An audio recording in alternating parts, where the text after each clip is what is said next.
Hard Hat's all about showing up to play hard, doing what it takes to win. If you want to cement legacy, win another. He's your third center. You don't want to pump him up too much, but it's hard not to. This is maybe the most I've ever agreed with you.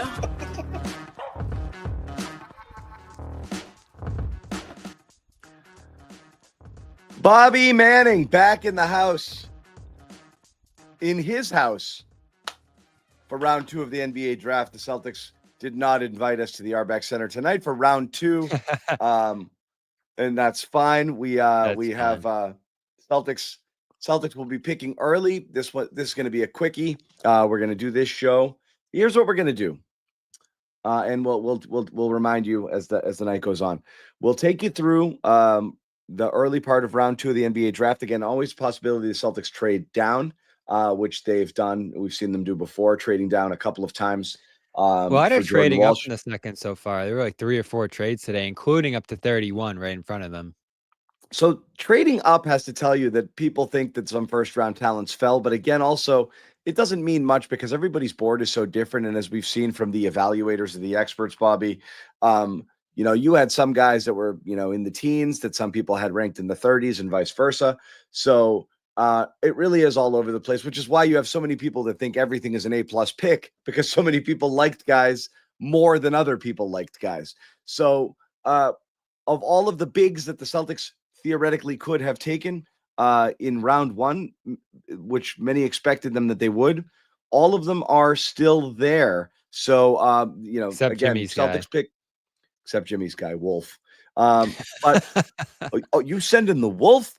So what we're going to do, just to let you guys know, is we'll hang out through the beginning, all the way through the Celtics pick. We'll analyze it quickly.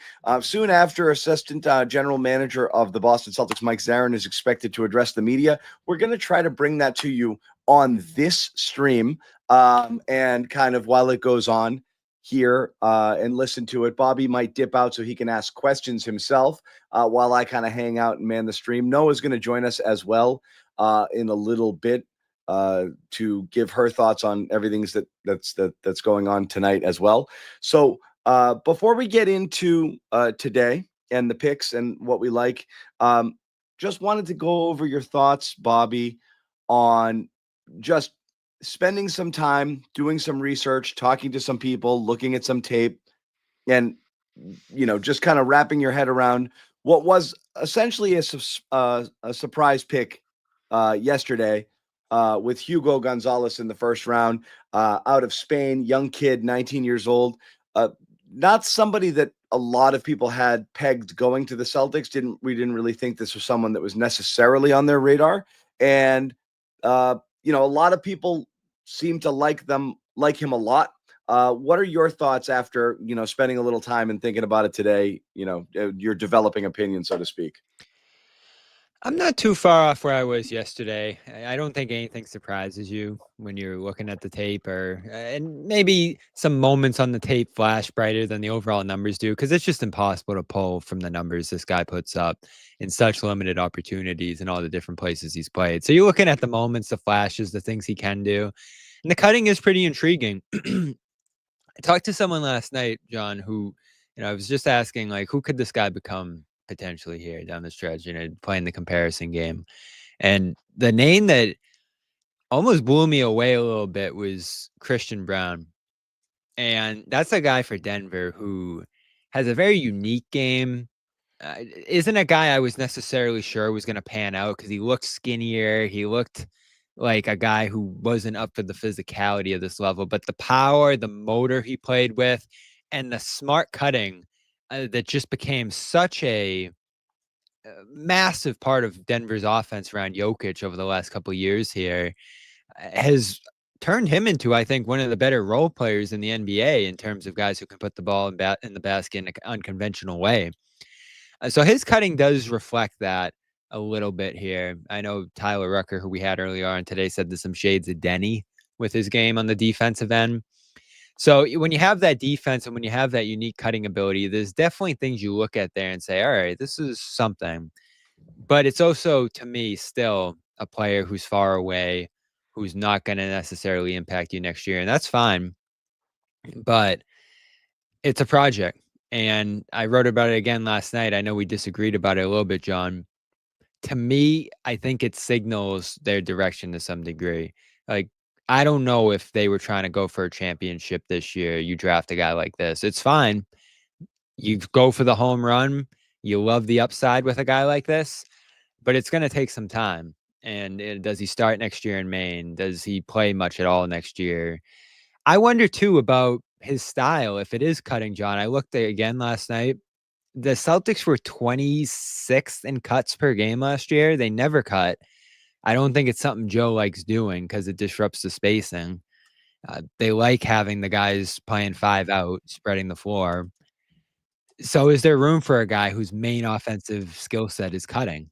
I think that's something where they're going to have to adapt a little bit. And as I was thinking back to Brad's comments last night too, John, my favorite thing he said last night is that they're open to some stylistic adjustments. It's going to be Joe's call, but they got stagnant. They got slow.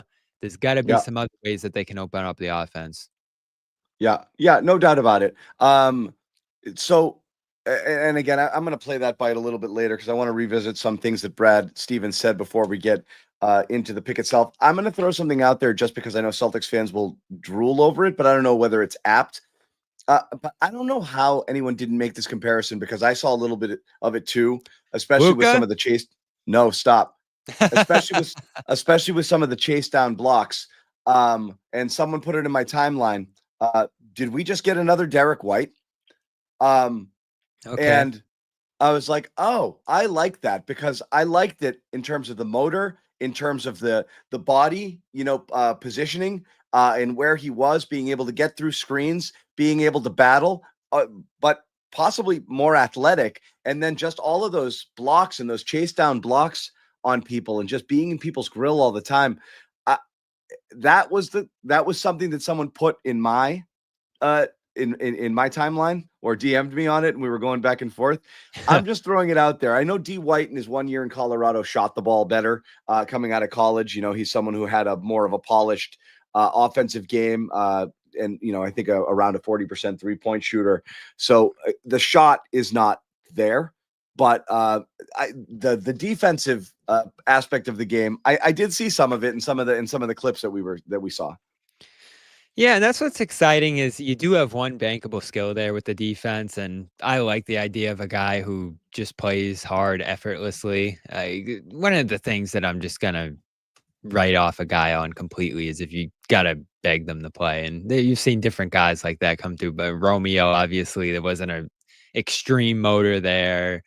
Rob sometimes too. It was like, is he going full speed?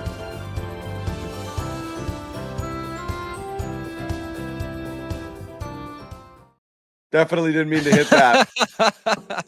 We're giving away a brownie already? I don't remember it. I'm giving him I guess I just gave Hugo the brownie award for the season. It's the first of many. I didn't do that.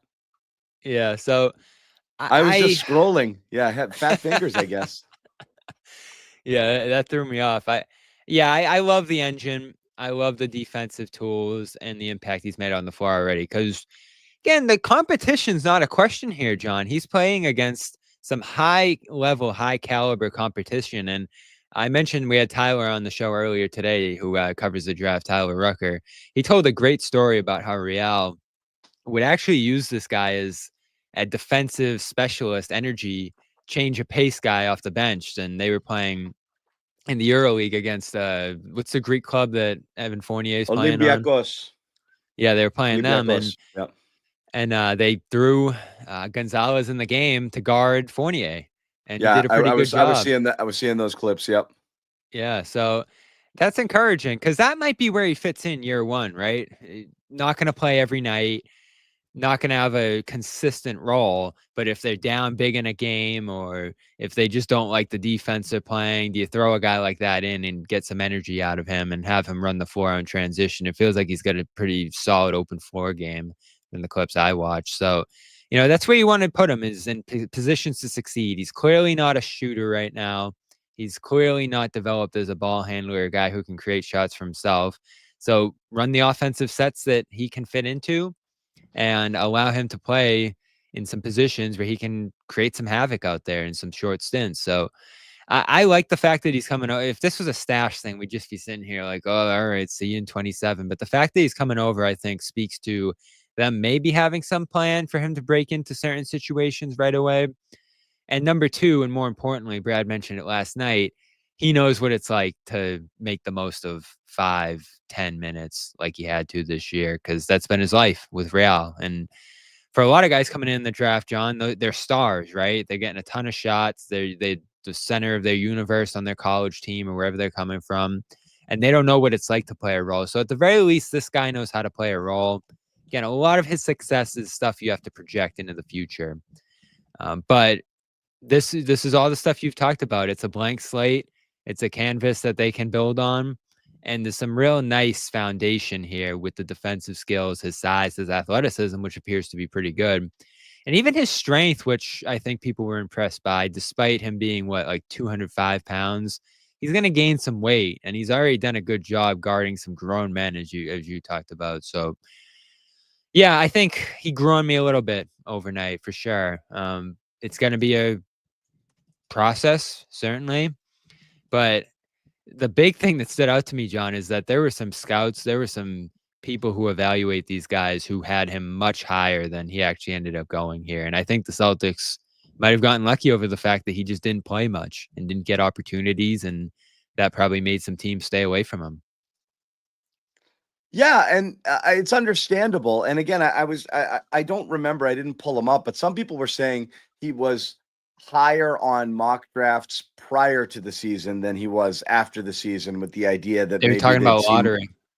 some people had him. I saw one that said they had him as a 5, or 6, somewhere, not just lottery, high up in there prior to the season. But I didn't see enough to be able to compare across. Givoni had him 5, Yeah, it was I guess. Givoni.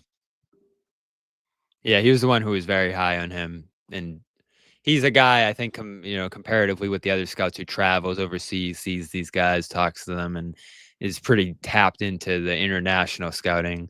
And the Celtics have done a pretty good job with that too over the years. I don't know who their last national guy they brought in at this point is, but I know they do a good job digging on a lot of these guys. And we'll see tonight, right, as we move on to that at some point here, whether they go with a safe. You mentioned one possibility, John, where they go with the safer pick now and the guy that's ready to play with the second round pick here, or do they take two big swings with a couple guys who are international, less proven, younger players with more upside at this point? Because now I'll say it again. I felt like this pick represented a direction for the Celtics. Maybe you're taking two big swings now because you feel like you're taking a step back before you take a step forward with the payroll and all that stuff. So they're tough spots to draft from. I think a lot of people are going to be focused on the centers who are available right here. But I'm leaving the door open to anything after this surprise pick here. I was not anticipating this being the direction they were going at all, and made me rethink a little bit how they're approaching this draft and this season ahead, along with Steven's commentary, obviously, yesterday, right? Yeah, and so that's kind of where I wanted to transition to the thing. And again, this is kind of what my main takeaway was from yesterday.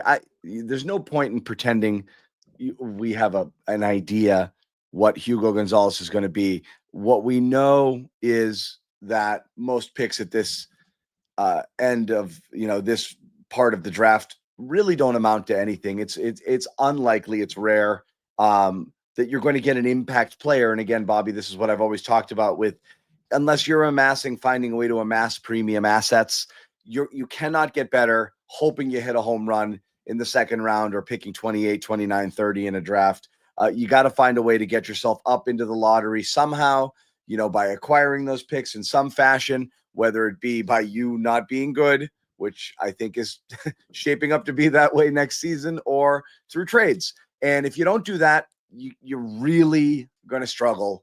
You're really going to struggle to get better. And the Celtics have failed miserably in this regard, not because they've been all bad, just because they've been a good team. They were on a different trajectory. The teams like the Celtics and winning teams, I mean, OKC has rewritten, everything in terms of They no just team got has ever better had again yesterday. no team has ever had this much talent and this many assets in the history of the game, all at their disposal. 86 Celtics with the number 2 pick in the draft, taking Len Bias. Only thing I can think of, where you had such an embarrassment of riches.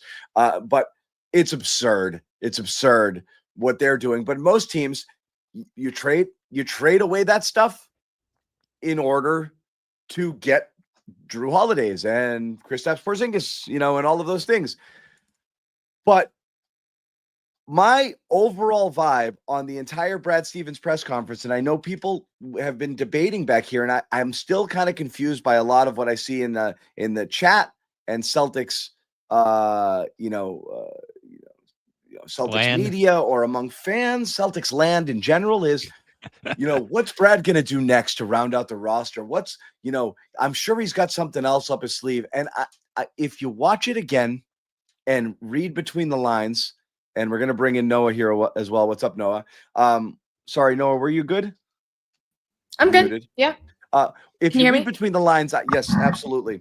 I really do feel like Brad Stevens outright told us we're not trying to win next year. And I think he said it loud and clear throughout the entire press conference. We talked about it last night. I've never seen him quite that rattled.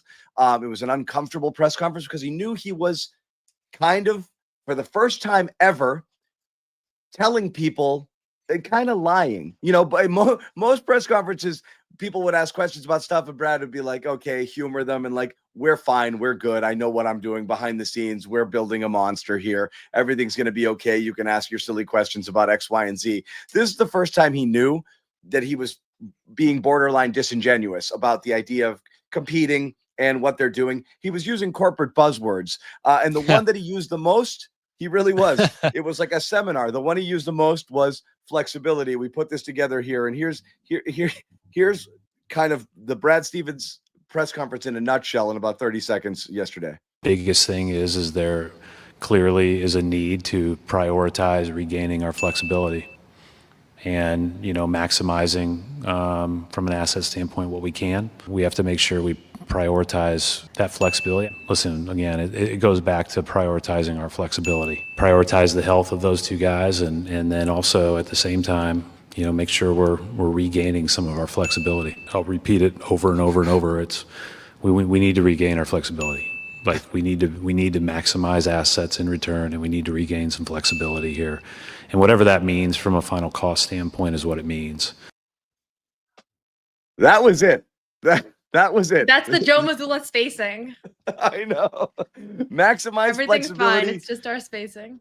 In like 16 minutes, right? Yeah, maximizing flexibility and asset return. Okay, again, but in English, that means we are slashing payroll, and we need more shit. We got to get more stuff somehow. So he's telling you we're cutting payroll, and we got to find a way to get more assets. We are, in effect, we are tanking. We're not trying to win. He told us clear as day, not forever. This isn't a let's sink the ship, shed everything.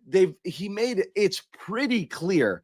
Next season is gone in their minds. They are looking 1 year down the road. That's much better than the very hard to stomach trade everybody and build it from scratch. That's not what they're doing. It's so much easier. This is more palatable for fans, but this is very clear. We are absolutely not at all caring about what's going to happen on the court next year. We've got some good players, to the answer to Noah's question. They're done, guys. They're done trying to make next year's team good. They're going to fill out a roster and they're going to move forward. And that's it. And he told us in the clearest way Brad could possibly say it. You can't say to fans, we're not going to try, but he basically said it last night. I love the end of that answer too to Noah. I think he said this at the end of his answer to Noah. We have good players, Derek, Peyton, Tatum, Brown, and at the very end, that anyone would want. Yeah. Because we didn't address the White Brown stuff last night, but the backdrop of that obviously is a lot of teams are looking at them to try to acquire those guys, and that didn't happen for some reason or another last night. Will it happen this offseason? I'd still bet against it. But that's the tough decision they have to make if that's the direction they're going in, is whether that's the most straightforward way to reacquiring assets. Because that's the thing, right? I don't want to hear about the 2 seconds. It was nice that they got it, but those aren't assets. They didn't get anything back for Porzingis. So They don't yes, have assets yet. They've regained assets. some flexibility here, and you still have to regain more probably to have maximum. That didn't sound like a past tense to me. And they haven't acquired the assets yet. They've regained as little flexibility as you can, which is getting out of hell. They're in the second ring of hell. Well, they're not. No, you mentioned it. They're not in the last one, right?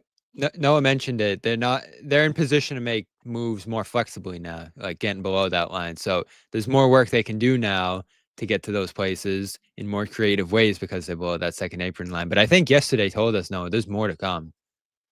So I think one of the things that I slept on that I have been thinking more today is there was an urgency to get below the second apron early in the offseason. They could have done it like with the Porzingis deal, right? They got it done within 48 hours of the season ending. They got Drew Holiday done within 48 hours of the season ending. They could have dragged that out a little bit longer. And to me, like, if you think about it, it might be because they want to start aggregating those contracts and being able to actually be like active participants in whatever moves come for the rest of the summer. So that's why it is so hard to evaluate those moves in a vacuum. But I thought about it afterwards because I was actually on a Hawks podcast and we're talking about the Porzingis trade, and I was realizing like they really rushed with those two, and now they're in the position where they can do more things. And so like the flexibility thing, definitely he probably went into the offseason, into the press conference thinking, okay, that's going to be the thing that I tie back to the way that we see Joe do this all the time with words. But I do think that's what it signals, is that we might see some of these guys get aggregated as part of new trades because he didn't want to be in that spot anymore. And I'm going to ask Mike Zarren tonight, like, what about the second apron is so debilitating because they're talking about it in a certain way. And then me as a media member, I look at the list of things that the second apron is, and it's not that debilitating to me. It's a shoulder shrug. You could say like, yeah, right. So I want to hear in their words, like what exactly it is that they have felt such a rush to do, because they could have held on to Porzingis for 2 more weeks. Like, and Noah, they've been putting that out there since Wick, right? Like Wick's famous line there that he said, when he's right after the sale and he's talking about what the new owners are going to do, and Wick's very much going to be the fall guy here, so Chisholm doesn't get too beat up on his first year as the principal guy. But Wick, I don't remember the exact quote, but it was like, it's my prediction that it's so bad. It's my prediction that it's never going to. No one's ever going to be under that. I said that again, from the day they created it. Yeah, no doubt. But then there was this from Brad, which I also found interesting. It was, I think, the second part of his answer to Bobby's question. I think the second apron basketball penalties are real, and I'm not sure I understood how real until they were staring me in the face in the last month. So I do think that there's, I think that can't be overstated. That was very interesting. Maybe not. So maybe not authentic, but if it is, there's some stuff they wanted to do that they couldn't because of those restrictions. Like the only thing I can think of, is the trade aggregation. That's the only one. I mean, everything else is longer term consequences. Right. No, but I mean, look, the CBA, like that stuff gets signed. They signed they did the Porzingis and Holiday stuff basically right around the time that CBA was coming. They knew they did trades they couldn't do after that before, which was smart. Yeah, right. But they knew absolutely that each of these moves would put them in this position in 2 years. They knew it. It's not like, oh no, you changed the rules on us. It almost coincided within days of when the CBA was ratified, June 2023. Late whatever was around the time that they did the moves for that. And they knew what was in it. They knew that the penalties were going to be there. This isn't a surprise. They did it with the full knowledge this was going to be there. What I find particularly interesting here, and the draft has technically begun here. It's 8:00, and we're going to, quickly transition over to the Celtics pick situation here and continue some of the Brad conversation later. Is I don't know why we have to pretend. The conversation feels to me like it's being had like this happened to the Celtics. And what are you going to do? What you're going to do is either not do what you did or fully accept that you did it. And this is just the price you're paying as a result of it. And that's exactly what's going on. Brad's not a hero for trading and getting back under and gaining flexibility. He's not a victim. He did it. Like, and for a reason. You won a championship. Most people would say, good. I'm glad. I'll take it. I don't Everybody give a would crap say what good. happens now. Everybody would. So it's not a bad thing. It's just the reality. I don't know why it's being spun as if it's like he's doing, because they never, Brad. yeah. He's doing his best. Like, no, I mean, this is a mess he created on purpose because it got them a championship. And that's awesome. But like teams do this all the time and don't win. And then they have to clean up. They push in. Look at Phoenix. Well, let's go big. Let's get all our stars. Now what? You're dead. You're dead. Like the Celtics at least won. And they still have 2 top whatever players at their disposal. They're in much better shape. Yeah, than they're most not in teams an awful position. that make a move like this. But this is the penalty. That's it. I think just the thing that happened is that his best player is out for all of next season. Like, if Tatum was on the roster next year, we would not be talking about the Celtics admitting they're not trying to win next season, because they would be trying to win. Like, they would never use a year where Tatum is healthy as a year where they're not trying to win. So There that's still would the have thing been that happened. some. Of course, yeah. payroll And maybe they reduction, still though. trade Porzingis and Drew. Maybe those 2 trades still happen, but they would be trying to win next year even more so. And I still think that they are going to be competitive next year. That might piss people off. Maybe people would rather than be terrible so they can get a top draft pick. They're still going to be they're still going to field a competitive roster. That's why they want Luke and Al back. Like you wouldn't prioritize those guys whatsoever.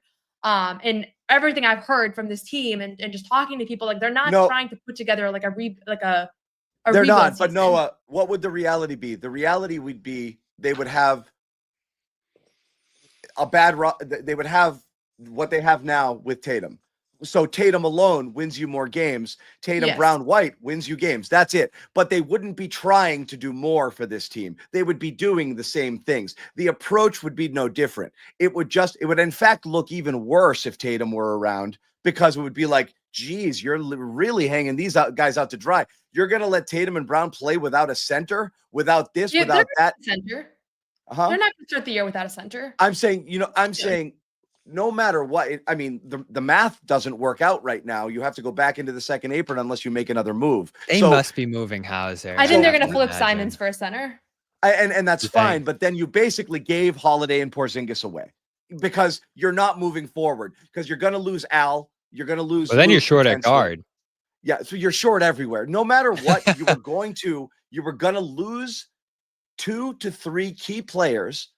You were going to lose 3 key players. The approach was identical. It actually just looks better with Tatum out because everyone's like, well, it doesn't really matter. They can't win because Tatum is out. It gives them cover. Their approach was going to be identical, whether or not Tatum tore his Achilles. This notion that, if Tatum didn't go down, they would treat this differently. They'd still be trying to beat. No, they would just hope that Tatum, Brown, White, and whatever around them on its own would have been good enough to keep them afloat for a year, which it might have. It certainly keeps them in the top 6 conversation and higher, Well, there are a lot of moving parts there, right? But they wouldn't have done it differently. Maybe a little differently, just because they're not keeping Holiday or Porzingis or Al, no. and they're not staying above the second apron for this team. They wouldn't have done it. They would have kept Al if Tatum was healthy. I don't think so, Bobby. They'd go into the second apron to do that. Go ahead. No, Noah, I think Al would have been more willing to stay for a championship contender on a minimum if Tatum's there and they're ready to roll and win a championship. So if they're not going into the season with the intent of winning, maybe that's something that forces Al to move on and look at some other situations here. And that was certainly the message Brad sent last night. We would love to have them back, but if they want to go look at some other stuff and there's some other quality opportunities out there, no pressure on those guys. Like, I thought that was telling too, the second half of the answer on those guys. So I'm so torn on what's going to happen with those two. The money, as you start thinking about it, John, and this is always how it works in free agency, right? Every sport too, by the way. Your guys are going out there and you're like, they want to stay. They'll work something out with the team. Then the money starts going up a little bit and you're like, ooh, those are going to be tough contracts to pay if it gets to that point. And then I feel like there's another leap even on top of that where some team comes out of nowhere that really wants one of those guys, blows them away with an offer, and you're like, whoa, where did that come from? And then they're gone. So that could certainly happen with Luke here. I'm going to look at this tonight after the draft, what those guys could get and who could feasibly offer them their expected value, which I mentioned that Athletic article, John. They were saying $14 million a year for Luke, $18 million a year for Horford in market value if you were paying those guys what they deserve. That's not out there, but is 14 out there for one of them? Yeah. I mean, there is a world where you could lose both. I'm still definitely surprised by people in the chat still thinking like I'm telling you, they are without saying it, not trying to win next year. They're not. And I talked to They're Luke, not. John. I talked to Luke about his decision to come back last year. And again, he had a $7 million offer on the table. He took 2 from the Celtics. Yeah, no, I know. And a big reason He might come back for the minimum. Maybe, Yeah. but a big reason he did that last year is because everybody was coming back and they had an opportunity to repeat. That opportunity isn't here now. So I think that does factor into being open to some other situations, and certainly in his case, cashing in, because Al is cashed in, right? He's made all the money he needs to make.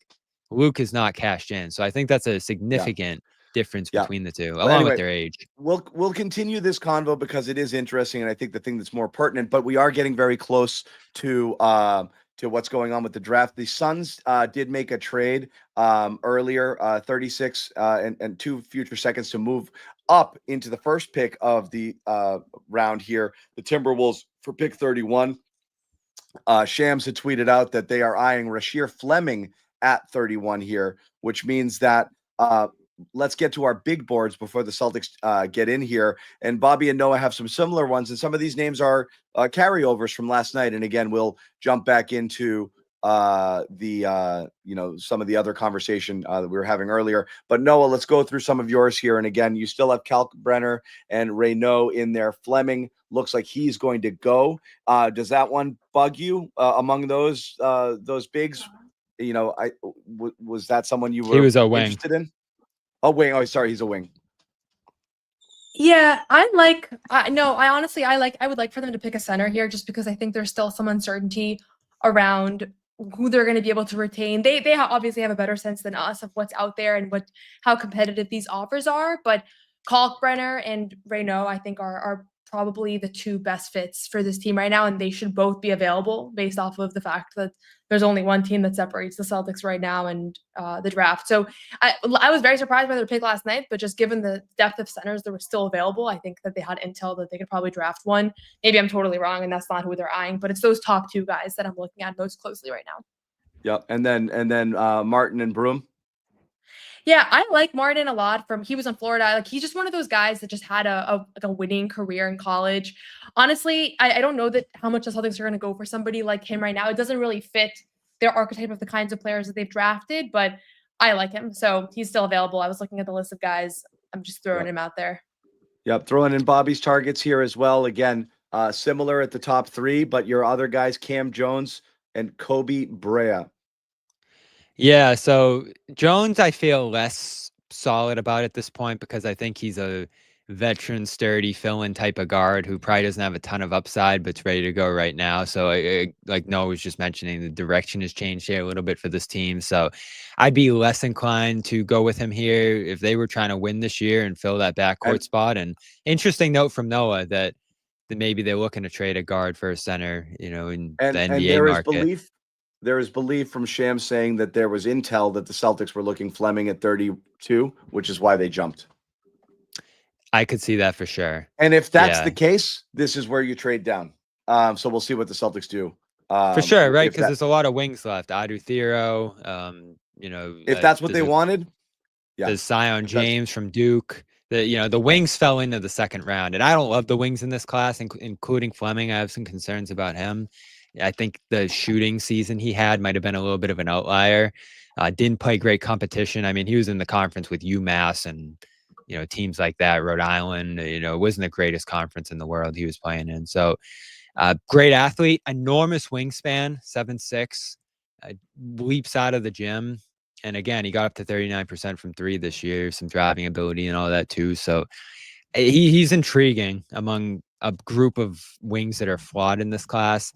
I threw Kobe Brea in, who I'd call a wing as well, though a different kind. He's a shooter, closer to 6'5" ish, and shot 40% for his life between Dayton and Kentucky. So if you're going to move on from Hauser this offseason, you want to fill that role. I think a guy like that would be good, though. I think he'd be Who's the highest available into the 40s. Noah and Bobby, either or both. Who's the highest upside? Again, if you're gonna go on need, which a big, might be one. Need might be big, might also be the area where there's the greatest strength at this point in the draft. But who's, me, I like my, shiny objects and my high upside guys. Who's the highest upside person, whether you mention them or not, who has bust potential? Because I wouldn't even say bust at this point in the draft. It's got to be. They might be Noah Penda, right? And you guys didn't put him on there. What do you think? I'm curious about it. Do you think they double dip on guys like that, Noah? Because that's a Hugo Gonzalez That's the thing. Yeah, Noah Penda was. I was talking to Jack. Like he was a lot of people's target, even at 28 as a prospective player. But I think, because based off like the one overseas player pick with a potentially unclear ceiling and unclear floor, like that's why I thought they would lean against it. But maybe I'm totally off on their strategy. Like my thought process is that they're going to take a safe center here, and maybe that's. I was saying that to John earlier. Like, could you just pick 2 home run swing type guys and forget about need? Like, you need a center. Who cares? Yeah, forget need. There's no need at this point that you don't. It's not the NFL draft. You just can't fill needs in the second round. That would make me feel better, Noah, about my belief. They're all dart throws. Yeah, that would make me feel better about my belief that Joe went out to France to actually scout this guy, because Brad was telling the story last night that Joe was on this soul-searching trip and looking for advice from everybody this summer. So I thought he was out there to scout Penda. Maybe that wasn't what he was doing. Maybe it was, and they're going to pick him here. But I would bet against that, just because, again, I think it's more likely he was out there to fight him. Yeah. Wow. No credit from Windhorse last night, huh? He couldn't remember though. He was fair about it. Where did I see that? We put it back. We put it out on Twitter and we tagged him. Yeah, Windy loves us. It's over here. He does. Yeah, he knows. John, don't be so stunned. I don't know. I mean, he watched, right? Or he read, maybe. You guys you're the ones on the front lines. You know more than I do. I love Windhorse. Why would he like us? He was running on fumes. That's weird. I do have some intel. I always assume nobody likes us. No, I bet guys like you. I mean, Bill Chisholm friggin' fell over himself to run over and meet you guys and shake your hands. So obviously, some people do. So the Fleming intel is interesting. I did hear before the draft began tonight that there's less momentum with Kalkbrenner, because I think that was where I thought they were going. I think Noah agreed that was the most likely pick at 28 yesterday. So maybe the events of the days previously did pull them away from need, John. Like, I think that would make sense. Maybe they like Reynaud more. I doubt that. So we could see a different position come up here, a wing, a spot that they're looking to move on from. And it would make sense too, Noah, tonight, if there's like an order of operations here and they take a wing, they find a way to move Hauser, and then you move back into the second round and take some shooter to be able to potentially fill that spot. They've worked out Chaz Lanier, who I think will be available in like the 40s, maybe the 50s.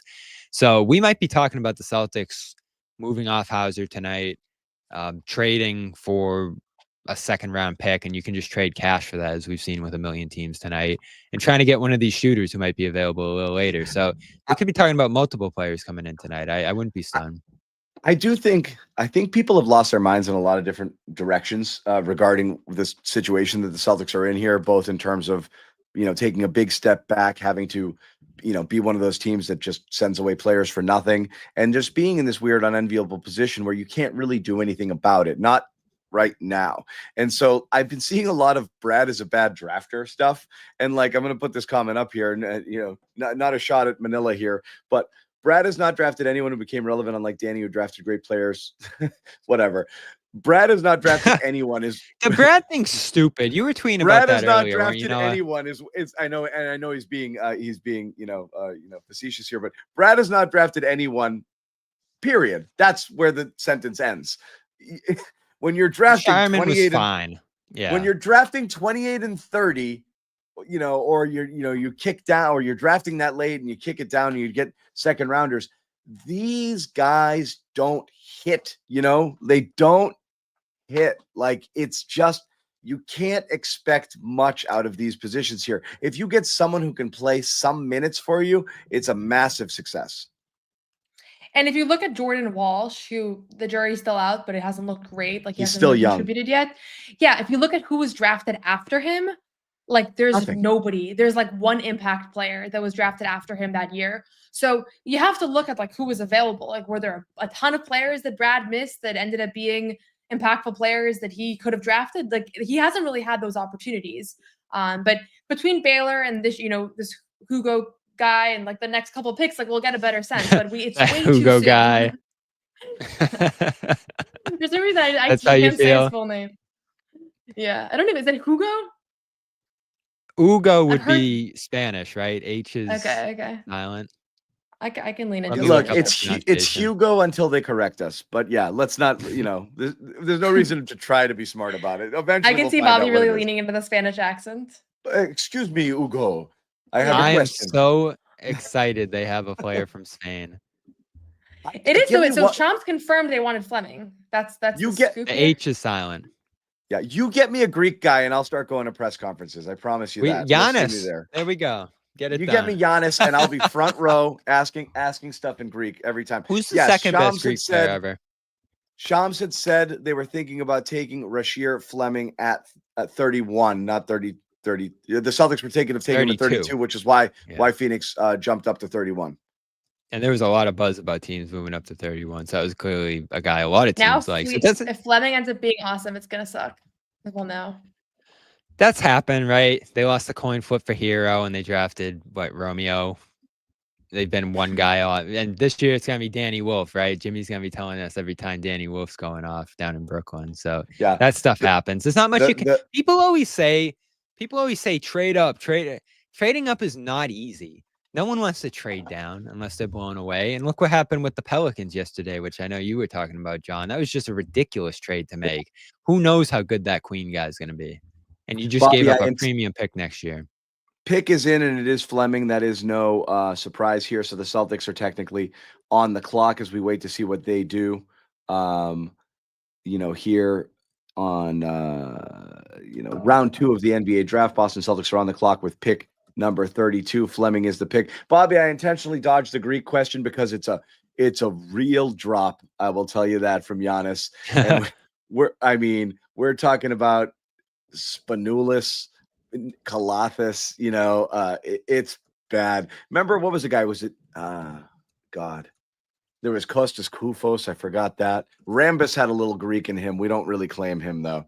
And then honestly, like, you might be heading into Dedecumbo land. So it's pretty grim. It's pretty grim. Unless you want to go all the way back into the old days and any Greek, an older Greek will tell you Nick Galis was the ultimate Greek basketball player who had been complimented by a lot of NBA players as well, but had never come over to the NBA there. He was a star, but that was a long time ago. Yeah, there's not many. Yes, Galis. Somebody knows. Legend. 100%. Legend. How likely is this pick to be someone we haven't even thought about? That's just what I'm getting ready for here. Between the Blazers trade and the Hugo Gonzalez pick, I'm expecting it to be someone I've never heard of. That's where I'm at with the And we unpredictability. talked about it. The boards are so different. We haven't heard about Fleming with the Celtics. It's been a good fit connection. I think a lot of people have assumed that he would make sense there, but that wasn't a strongly reported interest that they had. That's just a guy who fell into the second, who they were probably surprised got there, and we're like, all right, we're going to take this guy if he's there. According to our friend Tyler Rucker, the Celtics were probably surprised Gonzalez was there because a lot of scouts, a lot of analysts were like, this guy's going in the 20s. And let me ask you this. 28, early Let me 20s. ask you guys this. One of the great, there's multiple things about drafting. One is the talent evaluation, which is the most important. The other is the maneuvering in and around the board. It's really hard to know what could have happened, what didn't happen, what you should have known, what someone else knew. But I always get really frustrated when other teams get intel and scoop your guy. I don't care what sport it is. And I always have to wonder, could you have done better to have, staved that off? Like, if you really want a guy and you allow someone to jump in front and take them, I think that's a massive fail. I'm not saying that Fleming is a world changer, but if that's who they had their sights set on and there's nobody even close on their board and they just assumed we'll get him at 32 and then didn't, you're getting worked when that stuff happens. You see the teams who are good at it, and you want to go over and talk about like the NFL. The Celtics traded the pick. Team like that's so. This is exactly right what this is what happens. You have your guy, someone scoops you, and there's no plan B. Yeah, they picked and Penda. What? Oh, Penda. Who did? They're trading Penda. And you trade out, and so they got scooped here. I can't stand that. I like moving up to get the guy you want and then hope that you're right and the talent evaluation is good versus allowing other teams to work you here. And so that's a bummer. Magic owned the 46 pick, so that's probably where the Celtics are moving back to. Interesting. Unless the Magic own some other seconds. I don't see any here. So unless they're trading out of the draft entirely, we might have to wait a little bit for the Celtics to pick again. I know the Celtics like some guys who are probably there in the 40s. Chaz Lanier, Javon Small. Maybe one of these centers keep dropping. I wouldn't be surprised if Reynaud drops into the 40s. So we're going to have to wait around here. And you mentioned Broom, Noah, who's a big man prospect, who's probably more unsung. He's 23. Some questions around whether he's going to translate, but he was player of the year caliber player there. So he'll almost certainly be there in the 40s. So that's interesting, right? They didn't what's the return? We're still waiting on it, but the Magic own 46. I'd imagine that's where the Celtics are moving back to. Yeah, 46 is coming back. 57, so they now have 2 seconds in this draft. Who's reporting this, Bobby? Shams. They got a 2026 second and a 2027 second coming in. So the Celtics just got 4 seconds for moving back. Asset management. They're acquiring assets. So that's what you got out of this thing. Celtics trade the pick, which means we wait a little bit on Zarren, and which means this pick is coming a little bit later here. I don't think Zarren will talk now. Will he? Not at the stated time. He'll probably wait till after round 2. Right. So what do you think? Hang around for 46? We'll see. In the meantime, we're going to pay some bills. I'll tell everybody at home about our pals over at Prize Never Picks. Fun when they trade out. I can't stand it, but we'll get into it in a minute. Prize Picks, #1 daily fantasy sports app in all of North America. Pick more, pick less to win up to 1,000 times your cash. It is that easy. New users, when you download the app and enter that promo code CLNS, you get $50 instantly in your account when you play 5. Once again, play 5 and get 50 instantly with Prize Picks. Everybody plays this different. I personally usually like to lock in on one game and one sport and really focus in on that because it's easier to track and easier to watch and you get a better vibe for it. Everyone else can kind of view it a different way. You can mix and match athletes from different sports. Right now you have women's basketball going on. You have professional baseball, and everybody wants to really get cranking when it comes down to football season. So make sure, again, download that app. Promo code CLNS. New users get 5 when you get 50 when you play 5. Prize Picks, run your game. We also need to tell you about LinkedIn, our pals over at LinkedIn.com. Great place, one, if you're looking for a job, but also if you're a small business and you want to post your job, LinkedIn is the place for you. Again, all small businesses use this. I guarantee 75% of small businesses, in fact, use LinkedIn to find quality talent for their open positions. We post all of our jobs there as well. And when you go to linkedin.com/garden, you can post your job for free. Once again, linkedin.com/garden, post your job for free. Terms and conditions do apply. We'll put up the trade here. Oh, no, we got to remove that. I got to remove the targets. Boston Celtics trading number 32 to the Orlando Magic for number 46 and 57.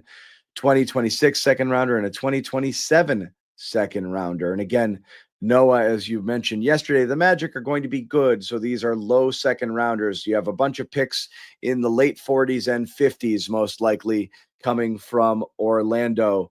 Whoop-de-doo.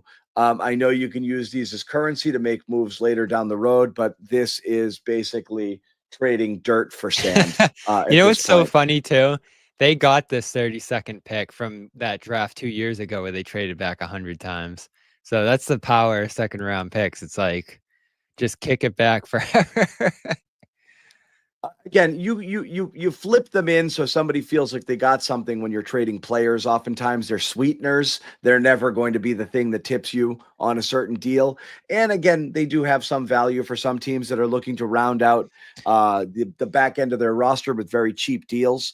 So there is some value in second rounders, more so than there's ever been in the NBA. You see how many second rounders get traded or amassed by different teams because they do use them as sweeteners in deals. But in terms of present day value, it's so project or need or nothing. They went with nothing. What's your vibe, Noah, here on just the idea of getting scooped and trading the pick?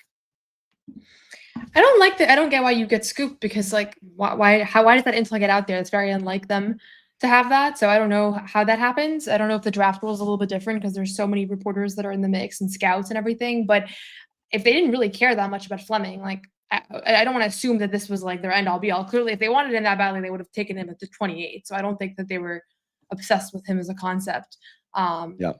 What do 4 second round picks do? I think the late second round picks are so hard to evaluate, but hey, they might, if there's like a bunch of guys they value similarly and they can grab them at 46, then why not get 3 more second round picks that you can maybe use in a transaction or something? Yeah, that's certainly possible here. I wonder if, again, they're taking this long view, the asset accumulation, all of that. They like it just doesn't matter what they're taking here in the second. He said it. But you might have said it too, John. Wanted Fleming. That was their only interest at that spot, and moved back again. I felt like Kalkbrenner was a good fit with them. Maybe he'll make it to the 40s. I doubt it. Reynaud might. Maybe they view him as comparable enough to be taking on a bunch of seconds into the future. Or maybe they just looked at both of those guys and said, yeah, these guys aren't helping us with what we're trying to do right now. These are plug and play guys, and we don't need that because we're taking a long view right now.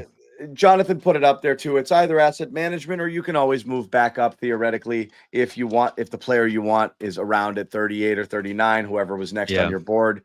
But again, I that really does bum me out, because somehow it gets out there or people find out that this is people's jobs to get a sense of where things are going. And the fact that the Celtics wanted this guy, Phoenix found out, is they did good, you did bad. There's no other way to spin it. And you got scooped and you lost a guy you wanted.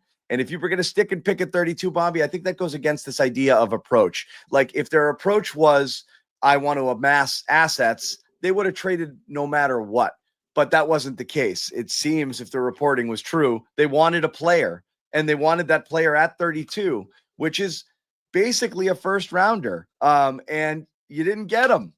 And so now you're stuck with this. I don't know how you view this as anything other than a bit of a bummer. That's where I'm coming at it. I think you could look at it as they got 4 second round picks, if they didn't really care about who that selection was. But they did care. That's the thing. They did. If they were trading no matter what, I'd say I would agree. No, I'd be like, they hated everybody, so who cares?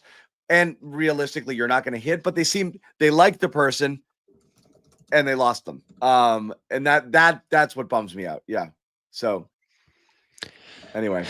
Yeah, he was an intriguing player. There's no doubt. And there was a lot of stuff to like there. So I'm not surprised that was the direction they wanted to go there, especially when they have a position of need on the wing, even beyond Tatum's return. Like, again, feels like they're going to lose one of these depth wings as they manage the roster here further. So again, I'm surprised they didn't like some other players at that spot. We'll see where those guys actually end up. Sometimes you're saying like, oh, they need to grab this guy now, and then they're still there 10, 15 picks later. So that's part of the assessment of the board too. But they moved. Why are people so sensitive about this? We're going with the reporting, guys. The reporting was from Shams, who has all the information They wanted him. In every sport, when a team jumps a team, it's to get the guy they think that team is taking. That's how this works. This is not rocket science. We're not saying anything new. That's how it works. When a team jumps over a specific team, it's because they have intel that the player they want is going to be taken by that team. It happened. We're not sitting here saying that the championship hopes of the Celtics rested on this Fleming pick, but the reality is it's probably true that they wanted a player, got scooped, traded out and down because they didn't really want anybody else. It's a bummer. It happens. That's how it works. It's not the biggest deal in the world, but it's more likely than not accurate. And you mentioned a willingness, John, to move up to 31 yourself if you wanted to do that. I'm trying to see what the cost was for Phoenix. I don't have it right in front of me, but I'm guessing it wasn't extraordinary. I will don't say think they gave up a first for that pick. Why do you think it is interesting? Let's put it this way. Why do you think, if the need, everybody had them pegged for bigs, why do you think, let's again assume the reporting is true, that they wanted another wing here? Because you're missing a wing right now. You're probably going to lose a wing in short order. So what kind of player do you want at that position? It's also a best available thing. I don't think there was any doubt, Noah, that was probably the best player available at that spot at that point. So they probably had him slated higher. That wouldn't make a ton of sense, though, because they were already picking at 28. So unless they loved Hugo as like a lottery pick and Fleming's a guy who they liked in the 20s or something like that, that makes sense in terms of the order of operations there. But it probably was just a matter of best player available at that spot. And again, you're not drafting for need at this point. I think it is a shift in philosophy in terms of those centers filled needs if you were trying to compete this year. And now you're taking a long view and saying, all right, who are the best players we can possibly add to the mix for the long term here? And that might have been Fleming. I don't think there's any doubt in a vacuum. I know they play different positions, Noah, that Fleming's better than those two centers who But it's definitely also, both what does have it say about flaws. their thoughts of what does it say about their thoughts about Walsh? If they were going to go with the, I think Walsh is what it is at this point. No, it doesn't. You still think What? there's something they can tap into there? I'm not sure. I mean, I think the next year he's going to have to show what he can do on the floor. We haven't really seen him do much, so there's no reason He gets an to have opportunity. time. He'll probably get an opportunity, yeah, and we'll get a sense. I mean, I'm not super high on. I think the thing that's tough with him is that defensively he has to be like awesome for him to be worth it on the floor. Like that. I love Jaden Springer because when he went on the court, he caused havoc defensively. I haven't seen that as much in when he's played for the Celtics, so that's why I'm not like. He's played tentative for them. He's played a little tentative, yeah. And he's played very young, which is, he is young, but not all young guys play young. And I think that you can tell that he's young. So, I don't know. I mean, with the Fleming thing, though, they must have, obviously they had since last night to rank these guys. He was probably number one on their board, which is why Shams reported that. I think Shams is accurate when he says things like that. But if they were so excited about him heading into the draft, they would have drafted him at 28. So it's a unique situation that they had just 3 teams separating their 2 picks. And so if there was anybody that they felt passionate about, what I think is that they probably have a set, like several players they feel pretty similarly about, and kind of similar to the year where they kept trading down for that Walsh pick, where I think they had the first rounder and they kept trading down to 38 and they recouped some second rounds. Like I think he's probably doing something similar here. Yeah, well, what typically though, this means, Noah, is they had Fleming above everyone else by a margin, and then the next wave is the next 20 guys are the same. That's the bummer. That's the teardrop. And that's where it hurts. And again, the Celtics, to their credit, their intel probably told them whoever was at 31 before wasn't going in that direction, so they felt pretty comfortable. Like Minnesota, they knew heading in, Minnesota's not going there, and they had that, and they're like, we're good. And Phoenix was like, well, I know where they're going, and we got to leapfrog the Celtics if we want them, and they did. And then that's what happens when you do those. You see it in every sport. It happens all the time when a team starts free falling, trading down. It happened to the Patriots. If I say this, I'm going to upset everybody with the Jalen Polk pick. They didn't. They had 2 receivers they wanted equally, didn't get them. traded down and out, missed out on Lad McConkey, but it is what it is. But they couldn't get what they wanted, and they traded down and traded down again. And, you see that happen a bunch in a lot of different sports. Bobby, you might get it. This might make your heart jump here, but I'm going to throw this out here. Did something happen with Cornette? Why is he trending? Is Luke trending? Bobby, has your red phone Has my rang? Luke antenna gone up? Yeah, don't not. you have a special red Luke phone or something? I thought you were talking about different breaking news, which is that the Hornets have selected Ryan Kalkbrenner. Yeah, no. At this point, it doesn't matter. Everybody on your list is gone. Right. So I haven't heard anything about Luke. I'm guessing Luke's trending because Bull Pet had a story that came out today that some front office executives think he's going to command a big free agency market similar to like a Steven Adams type contract. So I think that a lot of people have been talking about how he might be more expensive than the Celtics thought. So that's the big story that's making the rounds. Okay. Can we look at that for a second? By the way, I do have the price on moving up to 31 for Phoenix. They were at 36. They moved up to 31 for 2 future seconds, which is what the Celtics got for Holiday. So if you really loved him, you could have just shipped those Portland picks right over. Yeah, I mean, again, I think they thought they were safe. This is part of the game. This is the game. This is the game people play on draft night. It's not a huge cost. If Phoenix played a first to move up, you're like, okay, Celtics weren't going to do that. But that again, they were probably pretty solid, and it happened. Real quick, we're going to get to some super chats here as well. This was one Turkish here. I wish we had traded a little for Mark Williams. And again, that's more of a if you wanted to compete next year. What I'm baffled by the Mark Williams thing, guys, is why in the world did the Lakers turn this down? Like, how bad could the physical have been that they wouldn't have taken a position of glaring need on a team that actually had a chance to compete and really didn't have a chance to compete because of this issue? I'm amazed that they turned this trade down. I never get a good sense on that one, Noah. Do you have anything there?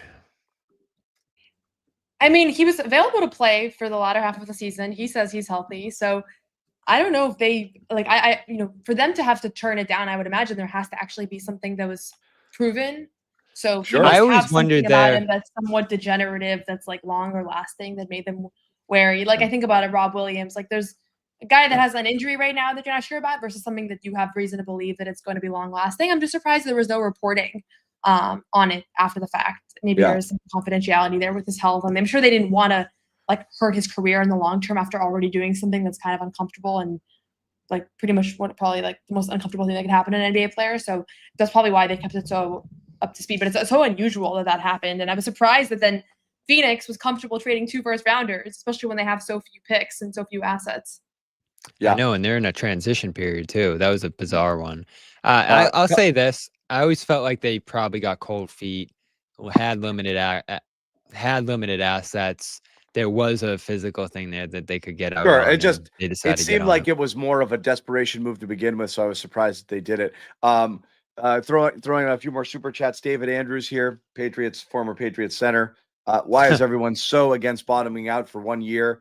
Worst case scenario, get a lottery pick, could either keep or trade. How is that bad? I don't understand at all. I don't know what people are bucking against here. It's clearly the best case scenario for next year. It's far better than being a 41 win team as the 7 seed. Bottoming. So what are you going to do, John? Are you going to sit Jalen in 41 games? You're not going to sit Jalen. You are currently, without any additions, probably a 30-something win team. Or at peaking at 500, I would say. Anything goes wrong with you, you fall below it. I think they're going to let it happen. They're not going to try. They're not racing to the basement. They're not. So this is not a team that's going to go try to be the Wizards. It's not going to happen. There's still good players there. Yeah, it can't happen. Yeah. This year, 30 wins. 30 wins got you 9. 36 was 10 and 11. And then 12, 13, 14 for the 40-win teams. And again, I don't think you're at 30. I think you're probably around 500 with what you have right now. You're closer to 500, but anything goes wrong, anyone gets hurt, anything weird happens, or just you never know. You could naturally fall lower, and it's not a bad thing. There's not a ton to be gained from winning 45 games or 46 or 47. you'll feel good. Be like, hey, good job, guys. Like, I'm glad you did it. But there's nothing that's going to help you. You get also have to better win the off lottery. of that. Yeah. You also have to win the lottery. And So it might be nice to be in the mix. But even in the peak version of this team that we've talked about it's here, more John, fun to watch a competitive team. It's horrible to watch a team that you know is not. It's horrible. It's horrible to watch it. It's a tough thing to go through. It's especially tough to go through when you don't have kids you're watching take their lumps and grow. That's the thing. It's much easier to watch a team lose when there's promise in the pipeline and you're watching younger, the picks and the kids kind of grow into what you think that they might be and giving them opportunity. Celtics aren't that. You're going to watch them lose with really good players who are accustomed to winning. It's going to be painful. The Mavs, who obviously picked number 1, were in the play-in right now, and they won the first game, I want to say. Lost the second to make the playoffs, and then they picked number 1. So we're talking about this roster as it stands without eliminating other things, which is probably going to happen here. Being a play-in team, at least, I think there's potential that they could exceed that, but that's probably the best bet. And then if you lose in that play-in game, you're back in the lottery mix there. It's a tiny chance at that point, but intending to sink lower isn't going to get you that much lower than that. They're not going to intend teams to. In the East. They're just going to let whatever happens, I think. But for conspiracy theorists out there, if the Celtics end up in the lottery, and if you truly believe that lotteries are fixed, and you think that the Celtics aren't going to absolutely get the number 1 pick in the draft, if that's the case, every conspiracy theorist out there should want the Celtics in the lottery. I'm just saying that. Croatian kid, Baylor and Walsh were decent picks by Brad. Of course, at that point in the draft, Baylor has good promise as a pick number 30. Could end up being a rotational player. I don't disagree. Walsh, again, as Noah said, probably a big-time prove-it year. Eli Curian. I liked Maxime. Would have been a good stretch big to learn under Al and replace KP. Also McNeely over Hugo. Guys, again, I know we've been over the Maxine, the Reynaud versus Calc thing. He's still available. He's still available. We're at 3 more picks as we discussed. Zion, James, Ryan Kalkbrenner, both to the Hornets, and Johnny Broome to the 76ers. So we're now waiting on pick 36. I had heard Broome was maybe going to go a little higher than he needed to there, or we thought trade he might back up. there, so. Trade back up if you like him. Who? Reynaud? I'm saying again, trade back up if you want if you like the player. Maybe there's somebody they're keeping their eye on now, and they are willing to trade back. That's what I like that. That's so right now you're killing them for losing the player and moving down. It's good board manipulation if you are able to get the next person at a much lower cost there, while also picking up an asset. So that's not bad. Who is better, Walsh, Jordan, or Spanish Walsh? What? I don't think they're that similar. No. From what I've watched. Walsh doesn't move the way Hugo does offensively. Hugo's got some great court sense offensively. Walsh, when we watched him, just stood in the corner this year. And again, not all his fault, but doesn't have a Walsh great moves different, right? A little bit. No, I'll ask you this for real. Like, how different is Maine Walsh to Boston Walsh in terms of the way he plays the game? Not overly different, because they used him in Maine very similar to how they wanted to use him in Boston. So while JD plays like a star in Maine, in Jordan from the beginning, they were using him as a 3-and-D player. So he didn't have lots of high scoring games. Like, his stats didn't pop off the way that Baylor Shireman's stats did, and even Drew Peterson's did. So not substantially different. I think just like he looked more comfortable and more confident, and just like I thought he just like Summer League was the worst for him last year Summer League, because I think he thought, okay, Maine, I'm a 3-and-D guy, but now in Summer League I get to be more of like a top option. And when we were talking to him just the other day on the the interview that we had with him for the premiere yesterday, he was talking about how he's gonna like not have expectations for Summer League this year, to not try to like force the issue. But it's not like I'm seeing something in Maine that's like spectacular, and you just want to see if that can translate over to Boston. They used him in a very specific role. Yeah, I want to have hope for him. And this goes back to the conversation we had about Hugo. If they're going to bring Hugo in and put him in the damn corner and have them catch and shoot threes, it's not going to work. You got to switch up this offense a little bit for the personnel here. And again, I'm not saying they're not going to, but this roster is about to change significantly. I know there's not a lot of pressure on them to win this year, but I do expect them to remain competitive so that within the flow of this offense, within the system that they're running here, players like Hugo, players like Walsh, those kind of guys have different ways that they can contribute. I love the way they use Walsh in the preseason, putting him in some screening situations, having him roll toward the basket. He's not going to be a great three-point shooter.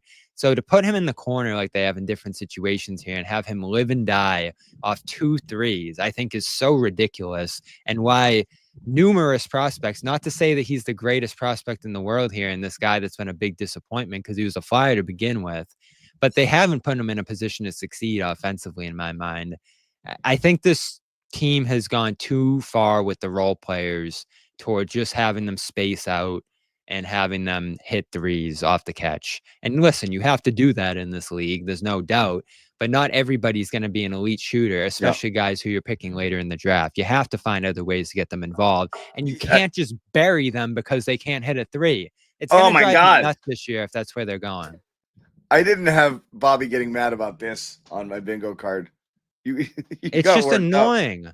We've seen they're about to go into a development mode, and I've seen it's not even a Joe thing either. Every coach does it where they bury guys because they can't hit a 3 or 2 because they're just standing around out there and they're not involved in the offense. Noah said it yesterday. What's the one skill you look for? And she said, if you can't shoot, you don't really have much. Yeah, I mean, am I wrong, Noah? Like, they don't cut. So this guy's coming in who's a rookie whose main skill is cutting. Are they going to alter the offense to utilize that a little bit, or are they just going to have him stand out there and shoot threes? Well, I think. Can you guys hear me? Yep. Can you hear me? Yeah. I think that one of the big takeaways from Brad Stevens' press conference yesterday, I thought, was his discussion of the Celtics pace and how, like, in the finals, he was watching the Pacers and the Thunder, and like, I think not just their pace, but their movement and their lack of reliance on like that slow half-pace offense, and them walking the ball, which I know has frustrated both fans, media, and players for a very long time. So I think you're going to see them play stylistically very different next season, and that's why when we're thinking about fit, we're thinking about bench players and role players. Like, it's such a blank slate to me what they're going to look like, because a team spearheaded by Jaylen Brown and Peyton Pritchard is going to play fast. Like, you're not going to see Derek White tries to push things. Yeah. But I'm thinking like those two guys vocalize that all the time. Like, it is something that they bring up in the media. Like, we've had conversations with them about it. They're like, so yes, when he said cutting last night, I was like, since when do the Celtics really cut or prioritize that? But I think their identity is going to have to drastically change next year, because how does that? That's as Brad Stevens said, like, they're like, how do you convey, like, you're right, Noah, but just to follow up on what you're saying, how do you convey that to a coach that has a very specific style and way that he wants to play? And then also, how do you reconcile that with the return of your star who's going to just grind it back to a halt when he gets on the court? Like, what are you going to say? Jason, welcome back. We need you to play totally different because while you were gone, we have this totally cool, fast-paced offense, and now we need you to be different. Like, how does that work with a coach who has a way and your star who has a way that is kind of the opposite of this? Yeah, I think one of the realities of the fact is that Joe's thing is that he was handed a roster that was elite, right? And that had a million weapons, that at any given moment, the Celtics usually have 4 mismatches on the floor, like four matchups where they're like, we have an advantage if we get this guy and this guy. And so the mismatch hunting is not that fun to watch. And sometimes it felt like they overdid it. And sometimes it felt like it bogged down the offense. But with Tatum and Brown and Porzingis and Holiday and Derek White on the floor, you did unequivocally have that advantage all of the time. You look at teams like Indiana, they don't have that in a one-on-one level. And so they actually have a better offense, like a more beautiful offense to watch if you're just a lover of basketball. So next year you're going to see them attempt to do something different. I don't know how it's going to look. I don't know exactly what the personnel is going to be because there's still a lot of outstanding questions about the roster. But they might find some gold and they might find something that's replicable when Tatum returns. I also think that Tatum, you're not going to have him come back in and average 30 points a game right away. Like there may be a little bit of a return to play and some easing back into it. So maybe a new style of play is going to be good for him rather than having to shoulder everything offensively the way that at some points this year he really had a massive role in the offense. So it's all an open question, but I think that that's one of the upsides of next year and like what the roster can look like is can they lean into a different style? I want to stay into this. I want to stay on this topic here because it's interesting, and we'll get back to the super chats in a second. This was Brad Stevens yesterday, which I thought was one of the more interesting quotes from the press conference talking about this very subject. Yep. I think it really boils down to. Can't stand it. Hold on. We got to remove those other things. Hold on. Try it again. I mean, I think it really boils down to those first two games in a lot of ways in my mind. I don't know Jason's injury. Who knows what you do if that series is 3-1 you at that time, and do you finish it out or whatever the case, right? Things can go different ways, but I thought the part of those games that stood out to me was more than anything when we got stagnant and we played without pace. And you could just feel it. You could see the walking up. You see all that. And I think we're going to try to address some of that. I think if you watch the finals, I think the two teams that deserve to be playing were playing. It wasn't about anything else. The best two teams in the league were playing. They played awesome. They deserved to be there. They outplayed everybody. They played really, really hard, the right way. So, we were that team last year, and, we'll strive to be that team again.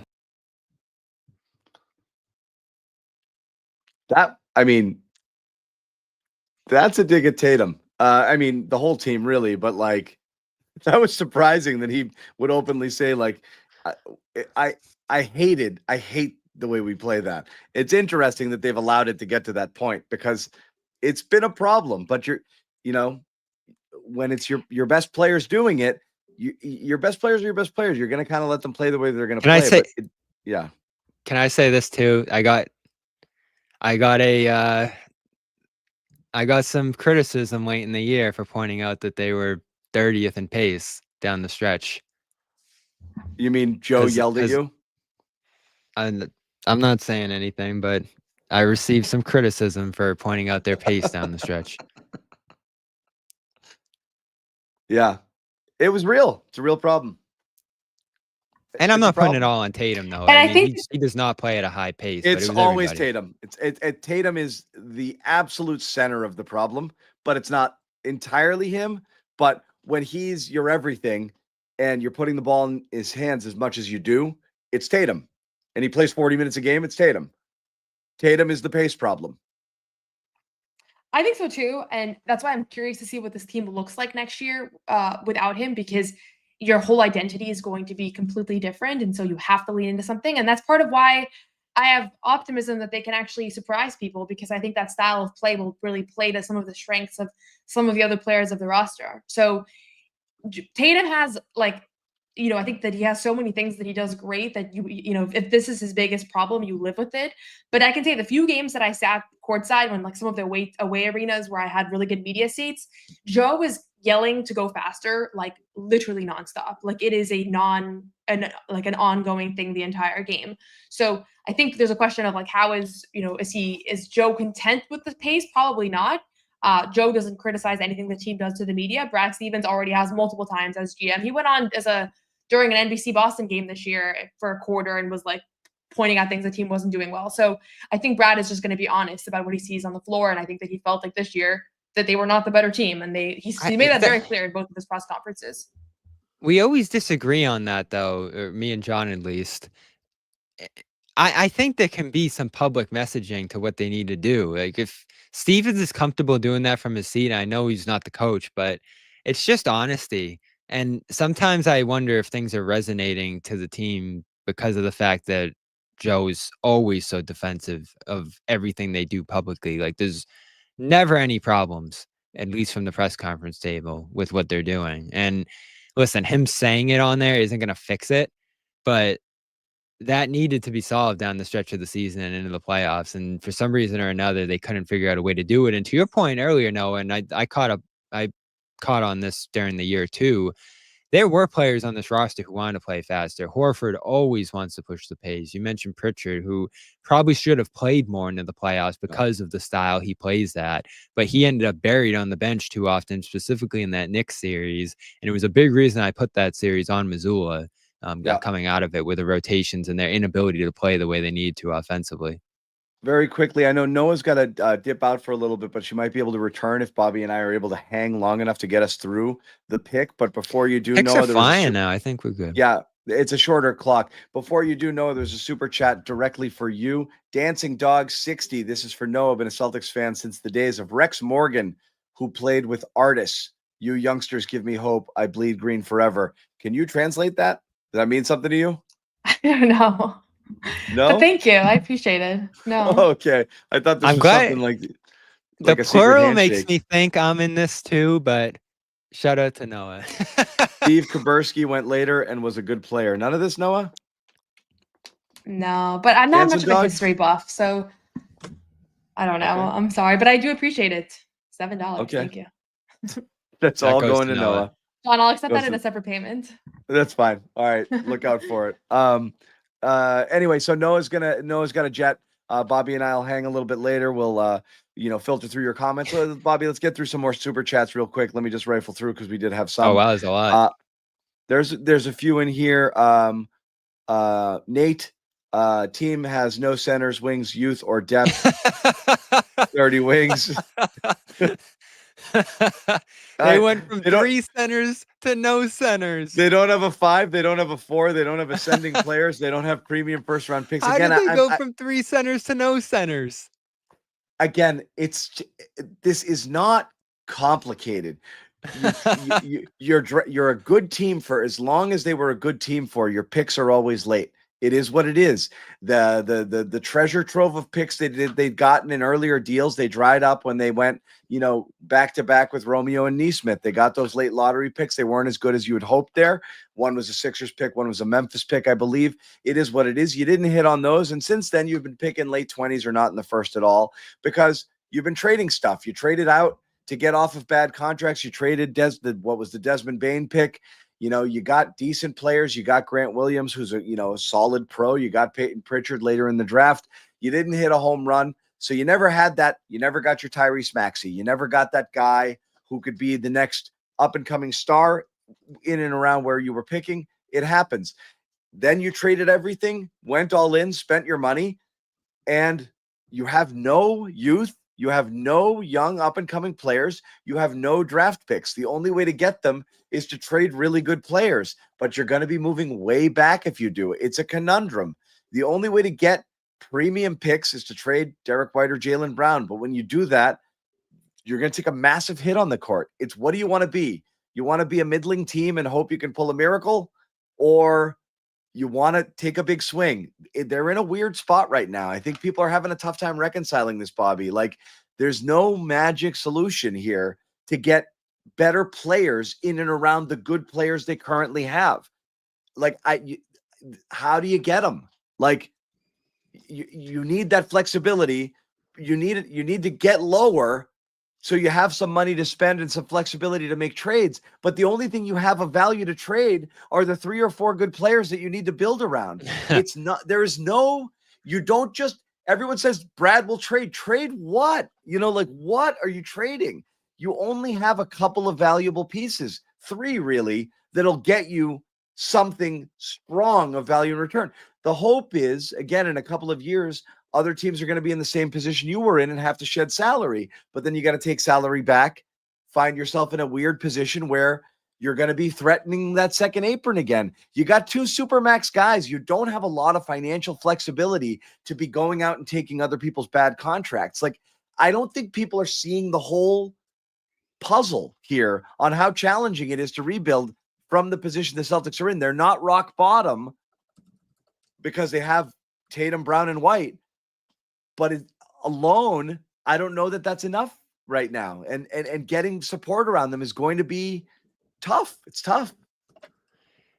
Yeah, and That's the conundrum with keeping Brown, keeping White, keeping Pritchard, certainly, who I think that one's a no-brainer. But I always acknowledged, at the very least, even though I didn't want to, the virtue of trading Jalen because of the fact that there is no other straightforward way to bringing back assets and increasing flexibility to where you can move medium-sized salaries in and out and just make different moves. This roster is going to come down eventually to Brown, Tatum on supermaxes, low salary players around them, and not much in the middle class. Again, unless you draft well here, and that's why I'm so intrigued by this draft But and I others I going want to forward. Is that's the only path around a I Brown want to Tatum put this up combination. again.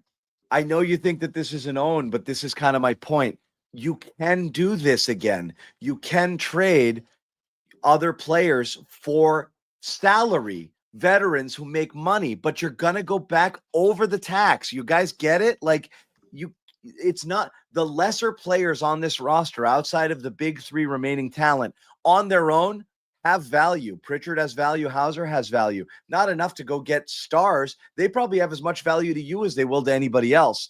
But you can put them together in trades to go get a better player, but you're going to have to spend money. That money's going to put you back over the tax. That's the problem.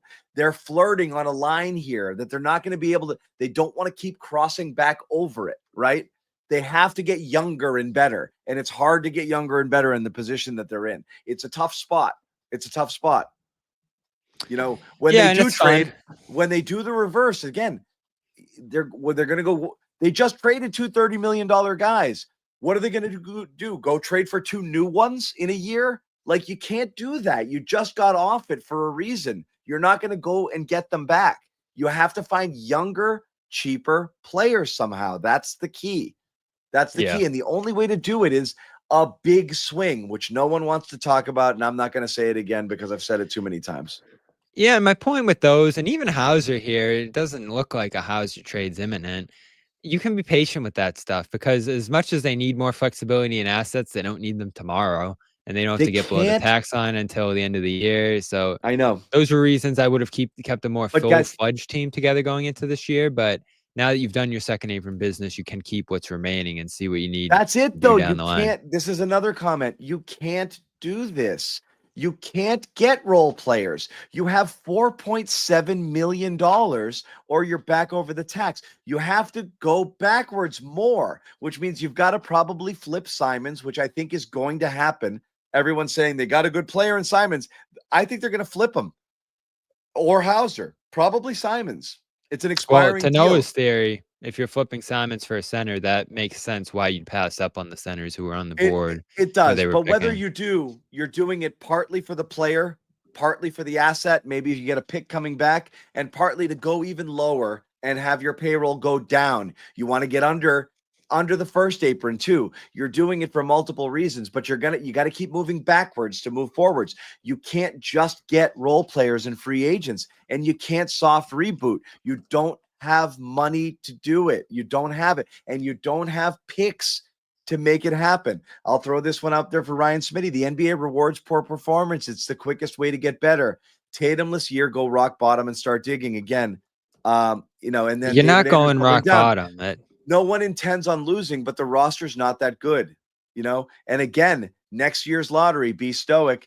Yes, has higher value, multiple NBA ready players available. Next year, the top of that draft is freaking great. And GOAT is coming at you. Why is Bobby so against the tank? It's weird. Because I don't think it's possible to tank unless you're tearing it down. And I've mentioned why I don't agree with tearing it down completely, because once you get to that level and you're that bad and you're that focused on losing and putting yourself in position to make that pick, which isn't even promised, if you're the worst team in the league, you still only have a 14% chance of one and a small chance at staying in that top three. It's so hard to get back from that. They aren't in a great position, John, but they're not in a bad one either. There's still foundational players here. There's still two that can carry you pretty far, even with a uncertain supporting cast there. And it's definitely difficult to build a championship level supporting cast around those two, given the contracts. But I think that's easier than going to the bottom, having nothing, hoping Tatum stays and is patient with that situation, because it can take a long time to pull yourself up from that position. Let's say you go there, John, and it's Dragon Bender or Josh Jackson, like you've talked about. Even if you do everything else right, Yeah, boom, you're disaster. back at square one, You're and you have dead. nothing to work with. Yeah. So at least right now it's you have so something funny, to work with. the fate of those two franchises on those players that could have been Celtics. Josh Jackson, Dragan Bender both go to Phoenix. I mean, oh my God. Yeah, you're right. There's no guarantee. It's all bad. It's all Yeah, and bad. you're getting 28 million off the books and signings after this upcoming Anytime you year. trade star players for future assets, you risk going into the darkness for a long time, right? You lose the lottery, it's a 3-player draft, and you fall to 5. I mean, look what happened to the Celtics. Go back, forget what's happened during the Tatum and the Brown years. Go back when it was the Tim Duncan draft, and they miss out on it. Was a 2-player draft with Duncan and Van Horn, and they end up 3rd and 6th and get Billups and Mercer. Disaster, that stuff kills you. You wanted Simmons or whomever. Was it Simmons, Ingram in that draft, and you fall out of that ended up not being bad for you. But anything can happen there, or you just pick the wrong guy. The unknown is brutal in that scenario. There's no guarantee you're going to hit there. So I'm looking at the next summer cap situation for them, and right now with Simons coming off the books, you're gonna have $8 million in room under the first apron, and quite a bit of room, $21 million under the second apron. You're out of the tax effectively at the moment. So you still at that point have Tatum, Brown. I guess Holiday's still in the mix here, so you shed a little bit off that even further. White, Hauser, Pritchard, Sharman, and Kada. So, you can slash a little bit money off that to go even further below there. You're going to have some more picks coming in between this year and next. Yeah. You're not in you're in a difficult position, but you're not in an impossible one where you're like, all right, it's time to tear this down. I think what you do is what they did clearly this summer, right? See what the market is for Brown and Tatum, or for Brown and White. Make a move like that if it makes sense, but don't urgently do so just to try to put yourself in tanking position. Again, I think that's a horrible direction to embrace, and I don't even think it's feasible when some other teams are in much more stripped down positions. Look, here's the thing: you're not tanking unless you traded Jaylen Brown and White. No, I mean you're this a Derek White Simons team. It's not going to be good. I mean, you assume if you trade Brown, you're going to get a player back of some value in addition to picks too. But that's you only tank. You could only assure tanking if you traded Brown. The team coming back is not going to tank. They're just probably not going to be great. So, but you're not tanking with Brown and White playing every game. I do think that this is always funny is the entire bones of the current organization is built off of literally starting all over. It's so weird that people are against it. We're here now because of this. I'm going to disagree with that one, but I don't want to get into a whole thing about it because I still think the Brooklyn part of that's so important. Your tanking got you smart. The Nets falling apart got you all of the Brown Tatum stuff. But that's the point. You trade for future firsts on teams down the road.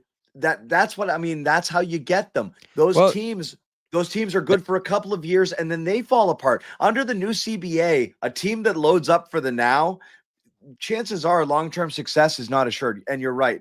It was Brooklyn couldn't have fallen apart worse. They way overpaid for aging superstars, and that stuff paid out for you immediately and kept paying out. But yeah, that's how it works. So if you want to tell me that's why these trades, Bobby, end up being 4 future first and 4 pick swaps. You're locking that team down for 8 years. The chance of a team being good for 8 straight years and not going to shit after loading up and paying all of their money and and they too shedding all assets and any opportunity to improve on their own for years and years and years and years. You just wait for the stars to age out, and that team's going to crash and burn. That's why you make these deals. But you got to wait for a long time, for that to pay out. That's the difficulty there, is because they're not going to be bad right away. So it's painful. It's painful. Yeah. Those are hard. Let's say you do move one of Brown or White down the line, and you can't rule that out. You do get that capital, and then you still have some infrastructure left for Tatum to step back into once he returns. But at this point, it is getting increasingly thin how much they'll be here once Tatum does get back. So I think the team's focus is going to be trying to see where they're at next summer when it's Tatum, Brown, White, and Pritchard again with whatever else they're able to retain. And here. They can reassess. It looks so grim right now because it's Brown, Pritchard, and White. Like Tatum being out of the picture is something no team could survive, regardless of their financial situation. Like this is just a year where you're not going to be in the mix at the highest level because of that loss. Now we'll see if he comes back at a late point next year. I don't think that's part of their plan either here, of trying to keep this thing together and maybe being in position. I mean, Brad was pretty adamant last night, John, that there's going to be no rush whatsoever with Tatum. And I think the buzz around that situation is that it's more likely than not he'll miss the entire year next year to make sure he's 1,000% ready to return. This is no question about it. Without saying too much, why risk that? I will say, I don't like saying it because I don't want to give away from where there. Forget about next year. Forget about it. Forget about it. It's gone. Forget about Tatum. I mean, all the signs are pointing in that direction. It's forget about it. It's fine. And again, you could be pleasantly surprised. The fun of those years, John, is that you get to see some guys you haven't seen. You get to be pleasantly surprised, and you just have fun with it because there aren't expectations. And that is going to be the beauty of next year, is there'll be no expectations. So it'll be very easy for them to surpass expectations. Yeah, let's see where we are right now, guys. Somebody give me an update here. I'm trying to keep up. We are at pick. Oh, yeah, I want to jump into an update. So off the board at this point, Kobe Brea, who's a guy I like, just went to the Suns in a trade. You also have seen Micah Peavy, Elijah Martin, who is one of Noah's favorites. Cam Jones, who is a guy I liked, went to Indiana. The Celtics are at 46. We're at 42 right now, so we're not too far off. Chaz Lanier, a guy the Celtics worked out, a guy I liked, at 37. So those two shooters who were potential Hauser replacements are off the board. And Adu Thero, who's one of the wings I was mentioning, who's in the mix. You know what's funny is, Reynaud, who we don't have any idea if the Celtics want at all, is going to end up going at like 45, and people are going to lose their shit. Yeah, so what are we talking about now? Reynaud is the best available, according to ESPN, at 42, which is where we are right now, I believe, right? Yeah, 42. And the only other guy there's a couple of guys I recognize, but the only other guy I definitively recognize at this point is Jameer Watkins, who's a decent forward out of Florida State, decent wing. And other than that, we're getting into like flyer territory, deep flyer territory. We've been there for a bit. Couple more super chats. Like Tommy used to say, you have to run. He'd be screaming from the sideline. But we all know at times in playoffs, you have to be able to play set up basketball. Again, it's fine. It's not at the playoffs that they played with pace. You're not going to be the Pacers. You just can't be last. You can't be the slowest team going. Reynaud is gone. He's gone. What, Rosie? Reynaud to Sacramento. And then Gregory Alexander. What about Brad working magic? Trade up from a penny. Again, I don't know. I don't know, guys. Thank you guys for the super chats. So we do appreciate them. They go, all the proceeds go to the hosts here on the Garden Report. So thank you guys for contributing here. It's always a nice little added touch. Not like we're not going to put your regular comments on the screen as well. But yeah, if you send us a super chat, we will put it up and we will address it directly. And it's all good. So yeah, Reynaud gone. I think that's your entire big board, right? Everybody's gone. I just rounded off. Reynaud, Kalkbrenner, Brea, Broom, Thero, Lanier, Jones. Those are the only guys interesting. Honestly, at this point, trade these for future seconds and see if you do better. Yep. These are pointless picks. Pointless picks. And if anyone wants to tell me anyone different that I'm forgetting about here, go ahead, but I do not see it at this point.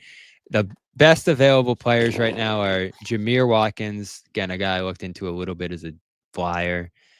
6'5", 6'11", wingspan, inconsistent shooter, decent defensive wing. Nothing that exciting there. Alex Tuhi, Rocco Zakarski, John Tonji. Javon Small is interesting. Want to throw him in the backcourt. That's probably who I'd take. But yeah, it is the end of the draft, John, at this point. Ryan Nembhard's good. Bobby, we've been drinking. We've been drinking all day, and the lights are about to go on, and it's going to be a grim picture what's left at the bar. Can I throw this one out there? Because they're picking 46, and they're in the 50s too. Andrew Nembhard has a brother, Did you know that? Yeah.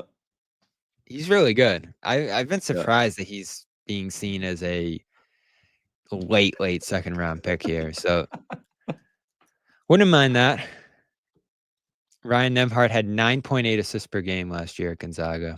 Yeah, well, you can. Keep seeing people talk about this. Use the second rounders, trade Yang. Can you trade him into some TPE somewhere? And maybe just get that money off the books, and then just use it to sign, somebody. That's the play. That's the best play. That's honestly, I think the most likely thing that you're going to see is trading Yang for sure. If you can, if someone's interested with a couple of these second rounders into some sort of TPE or something like that to make it work, and then just use that money, take that money off the books. Now you'll be 12 million under that second apron. You could comfortably go even sign Al to a mid-level if you wanted to bring him back. All of a sudden, you've got better feels, there.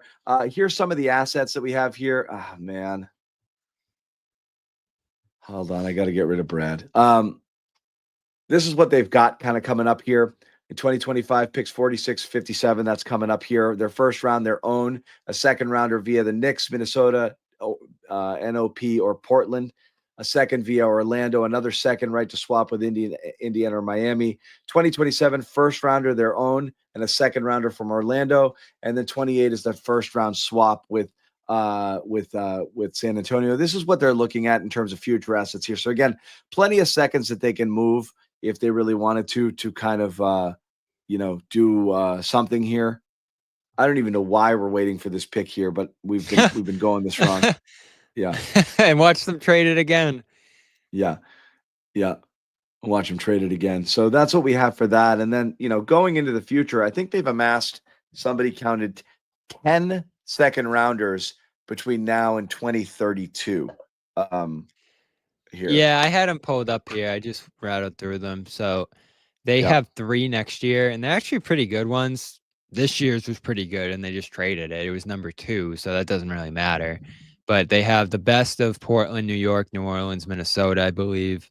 They have the better of Miami, Indy, and the better of Detroit, Milwaukee, Orlando, which is usually how these things end up coming together.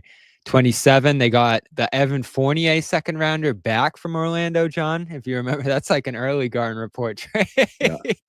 They trade a couple of seconds for Evan Fournier, who I thought was awesome, and he was not.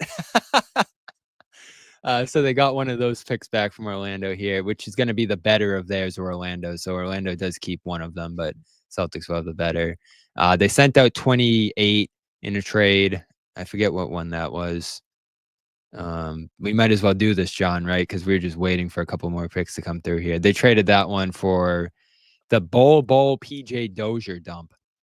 So that pick is still in play for 28.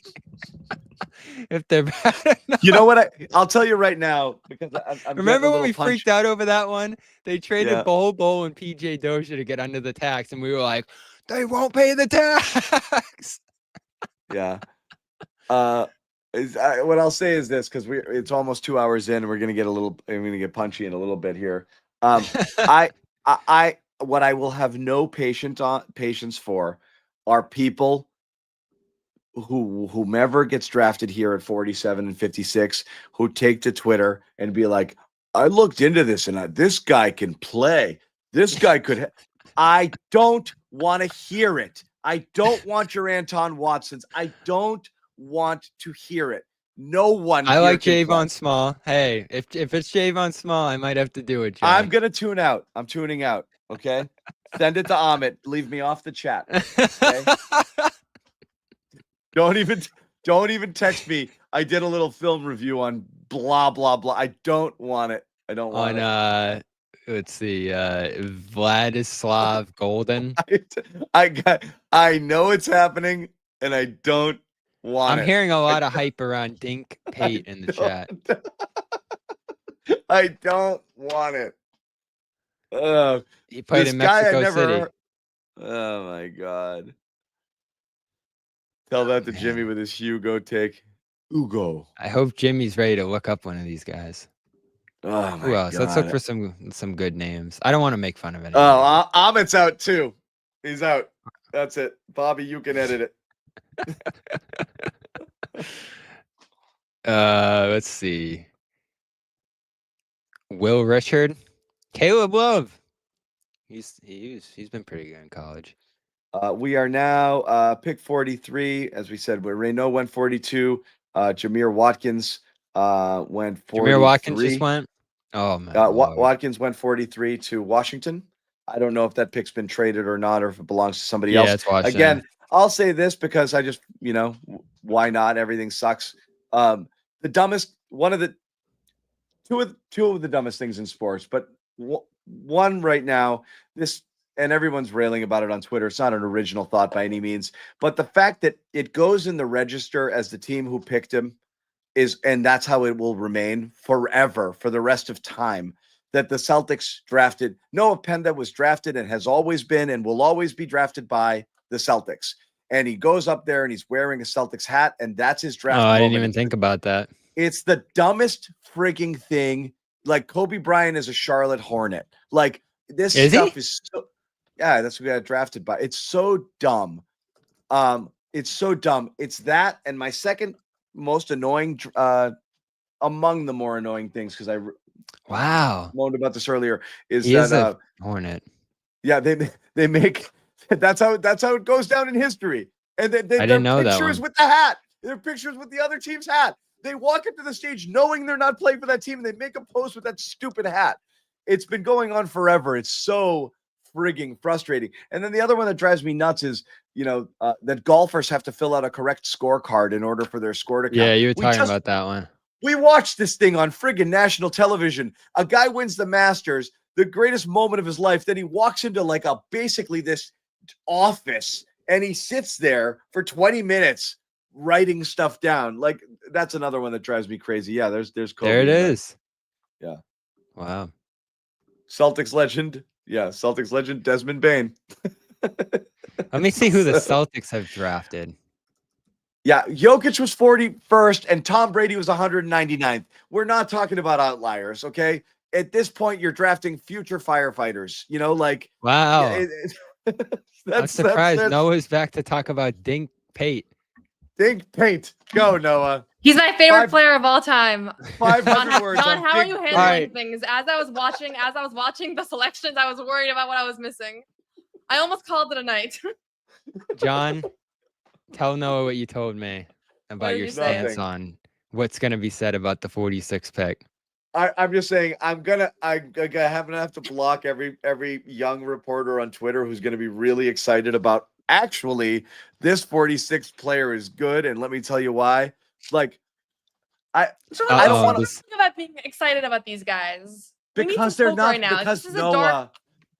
What? Because they're not. Okay, well, I'm just saying. Let's be realistic about them. That's all. What about Isaiah Thomas? What was he? Was he 60th? Oh my gosh! There's obviously going to be some of these guys. Come on, John. It's great if they're going to get him finally. The problem is there's no chance I'm going to have Lou heard about Dort the guys wasn't that they select. drafted. Like, yeah, they exist. They exist. Sam Hauser. Sam Strus.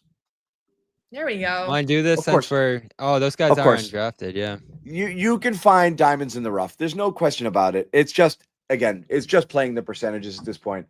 With where we're at. All right, I want to do this since we're still in 44. whatever. No, How no, many of I'm these fine. guys actually played? Are you okay?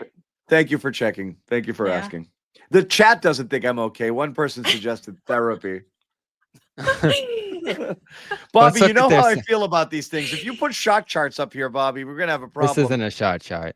Okay. Here's our two guys that we've Every been time talking I'm not about in the every show day and I since. check back, Bobby's putting There shot was charts the on other the day. What was screen. it the other day, Bobby? That you pulled up? It could have What been did you pull up the anything. other day? What was it? All I know is that it was like I couldn't even look at it. What No, was I it? pulled up the trade machine and Noah wanted to die. Oh my God, John, when you pulled up the trade machine, I almost left right on the spot. Come on. I'm just No, trying to trade get us machine. to 46. Yeah, anything we Yamadar, can do. Juwan Begarin, Tremont Waters, Jabari Bird, Kadeem Allen, Semi, who a lot of people were excited about for a little bit. Deonta Davis. Dirk, are you talking about me? Yeah. Demetrius that's- Jackson, Ben Bento, Abdel Nader, Jordan Mickey, Marcus Thornton. Yeah. Not the good one. Noah, the reason I'm not mad is I'm pretty like I've come to grips with the situation here.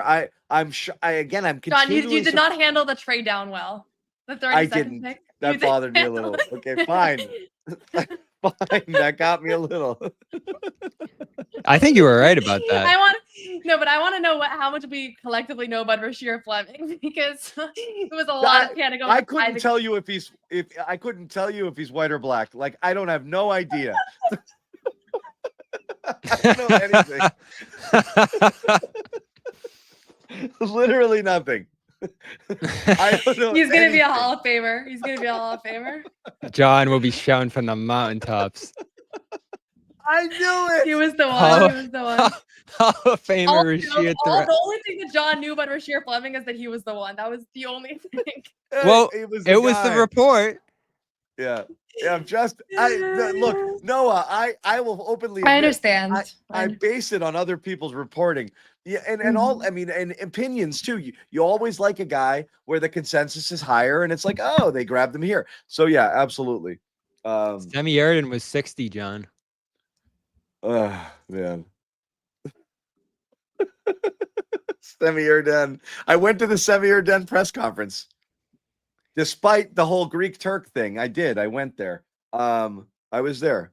But no, but like I said, I'm still a little bit shocked. We're at 45. We're almost there. Just for them to trade out again. Yeah. And again, what's the pay scale here in terms of when you are going down on these picks? How much are you saving here, Bobby? Do you have put that up on the screen? You can pay seconds, whatever you want. It's like a Real second quick, round exception. While we're here, I want to let people know, for those out there who are Prize Picks people, you got 30 minutes on this free square here on Prize Picks. If you did sign up, and whether you sign up, you use the code CLNS to get that offer on the screen, play 5, get 50. This free square is available to everybody here right now. Women's basketball, Wilson, 0.5 more. What these mean is it's giving it to you. You put it into your lineup and it's an automatic hit. Go out if you're going to play, and if you're going to play a lineup tonight, Aja Wilson here, 0.5. I can't. You gotta have to bring it in, honey. Asia Wilson. How's Yeah. she playing this year, Noah? Asia. She's been playing well, but the Aces have been taking a massive step back. So they've struggled. I think they might be like a dynasty team that's a little thin right now. Yeah. Just like another here. It'll be fine. It'll be fine.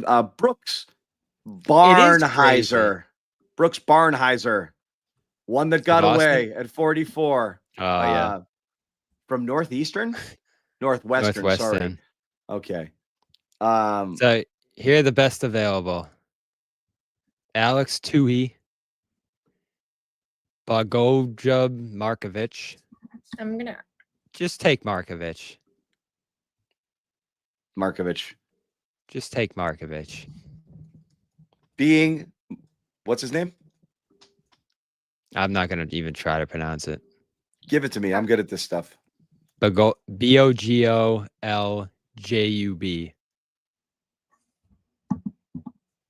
Oh, I'm not good at that. Markovic. Yeah, just take the Serbian center, who unfortunately weighs 213 pounds. Yep. Rocco Zakarski, number 45. The Celtics are on the No. clock. Oh, Celtics on the clock. Okay. Celtics are on the clock. Noah was scared that you was I'm gonna kind of talk about surprised. Rocco I'm kind of Zakarski. surprised they're drafting these guys. Like, so they're gonna take 3 rookies effectively for now. Probably one of them will be a 2-way. Ooh, what does this mean for our 2-ways? Yeah. It's gonna be bad news for our You- 2-ways. This could be, I mean, for the guys you love covering, Noah, this is a big spot because these are the 2-ways. These are the guys that are going to play in Maine. These are going to be guys that are on your radar. Well, they have 2 returning 2-ways right now. I don't know what they're gonna do with Drew as a restricted free agent, but Miles Norris and then Drew Peterson because JD was upgraded or converted to a standard deal. So I would imagine one of these guys gets a 2-way contract, but they're probably not gonna be able to give both. Like this is the 57th pick and they get a 2-way contract. I don't know. Yeah, this is a weird spot. What was Anton Watson last year? He was like 45. He was in the 50s. 50s, okay. And then he obviously was waived middle of the season and the Knicks signed him. It feels like we're I in that didn't know that. territory here, though. Didn't even know that. You didn't know he was You waived? didn't know they got rid of Anton Watson? No, I was looking forward to his contributions next year. Come on. That's why they got He was on the Miles Knicks. Norris. Okay, let's see. Do we have the pick? I can't wait. I'm honestly. I I'm don't. excited. I'm about to scroll down the I'm 40s in this refreshing. draft guide. My wife and daughter, my eldest daughter, are out of town. My twins are just tearing the place apart. I didn't expect to still be on at this point. There's a party going on out there. How quickly we got put over under on minutes are we going to see a tweet, John, that so and so is good? Oh my God. I'm just gonna. I can't. I'm just looking forward to the Jack Simone video. Do it, Noah. Jack just sent me a list of his favorite prospects. Oh, good. He wants Tyrese Proctor. I want him to. Jack then. spent a lot of time scouting this summer. He's been scouting. I want him to. I trust Jack. Are you kidding? Absolutely. Amari Williams. Wait, did it happen? Amari Williams. What do we know about Amari Williams? Are you reporting something? That's what they got? Amari Williams. Kentucky center. Okay. Oh, they got the center they wanted. We wanted this guy all along. They preferred him over all of the other centers, actually, is what I've been hearing. Yep. I'm trying to see him in the draft, guys. Physically He's- imposing big man, 7'5" wingspan, known for his defensive prowess and basketball IQ, excels as a rim protector and rebounder, using length to alter shots and secure boards. His defensive versatility enables him to guard multiple positions effectively. Out of Kentucky, sold? Amari Williams. There you He's go. 75th in the athletic guide. That's good, right? Is that good? 75th. I'm kidding. Yeah. Does anybody have He's- thoughts on him? He's from Nottingham in England. Oh, I thought that was Syracuse. Oh, is there a Probably would proposed have heard him trade? in that case. I hope so. No, it sounds like they're taking him. He wasn't one of the 5 prospects that Jack had at 46. Jack's still going to find a way to love him. Yeah, he will. Proctor played at Duke and probably was like a big tournament contributor, right? So, I mean, this is a Kentucky guy. He started at Drexel. Brad but- did it again.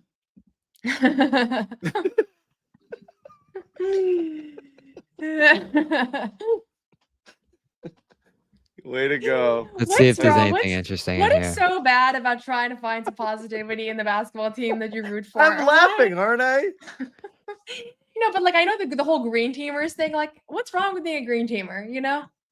Life is There's nothing- hard. It's not about being a green teamer or not. I think Here's- it's honestly, like I said, it's about unrealistic explain. expectations. I think I like I this. love, I like this. What? He is a player. Want me to explain it, John? No, I don't need it explained to me, Bobby, but fine, go ahead.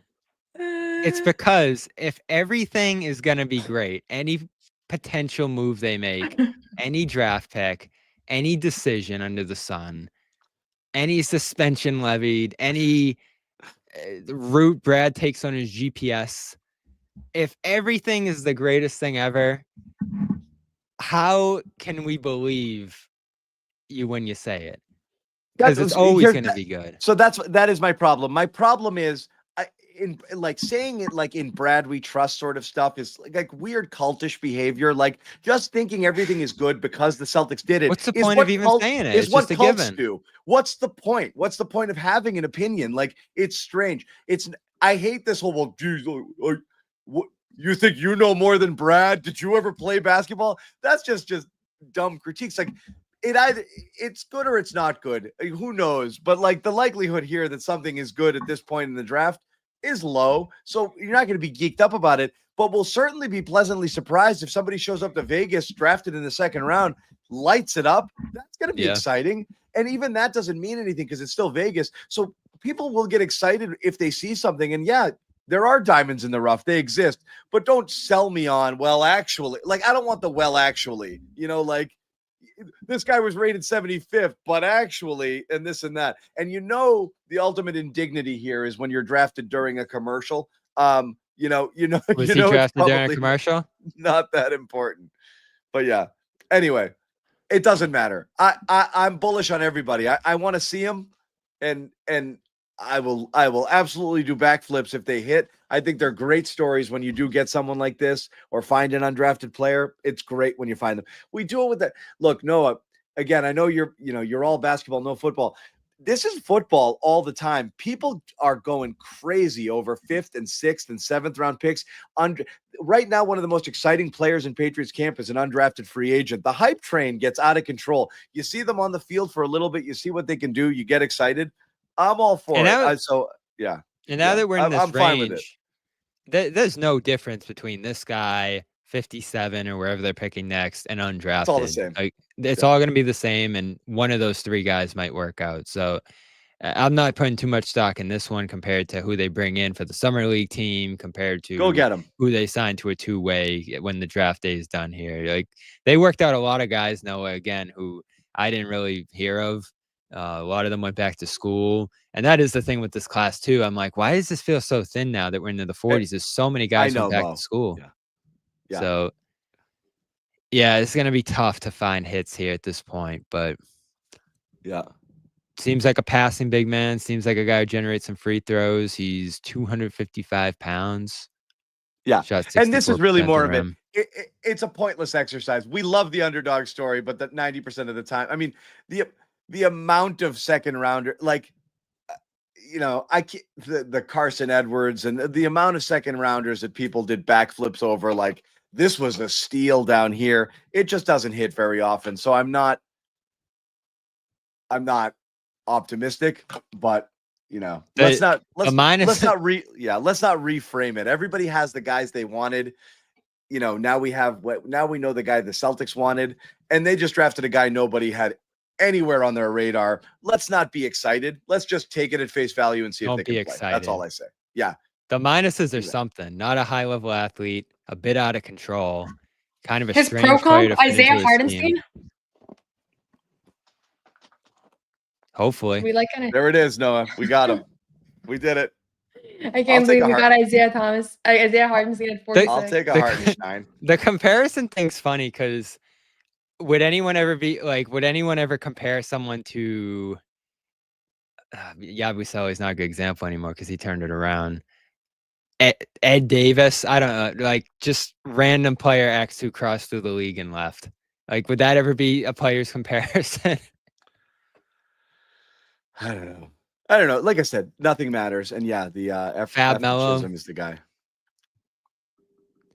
I didn't compare Baylor to Luka Bailey. Someone else did. I don't know. We got 1,000 people in here right now, so obviously there's enough interest. and 1,200 combined between the two YouTube channels. Good time to Andy to tell anybody here in our who's watching us, if you're new to the Garden Report, and again, I know from the chat many of you are OGs here, but subscribe to CLNS Media, our YouTube, not just for draft coverage, but for any coverage. We are the Garden Report. We do this after every game, but lots of other stuff too. Bobby and Noah have been killing it with talking to draft experts, talking to Celtics players. We have 4 Celtics players right now on our channel. If you want to catch up with Jordan Walsh, Baylor Shireman, Torrey Craig, or Drew Peterson, interviews with them. There could be more to come. You also have Noah's terrific podcast on this channel as well. You Got Boston. She's talking to some of the smartest, most plugged in insiders in and around the NBA. The 2 of them doing plenty of off day coverage here on the Garden Report as well. A host of other great podcasts as well, including stuff you can see from Sherrod and all of that. But again, the Garden Report, oftentimes the main course after games. We're here after every single game. We'll be doing Vegas Summer League coverage. We'll be doing preseason coverage, and we never miss a game. Rain or shine, doesn't matter what time, East Coast, West Coast, we're here. So please subscribe to the channel, like it, share it with your friends, tell everybody about it, turn on your notifications. We are here. Guys, what do you want to do? You want to hang out? Yeah. I've seen the first assessment of Amari Williams being really good. It's out there already. Can you guys talk about that while I just make sure my children are alive, and then I'm going to come back? Sure. Yes, sir. I have to hop off before 57. All right. Before 50. Okay, yeah. I'll be back in 2 minutes. I'll just read this, Noah, because tell us a little bit about Amari Williams. I don't really worry about the game too much right now. We can look into that when we actually watch him, because we haven't watched a second of this guy play. But he's from England, as John said, not a basketball hotbed. Mostly played soccer as a kid and was identified quickly for basketball given his size. He played for the Great Britain national program and was seen as a potential NBA player in Britain even at that age. Also played U18, U20, basketball without borders. Chose Drexel over Charleston. Took him a year to get his feet under him, but he emerged as a sophomore. Won Defensive Player of the Year for 3 straight years. First team in his conference. Led Drexel to 20 wins and 2nd place in the conference in his 4th year. Then he transferred to Kentucky and averaged a double-double starting every game for them at center this year. They reached the Sweet 16, losing to Tennessee. This year, 10, 8, 3 assists a game. He's known as a passer. 2 turnovers, a block per game. Shot 56 from the field and took a few threes. 62 at the free throw line. Nick NBA, who does great content breaking down some of these prospects, had him as the best passing big in the draft. So he made a video about that. I just reposted it on Twitter. Tyrese Proctor just selected by the Cavs with the 49th pick. So people that had their eye on him, he's no longer on the board for 57. 57 is going to be someone from Mars. Yeah. At that point, it's like, the thing I like about that, though, is that those guys are so close to being undrafted that it's like, I kind of like that part of the draft. So, I mean, we we came a long way from thinking they might be picking number 2. So, honestly, I guess they're going to move up just a little in the first round. So the fact that they've moved down, a couple people asked me like if they're moving in one direction, which way, and I was sure they were going to move up here and try to get some. I didn't think they were going to yesterday. Once they decided that they made their moves and they were going in a certain direction there, I think it's just take whoever you get at that point. Oh, my God. I'm looking through the draft guide now, and there's someone who played 6 years at the same college. Oh, wow. Who is it? Chase Hunter for Clemson. Crazy how long people play in college now. I'm just scrolling through this thing. Caleb Love, recognize him. So, yeah, we'll hang around here for a couple more minutes till John gets back. Noah what is on your to-do list after this? I just did Bleacher Report, and then I have to write up the 57th pick. So, and then we have Mike. We'll be hearing from Mike Zarren, the assistant general manager of the Celtics, who's kind of been the cap guy for a long time. We're doing a Zoom press conference, so I don't think we can live stream that one, right? But we can. We are going to try. Oh, no. We'll be off the air. We'll be off the air, so I actually don't think we will. But what are you curious about? I know you said your question will be related to what? You had a question in mind. I don't know. On one hand, I want to know if there's any sort of perspective that, on the Derek White, Jaylen Brown stuff, I would like to get a temperature check on them right now from Mike. I'm trying to think about how to phrase that. The other thing is just the second apron, Brad Stevens, to your point. That's you what said, I was like, thinking. yeah, like what is so punitive about the second apron that made them feel like, okay, we have to get under early in the offseason? Because I'm getting the sense that they kind of rushed to make that transaction, to be in the second apron throughout the offseason. And so that I would love to know if that was a priority to do it sooner rather than later, so that now they can maybe aggregate salaries or do those other things. So I'm sure he won't spill the beans too much on what they're planning, but maybe he'll give us a little bit of a sense of like why it was so punitive. Yeah, I think that's been the big question over the last couple of days, is why they made the moves they did, why it's important to downsize this year. I think we've all assumed it's just because of the likelihood that they're not going to compete. So why have $200 million in tax? Why have second apron restrictions placed on you, which of course do have a very distant draft pick potential thing attached to it too, but they move with some urgency to get under that line. So I'm curious too, what moves could they not make that they needed to get below that to potentially make now? And the other thing we're looking at tonight as this draft progresses, Sam Hauser is still a Celtic, George Niang still a Celtic as well, Anthony Simons, 3 guys that could potentially get them below the first apron line, which is they're 7 million over right now. That one we haven't talked a lot about. I think you have to be below the first apron line to use trade exceptions, which you've mentioned, Noah, you're not going to probably do. To do a sign and trade, if you're bringing in a player in a sign and trade, you need to be below the first apron.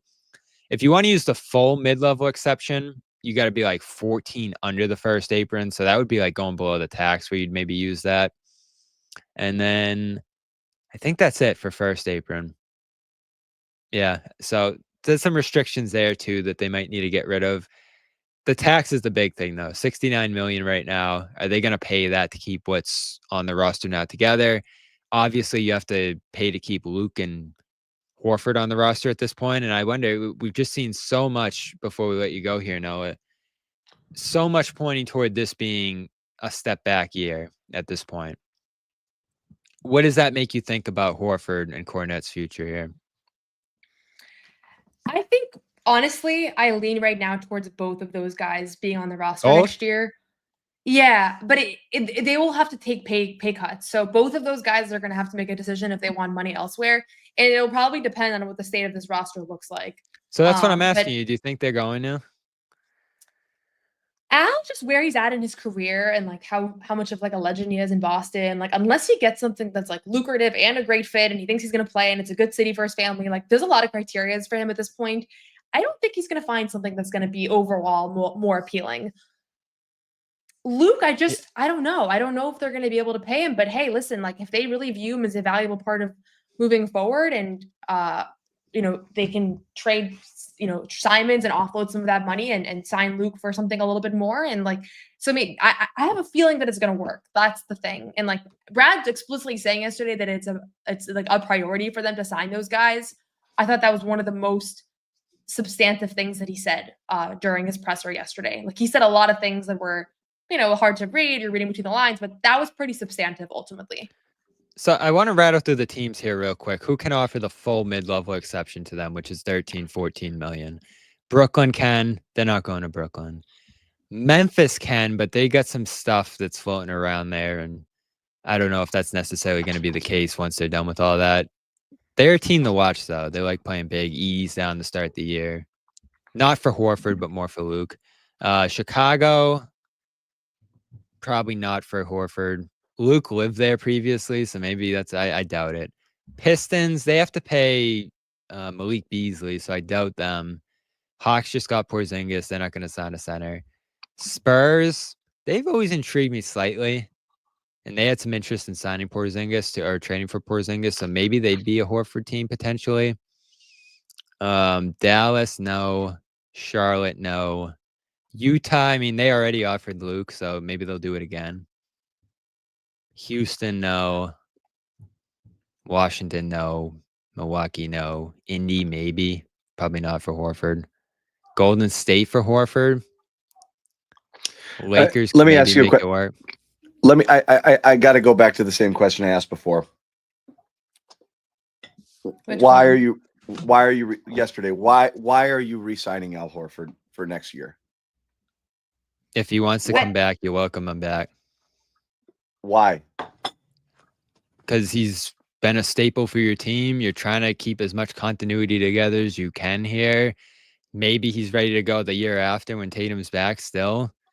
I mean, what are we doing here? Like we're going to talk about. I'm not hanging on saying to him sign him for $20 million a year. He's I'm probably saying back on a on the minimum. I would be stunned if they offered him more than a minimum. And I don't know if that's going to be offensive to him. Obviously, Al is a guy that has what's good though when you bring him back. He's a good player. Why would you offer Al a minimum? It's probably the best minimum. What good thing happens when Al returns? Like what you're trying to save money. Yeah, he's a mentor to all the younger guys. He's routinely described as everybody as the voice of leadership in the locker room, the best teammate you could find. I think that I think that you don't want to give away that piece. Forget the on-court contributions. He's still one of the better big men in the league and somebody that is like very much a reliable rotation piece. Like I don't want to like retire him just because age-wise he fits, but I think you give him a 2-year minimum. Like if he takes that, that's a great deal for you. So I mean, who knows, right? You're all of the reasons you mentioned why Al would want to stay makes sense. It's hard to be an NBA player. It's harder to be an NBA player at 39 years old. You have to commit yourself, your mind and your body to a lot to go through these things. Al's going to do it for a team that he knows has no chance to go anywhere for the least amount of money possible, is asking and expecting a lot. So I don't know his mind, but if I had to bet, I would say it's highly unlikely that he would do that. It's more likely, let me see if I can ride off into the sunset with another one. I won one chip. Let me see if I can get another, and I'm done. I'll be 40, and that's it. Luke seems more realistic because he's super happy. He loves it here, and the fans love him. And how many starting roles are there for him? And he's younger, and where else is he going to play these kind of minutes? So honestly, if I had to handicap it, I put Al at 1% chance and Luke at a much, much higher percentage based on the money alone. However, if it comes Al down is to the important minimum to you, and if Al's telling you that I'm playing 3 more years and I'm committed and I want to be here when Jason comes back, and you can find a number like 3 and 21 that works, fine. If you trade out and down and get rid of some other pieces, if you can find a way to get off of Niang and find a way, maybe you move on the Simons thing and this and that. And he's still really good, John. And you want to keep these guys, that's a different story. But for a year, no way for a minimum deal. I don't know. What is he playing for? Like, I don't know what does he gain by playing for small Maybe like money Noah said, it's 2 years. One more year with a team that isn't going anywhere. There, I don't see it. So the Al thing seems extremely unrealistic to me, unless he's like, I'm playing forever. And then the equation changes, you know? I've heard for a long time that the thought process there is I'm playing forever. Like it's not close to decline. Fine. He's not close, I love it. Yeah. When I talked to his mom earlier in the year from my mom's story, she was like, that's a good story. She's not close. He's not close to retiring. And like, I can't even picture what he's going to be like when he's not playing. That's a different story. Yeah. So again, he's old, right? But like LeBron's a couple years older and has a much, much heavier load to shoulder. So it comes down to, but I do think he's going to have to take a big pay cut. So, and I don't know. I know that he's always taken big contracts. Obviously, everybody remembers him going to Philadelphia. I could see a world where the minimum is just not on the cards for him. So that's why he would leave, not because they don't want him. It's just I don't think that they're going to offer him a substantial amount. I would hate losing Al. The value in having Al is tremendous. But if it's 1 year and that's all you're doing, you gain nothing, he gains nothing. So I don't see that. I think you got to really feel that he wants to continue playing and wants to be here for longer, and you work something out that's beyond the minimum. But in order to do that, you need to maneuver some more money around multiple years, all that. Yeah, I think you make something work there. I think they've wanted to make something work with Luke too. Brad Stevens said as much yesterday. So they can do some navigating and have those guys involved. And again, you have nothing at center right now. I don't think you're going into next year trying to compete for a championship, but you still want the functions of a team to where you have someone competent at center. You have pieces that can actually go out there and play games and compete every night. Like even with this ownership group too, I don't think they're going to want to come in year one and be like, all right, here we go. It's the tank show, and just signal that out to everybody who's involved here. I think that's demoralizing for some players involved as well.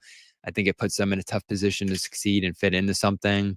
Joe, Like, we already know it's going to be a challenging year for him. Not that that's super important, but I think that they're going to start the year with something that looks like it could compete. And having Horford and Luke ideally both involved in that is important here. But interesting as we head toward the finish line here that they weren't able to figure something out as of now to move off another contract, which there's no rush to do, but probably they're going to have to do, I'd imagine, Noah, to get some of this stuff done. Yeah, I think Simons would be the piece to clear some additional money here, because I don't think necessarily that he's a player that they selected because they view him as a part of the future. But he is somebody that has value and is How about on. Niang? I don't know. Niang is just like, I don't know that there's going to be much of a market for him, and he's actually, I can believe that he's almost a 40% career 3-point shooter. Like that's really not good. Yeah, he's a really good shooter, and so. On that deal, what is he making? $8 million this year? Yep. Is that his contract? Like, that's not a bad expiring. It's an expiring too. Was Tanji one of your guys? No. I don't know. Bobby's get saying picked? weird work. Yeah, he got picked. 53. Bobby Those said weren't a lot my. of Those are stuff. just guys who were available. Okay. The guys we've been talking about have been long gone. Yeah, I will say though, I Yeah. have never seen Celtics fans collectively hate somebody the way that they're talking about Georges Niang right now. Like I know he grabbed Jalen's leg in that Game 7 against Philadelphia. I think that's where most of the animosity starts from. Do you remember that clip where he's sitting on the bench and he grabs his leg? But I looked through his Instagram profile. Oh my God, all of the comments on all of his photos are Celtics fans being like, "We don't want you in Boston." Imagine getting traded and that's your warm welcome. Well, Like, he can cozy up to Jaylen Brown, who nobody wanted here either, and it worked out well for him. So people forget quickly if you do anything good. I hope that So once he has his first 5-3 and game, he's from Lawrence, right? Isn't he from Lawrence, Mass? Lawrence, he's a Massachusetts guy. I mean, talk to Brad Marchand. You can smooth out anything if you go somewhere and you contribute, and people can work stuff out. But I mean, it's less Niang and it's more the idea of him, that he wasn't that's what we got. Like, this. It also doesn't seem like he fits into what they're doing. Like, Hauser's still here and he'll play that role. Maybe Hauser's gone soon. I don't know what they're doing right now. Obviously, they have to subtract something. Like you said, no, it could be Simons and multiple players coming back that they can actually fill rotation roles. But this thing isn't looking great for next year, and we knew that was going to be the case. We knew that we wanted them to hold on to Brown and White, and that it was going to be difficult to do anything else around those guys if you were keeping them. So that'll continue to be a question. It's not a decision we want them to make hastily, so I don't mind them being patient with it, but we're going to keep asking those questions of how you actually put a roster together around Tatum, Brown, and White once Tatum comes back, because it's not going to be the 46th and 57th pick in this draft. Couple pieces of Amari Williams scouting, and I know Noah's got to scoot for a little bit here coming up, so Noah, just dip out whenever you have to. This from Jeremy Wu from ESPN. Celtics acquired this pick as part of their trade package from Orlando. Yada, yada. Caught the NBA's attention after transferring to Kentucky for his final year of college after 4 years at Drexel. With an excellent frame and solid passing skills, make him somewhat unorthodox developmental flyer for the Celtics on a 2-way contract. And then Givoni here over on ESPN. Williams might not be adept at making quick rotations as a rim protector or flipping his hips on the perimeter, but he has excellent physical tools and ranked among the best rebounders in the country in his lone season at Kentucky. Combine that with his agility as a trigger man in handoffs and his ability to play above the rim on the move, and he's an interesting situational fit for some teams. So that's that. And then KOC, Amari Williams is a nice choice for the Celtics, a big man who can really pass it. Good connective piece that makes sense in Boston's system. And it is funny when you talk about a guy playing in a system when it's likely that he's never going to play. But whatever it is, what it is. John Zannis and Bobby Manning here holding down the fort. We are well into, I should say, hour 3 of our draft coverage. Celtics are a few picks away here from making their second and final selection of the second round after trading down and out from pick 32. And they got scooped. They had a guy reportedly that they wanted. And Phoenix traded up ahead. for Rasheer Fleming, who's going to be a future All-Star. And the Celtics missed out on that. They traded down from 32 to acquire extra second-round picks both this year and in the future, picks 47 and Well, it was is it interesting 47? they pick a center, right? Because we're talking Reynaud, we're talking Kalkbrenner. Are they like, okay, this guy's good enough as a developmental center, and they didn't think those guys were going to be able to step into roles now or Yeah. grow into roles that are good enough to actually help them when the time comes? Again- Those would be interesting questions, but I don't know. Did he get a ton of value here to move back this far? Not really. You probably just didn't love what was there at that point. Yeah, who knows? Again, that's how it is. In And all this guy's sports. taking a two-way, as Wu said, so you're not signing Yeah. him to an actual contract. There's money, no real contracts, the money considerations here. You never know what the motivation is, but typically when you move out, and choose not to pick a player, it's because you think everybody sucks at that point, or everybody's the same, and you're getting the same player at 46 that you are at 33. And of course, cash considerations can come into play as well here. We're gonna throw up a couple more super chats here that came in. Here wasn't Isaiah Thomas the last pick? Yeah. Again, there are absolutely cases of finding diamonds in the rough in the second round, late in the second round, undrafted. Absolutely. Pick 55 now. The Celtics, I believe, are at 57, so we should be up with their pick shortly. Dirk throwing down his customary 11-11. Feels like every year on draft days, someone sneaks an extra shot of caffeine into Zannis coffee. Whoever you are, this money can go to you for this public service. I know you're pretty aware and active for 10 in the second round. It's just fun. And like I said, this is kind of silly season stuff. None of us know a great deal about a lot of these players here. So we're going on, the scouting reports. I just got a of the people, tweet. yeah, who did a lot of the work. And so we read up what the people who are doing the work say and base a lot of our opinions and our judgment off of that. But so much of it comes down to strategy and what the Celtics are trying to do and trying to kind of read between the lines and see what the plan is here, because we really don't fully know in the first year of this kind of retool, rebuild situation with new owners and a new world order and the second apron kind of kicking them in the ass, and everything's coming at us really fast here, and we're all trying to make sense of it together. What's up, Bobby? So a lot of positive tweets flying around about Amari Williams. We just got one from Nick NBA, who I assume is watching. He tweeted me and Noah. Said he's watched a lot of Williams and he's the best passing big in this cycle. Really similar to Luke. I love how Luke's now a comparison now. Everyone wants to be Luke. Who was just saying they want to be Derek White again? This is like the fifth person who said they wants to be Derek White recently. So he's become a big comp. But now Luke is joining him as the guy you want to be compared to. Luke is now the model for you come into the league and you change your game and you find a really good role on a team. Like that is the Cornette contest, the Luke comparison. There's just a lot of stuff. The teammate, maybe they'll call it the Luke Cornette Teammate of the Year award or whatever they have there. So I need a shot of caffeine to keep going. Bobby just needs someone to say something nice about Luke, and bang, you get another hour. You get another hour out of him.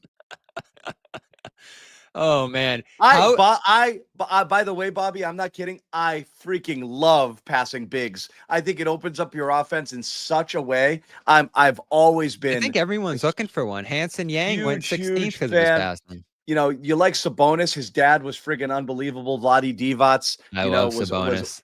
Was an incredible passing big. I love Bill Walton, obviously. When he first came here, every single play. Huh? Remember Rob's passing? And Rob, was Rob a good passer. That ball, one of Rob's passes. You want to give me a shot of caffeine? One of Rob's greatest strengths wasn't just his vision; it was how quickly he could get the ball out of his hand. Rob would catch a pass and immediately deliver a great pass to someone else. He had a really quick brain. He could really see the floor well. He was, again, really sad that his career fell apart. I don't care where it was. I wanted good things for Rob. I do feel terrible because he was awesome. That's it. Yeah, I'm sold on him. Yeah. Why not? Can Jimmy get on the all good tape Yes, right that's now on exactly Amari? it. Rob was one of the fastest passers. He would get it and it was gone. He made such quick decisions and good reads and accurate passes. He was a really, really, really good passer.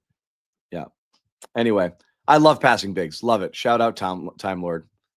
I still want him to Yeah, get a I'm ring. watching a little bit of him right now. Williams pushing the ball. I remember, unfortunately, I think Ahmed and I were talking Nebhart, about this the other day. 55. Let's go. Oh no, we're at 56. Ryan Nemhard. I like him a That's lot. it. I think he's a little underrated, given that he's going 40-something here. Are we into the 50s yet? Please tell me we are. So Mike's going to speak at the conclusion of the draft. They'll send further update 10 minutes prior. They sent that. Oh, we're well into the 50s now. We're going to get there. What are they picking? 57th? Yeah. Yeah, Okay. we'll get there. We're getting there.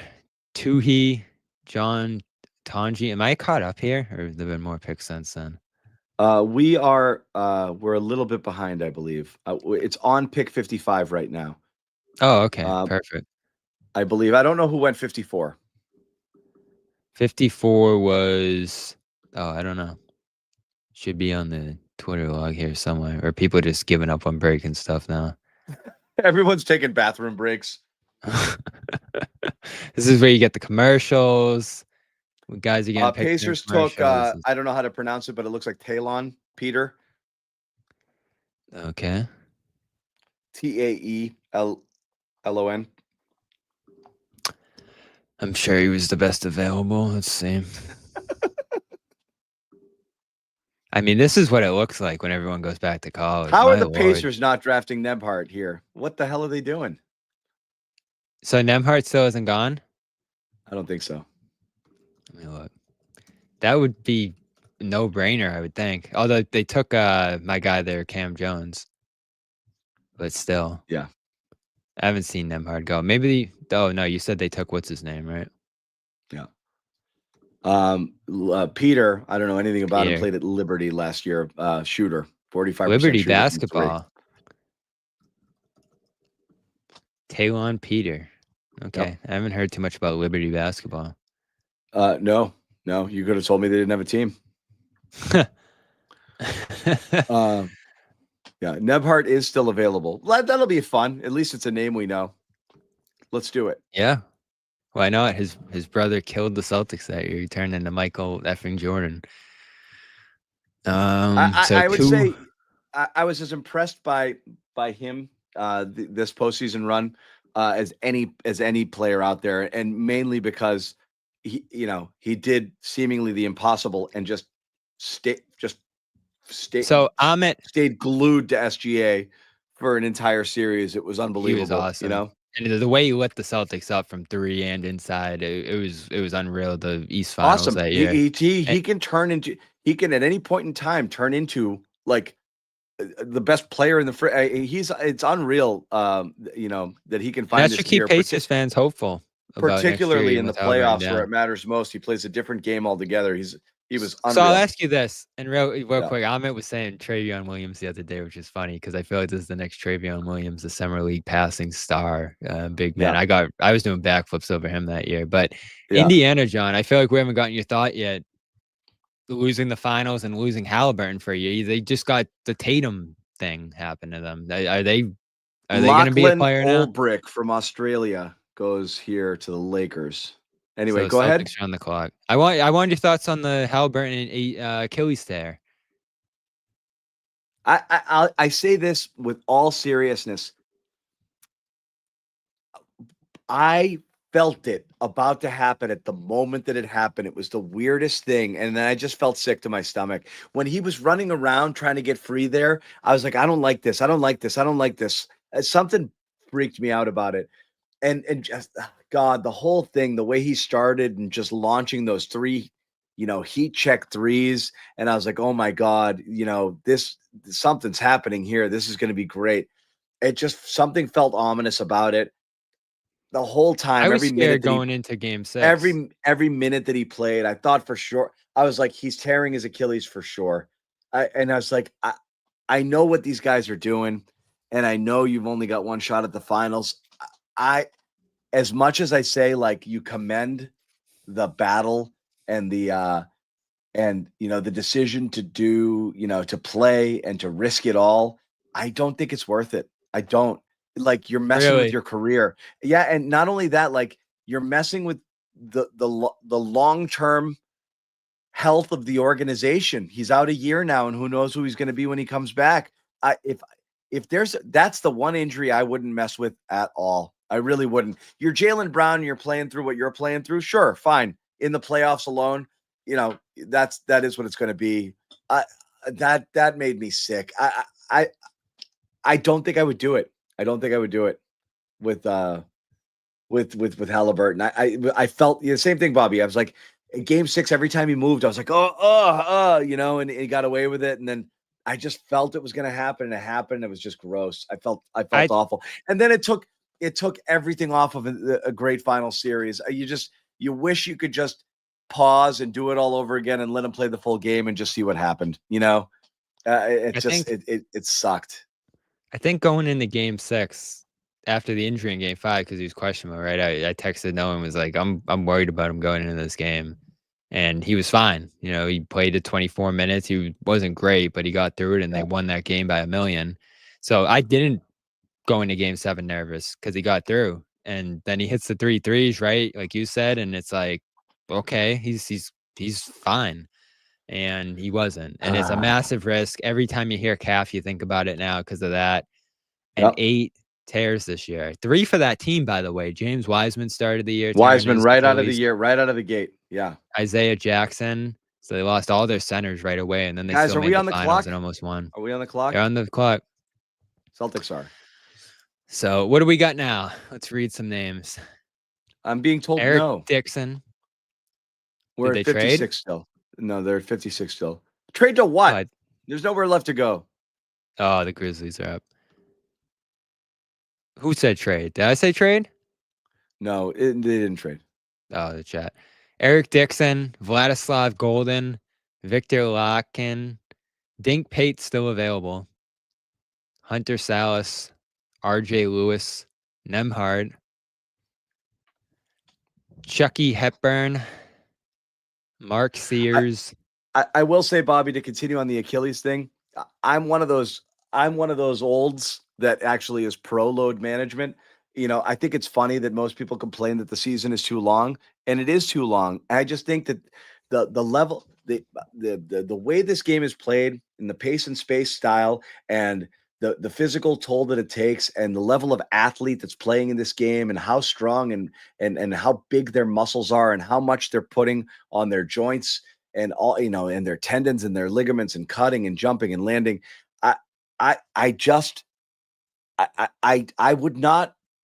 I do not want my stars playing more than 65 games in a year. I don't. I really want to.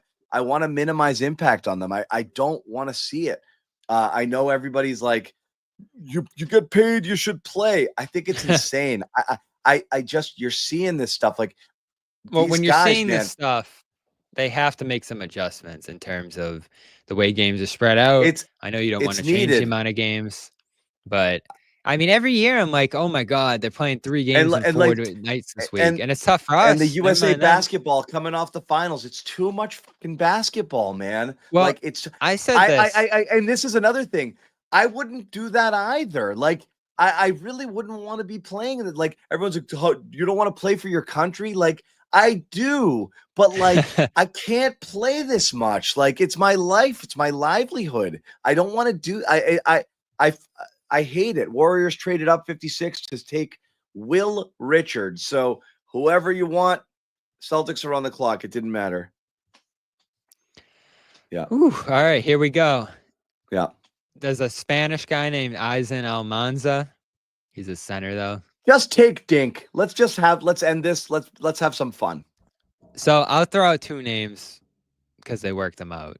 Jackson Robinson, Kentucky. Clifford Amarui, Alabama.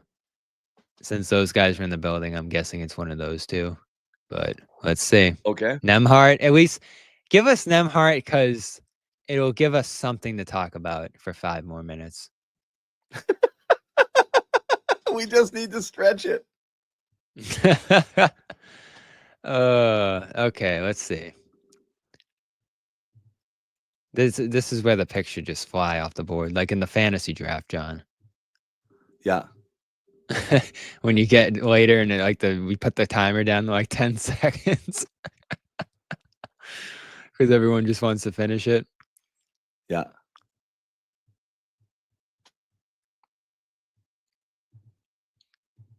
Let's see. Oh man, I was saying this to Noah when you dropped out. We went from thinking the Celtics might be picking 2 yesterday to awaiting the 57th. It's pretty sad.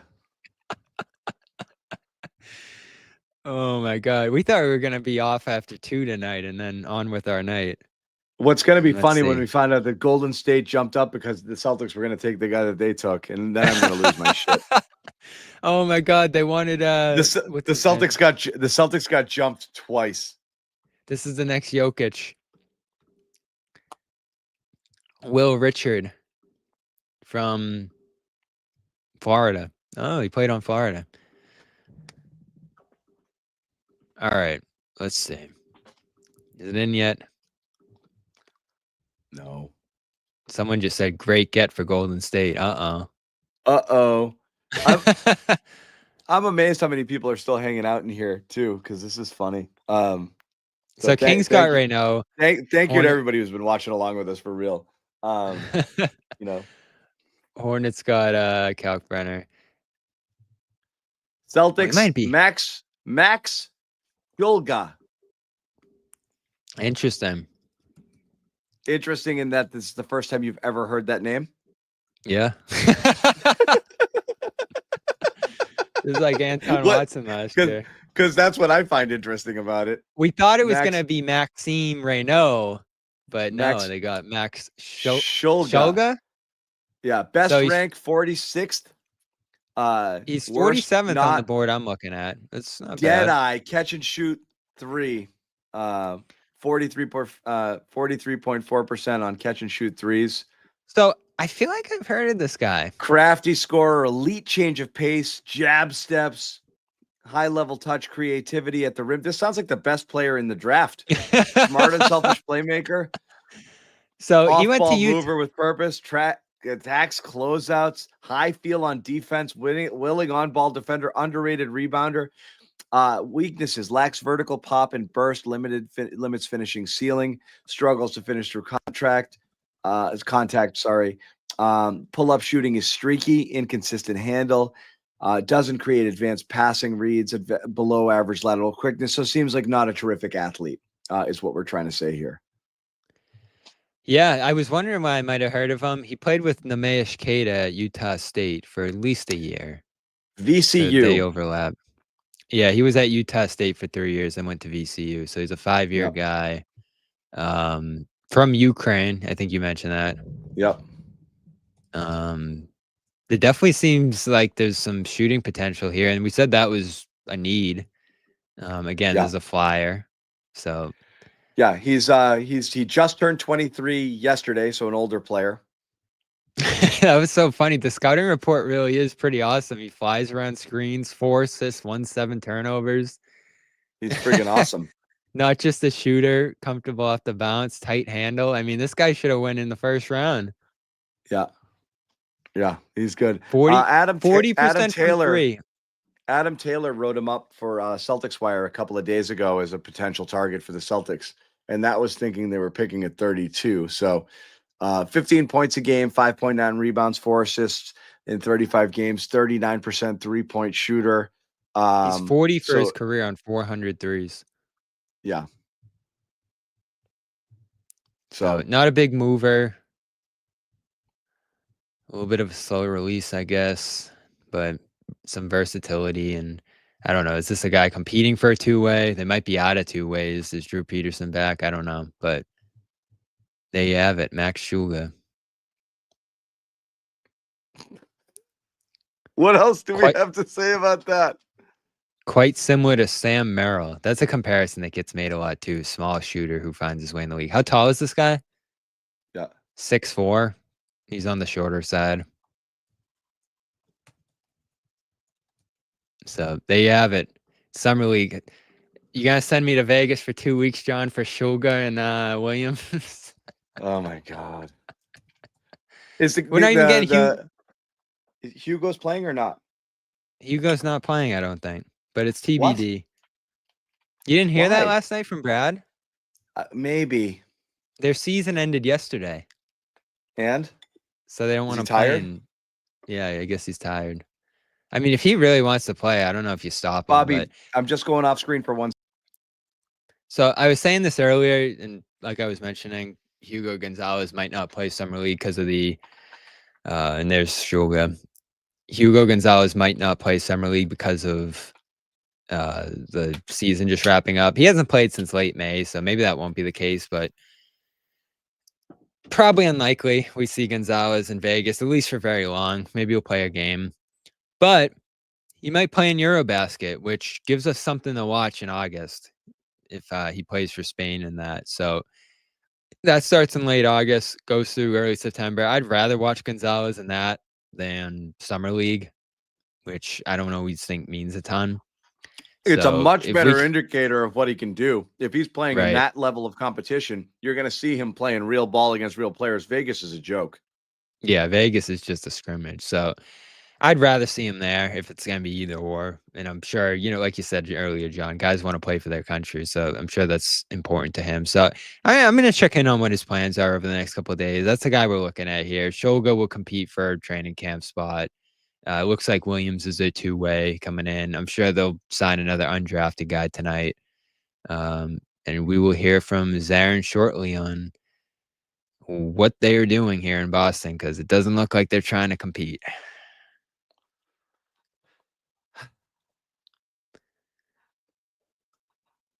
So we got a clear. I said it yesterday, John. We got a clear direction from that Gonzalez pick that they are just taking a step back next year and they're going to figure it all out. Again, I don't later. think that's the indicator. I think every other thing is the indicator, but that's just me. Yeah, no, we already knew that stuff. But once they start doing all this stuff, you're really like, all right, what's next? And what is next, John? Are we going to see a Hauser trade? Are we going to see just a small salary dump? That's the biggest. I That's think the what's biggest clear is question. that Hauser price hasn't been met either. The biggest question is this, Bobby. We don't know if there's a Hauser price. We don't know if second April. These are all the questions. We're not going to get these answers out of Zarren or Brad. But the questions I'm going to list them all. Again, how low do you go? How low did the owners tell you to go? How much of it is Brad recognizing I want to clear it down to zero because I do want to load up for later? How much care do they have at all in re-signing Horford or Al, or are they just going to kind of go with whatever they can do and that's it? So we don't know that either. We don't know if the owners have told them we need you to keep shedding, and that's their plan, and that they're going to keep going. We don't know whether they want to keep Simons or Nyang or Hauser. What I do, the only thing I think we do know is they absolutely wanted to hold on to Brown and White, at least for this year.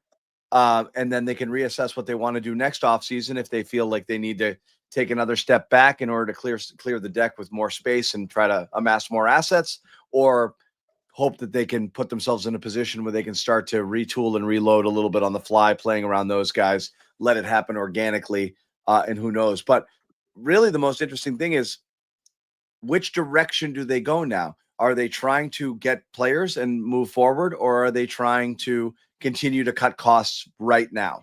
I don't know. I assume we're going to see more cost cutting just based off. Like I said, commentary last night. I feel pretty solid that they will find a way to get off of Nyang's salary completely. I don't think he plays a second here. And I don't know about Simons either. I'd put that at less than 50-50. So the Celtics have officially, oh wait, never mind. I misread that.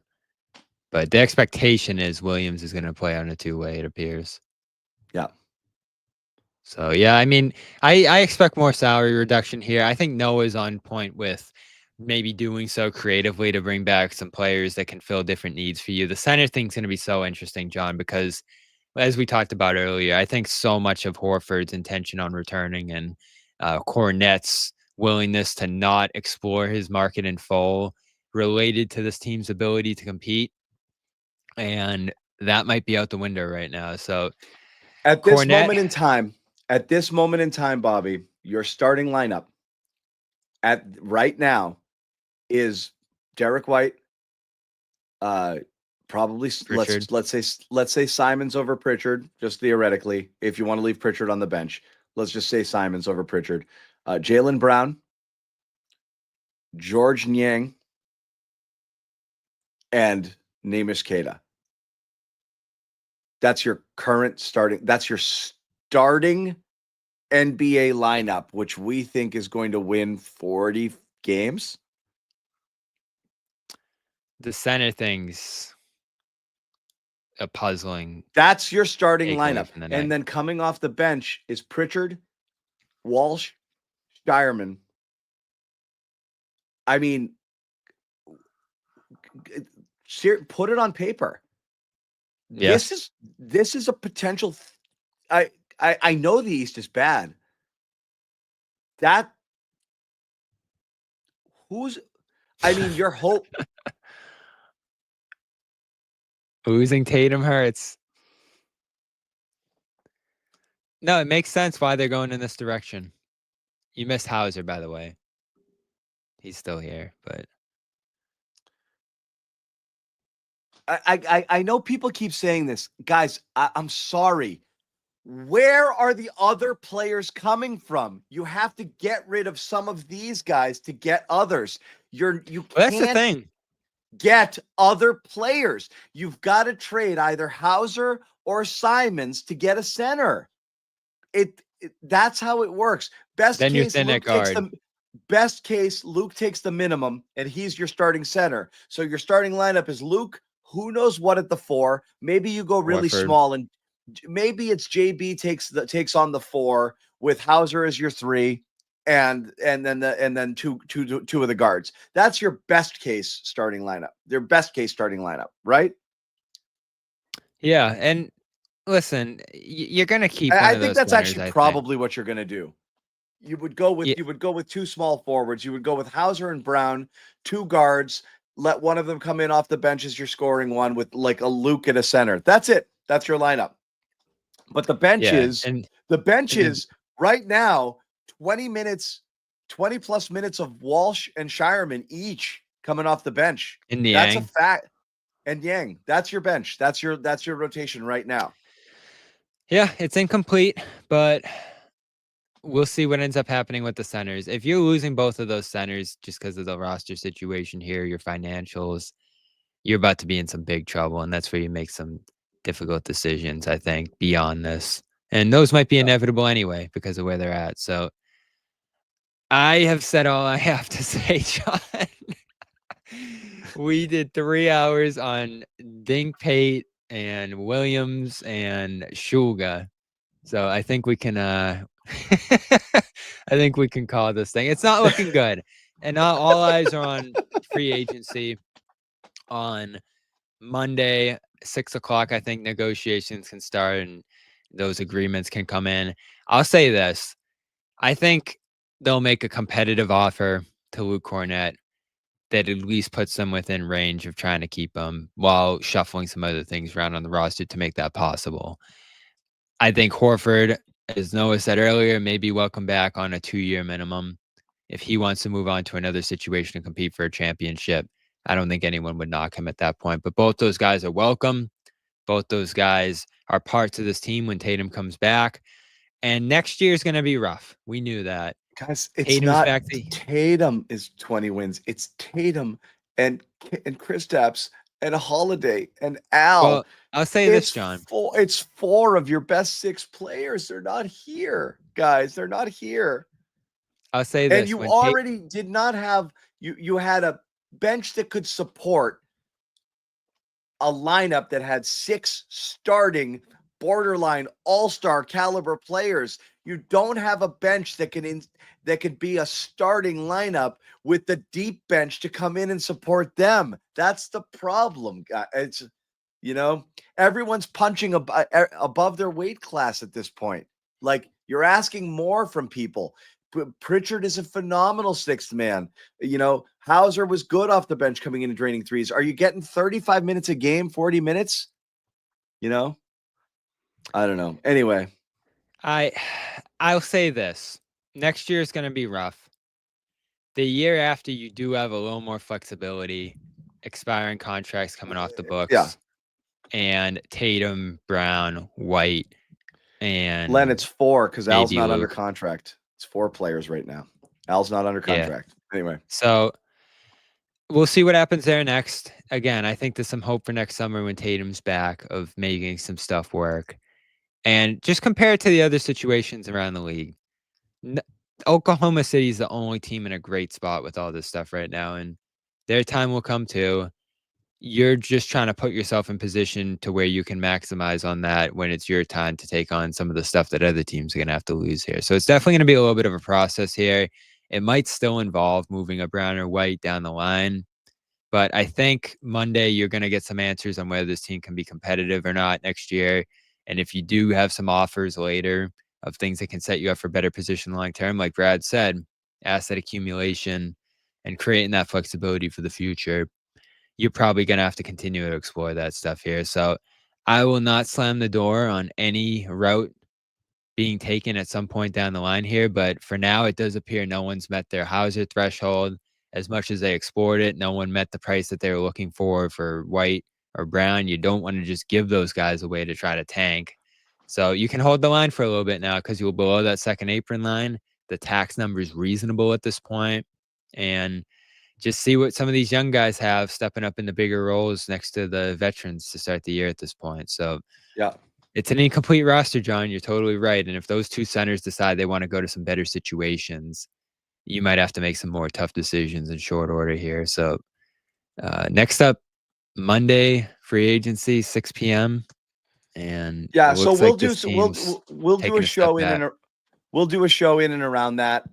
Try to kind of preview what's going on here. But again, the Celtics really honestly can't be active, but they can lose players. And so that's always the fear, is that Al Horford disappears at 6:01 on Monday. And then there's that. And so it sucks. I don't know how much you need Al for next year, but it will hurt. I've been encouraged by Al's potential return.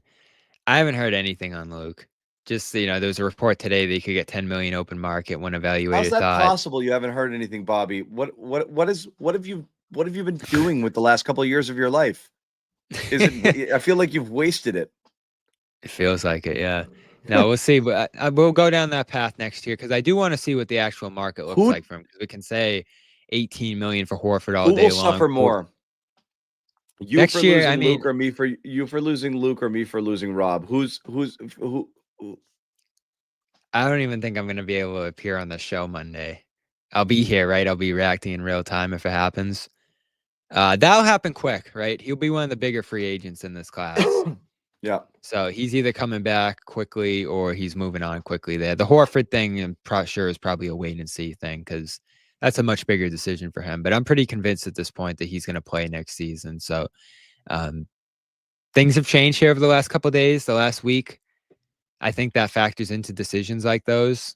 Yeah. So real quick, I want to let people know, because some people are taking off. Our hope, we don't know if it's feasible. We're going to try to pipe in the Mike Zarren press conference with you want to take this to a 4th hour, John? All right. I'm not. You can duck out. I might sit here and babysit the press conference, and you can jump in on the back end. Yeah. Jump in on the back end if he says anything. Do we have a time for that yet? No. It's supposed to be right after the draft, and the draft's over. So we'll see it. And Bobby, you can duck out, but I'm going to try to pipe it into this show and let everybody watch and hang out. I might comment in and out, while it's going on. But it's kind of a cool insight. Fans don't necessarily have access to this kind of thing. Obviously, they can see it when we put out clips after the fact. But I am going to try to put it in there and see if you guys can rattle his cage a little bit and see what's going on. behind the scenes and how things went down. Yeah. Yeah. Let's see. So the draft's over, so I'll jump over that now, and looks Yeah, like hang until we see him pop onto the screen because okay. yeah, I'm throwing it out there. This is fucking the coolest freaking after party in town. Let's go, guys. Password, password trade Jalen. That's how you enter. Is that where you're at still? Look, yes, but again, people are misreading my reasoning for why. It's on it, and I'll put it this way: I'm agnostic. It's trade a max player, and it's not because they're not great players, and not because I have anything against. Though I do think I've always thought Jalen's value is slightly overstated by Celtics fans. He's still a great player, and the reality is you're likely not to be able to find a player as good as him with whatever you get back. But I've always thought you could recreate him in the aggregate if you had one team that was willing to give you ascending players. And I do think that you need assets. I think everyone is a little slow to react to the reality of the new CBA and just how prohibitive the two Supermax players is to franchise building. And because you could do it if currently you had younger players who had not even hit rookie extensions or are about to hit rookie extensions coming up the pipeline, because they would eventually potentially replace those guys as they got closer to the end of those deals, or they would supplement them now more cheaply. But you don't have that. So you don't have enough of a supporting cast, and all you can do is go sign expensive veterans or trade for expensive veterans, which you can't do. So it's just a math equation that I think that the Celtics are coming out on the wrong side of. That's it. That's it. So I think it's real. I'm sorry. And everyone's like, oh, blah, blah, blah, blah. But that's how I view it. They've lost a lot at this point, and they haven't gotten a ton back. We'll see where all that stuff goes, but less and less it looks like this roster is going to be able to sustain around Brown and Tatum. And that was always the trouble. One of the first things I read when this offseason started is, Bernardoni was pretty good with the cap, wrote a big piece about what it's going to look like navigating this second apron and tax stuff. And he was pretty clear that he didn't think you could build a team around Brown and Tatum. That unless you got really lucky, Bernardoni, who's always covered the cap pretty well. You can't. And he's a very realistic guy. This is a guy who's very a positive Celtics fan, but he's been reading this situation extremely well. And you actually can't do it. It's such a tight, you could have had you drafted and developed along the way. If Neesmith and Romeo were Maxey and whomever, yes, you could have. You would have had supporting players alongside them, so you wouldn't have needed to go trade for Holiday and guys like that. But you had to go trade for Holiday and Porzingis because you didn't have those guys, and that's what killed you. You had no roster around them, and you were never going to be able to afford it. And so, yes, I think he's right on point. Yeah, so you don't have to make that decision immediately. I think we all assumed when they signed that contract that it wasn't going to be that one that they reached the end of, and that was before all this stuff happened. So I like the idea of holding on to him until you get something that's worthwhile, but it does feel like you'll eventually go down that road there, particularly because of the fact that if you're going to build around Tatum, a guy like White's important to that. It's important to have some infrastructure remaining when Tatum gets back eventually. You even mentioned the other day too, John, like you should explore every avenue, like, what Tatum's value is, what Brown's value is, what White's is. Like, you're just going to need a lot of different options here. And that to me was where that White-Brown stuff came from, the reports, is that you didn't know if you were trading Holiday. You didn't know if you were trading Porzingis easily. You were exploring that stuff, but you also had to explore the potential that you move on from one of the other guys and try to get as much back as you can there. Unfortunately, again, I'm not doing backflips over it, but it was a good first step that you didn't have to give up future assets to move up. I love it, Jake. And Holiday. Jake's going to keep the party going. He's going to keep the optimism riding. Noah threw out something here on Shulga. I'm trying to get it out there. Oh, that's not what I wanted. I thought I had something from Noah here. Did Noah do the thing? Yeah. Oh, there it is. Oh, Noah, how dare you? She's messing with She me. got you.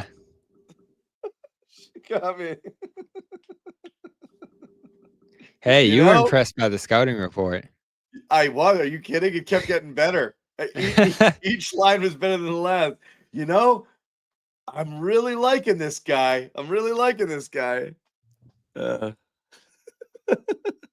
So funny. Oh, man. We have fun here. I think we're Yeah. having fun.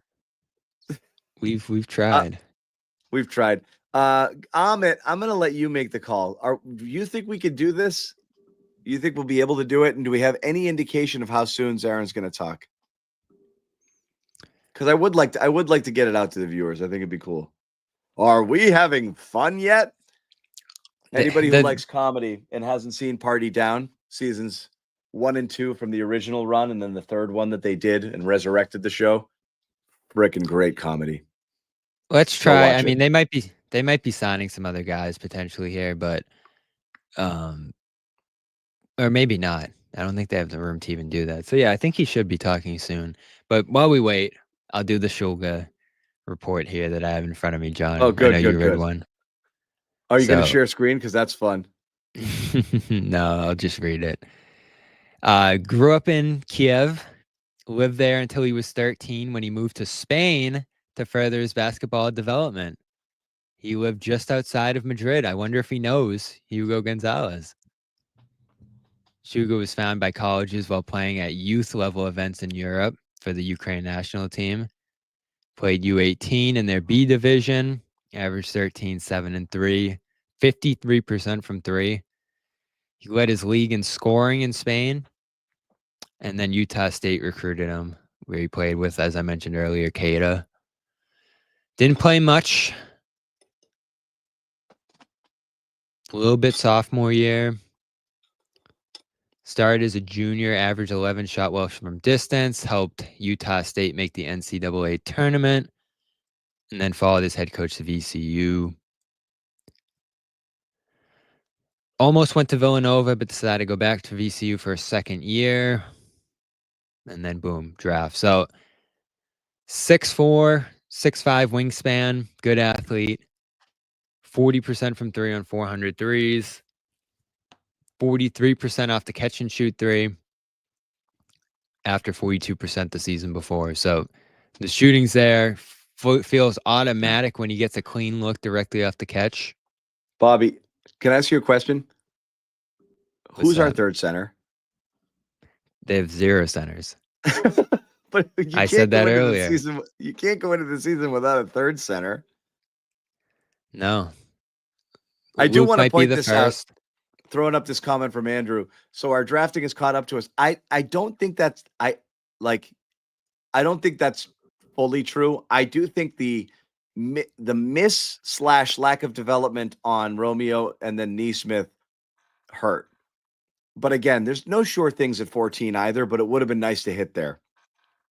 That would have given them, that would have changed their trajectory because it wouldn't have necessitated some of the trades that they made. Neesmith for Brogdon, and then ultimately flipping those, Brogdon on, and into Porzingis, and then getting Holiday and all of that stuff, and putting you in a position where you had to pay as much as you had to pay and pay so deeply into the tax, and then have to blow it apart with really no way out there. But I don't think the draft outside of those, I don't think anything over the last few years can count against you because you're drafting so low and or you shipped off picks for better players. Like there's nothing they've done poorly in the Brad Stevens era in terms of drafting, I would say. No, they haven't needed a draft. They just haven't needed to, and they haven't been able to. Listen, they made some moves that put them in a tough spot now because of where they're at with the new rules and the Tatum injury, but you kind of anticipated that stuff when they made those moves. And those moves were great. I love the aggressiveness with the draft picks, and frankly, they weren't that aggressive. There's still a lot in place here. There's teams like the Clippers who are still paying for Paul George and other moves like that. I don't think they've done a bad job with the draft situation here. the mistakes they made back then with Romeo Neesmith and all that, they pivoted pretty quickly once Brad took over toward getting the veterans that they needed. And yes, they're paying for that now, John, especially extending all of them. Yep, But it did get you exactly. a championship. And I think a lot of people are going to hold on to that for a long time. You remember how long 2008 lasted, that people held on to that. So that's going to give people some solace next year, I think, because this will be challenging. Oh, I forgot Tillman. Tillman's your starting center next year. Oh my God, that hurt. That hurt to say. We need to regain flexibility.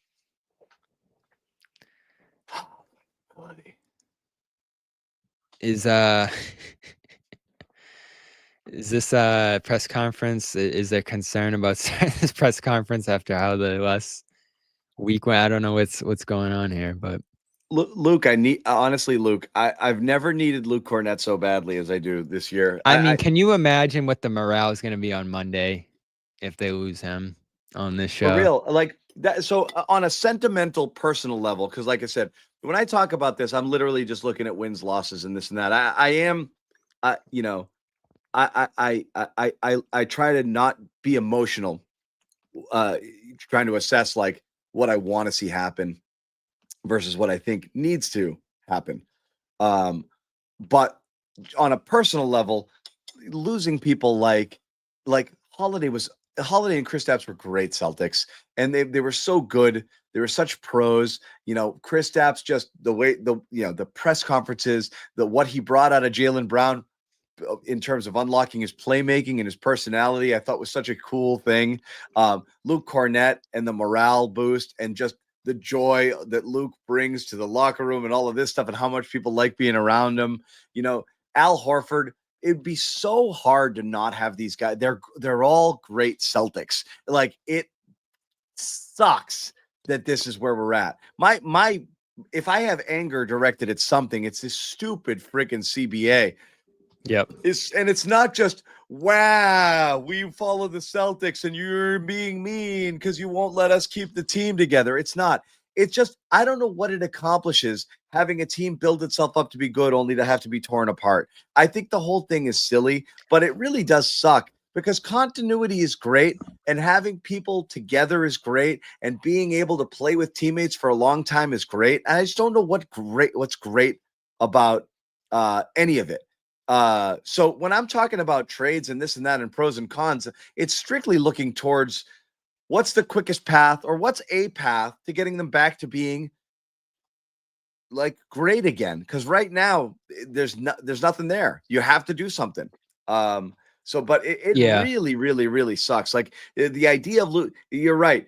It'll be another gut punch if on Monday Luke and Al both go elsewhere. Even though I actually don't prioritize winning next year, I don't even see necessarily the point of bringing someone like that back. But not having them around and I'm just thinking back of like what was his name? That goddamn miserable post the year after they traded all of those guys to the Nets, and you had Chris Humphries, and that team was gross. Yeah, it was Brad's first year. You had Chris Humphries, Sullinger. Oh, that was the saddest. Nelson stopped by.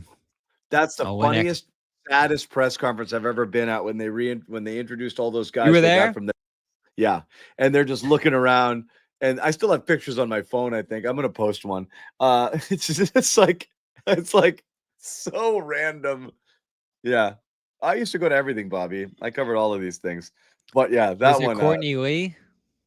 I'm trying to remember. Let me look up who was in that picture. Everyone knew Humphries because of his girlfriend around that time. Marshawn Brooks. Keith Bogans. Right? I think they sent him home. My God, Bogans. Oh, everyone up there is like, are we even Celtics? Like, are we getting traded tomorrow? Like, the vibe, it was the weirdest vibe I've ever seen in my life. Yeah. That one. Oh my God. Were you front row?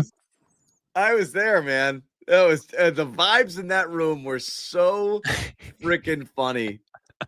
They were literally like look at their expressions. They're like, that's exactly what it was like. Nobody smiled. The whole thing was so funny. Humphries was good. That guy could rebound. He got after it. Are they gonna do this for Simons and Yang? I don't know. That's the thing, is like, are they even here? You know, who knows? But what a show that was. Oh my God. Thank you for I finding mean, that.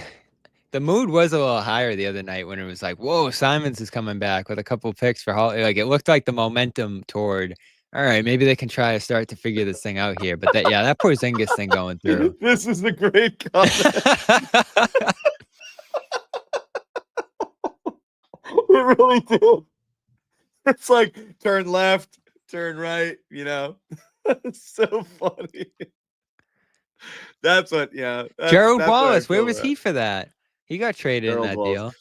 deal. The most popular video in the history of CLNS Media is a Gerald Wallace press conference where we compared his voice to like a didgeridoo, and it got like 1.8 because you're just really yeah. It's got like 2 million views on our old YouTube channel that got banned, you know, and we recently resurrected. But yeah, unreal. What other Gerald topics could we Wallace. possibly hit here? I don't This know. is where we need Jimmy, man. He could talk about anything. Jimmy, I mean, I'm psyched about the new James Bond film. This is that coming out? No, but Oh. Dennis Villeneuve is going to direct it. Okay.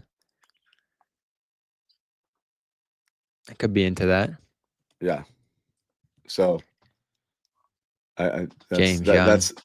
that's something I'm excited about. I won't talk about James Young simply because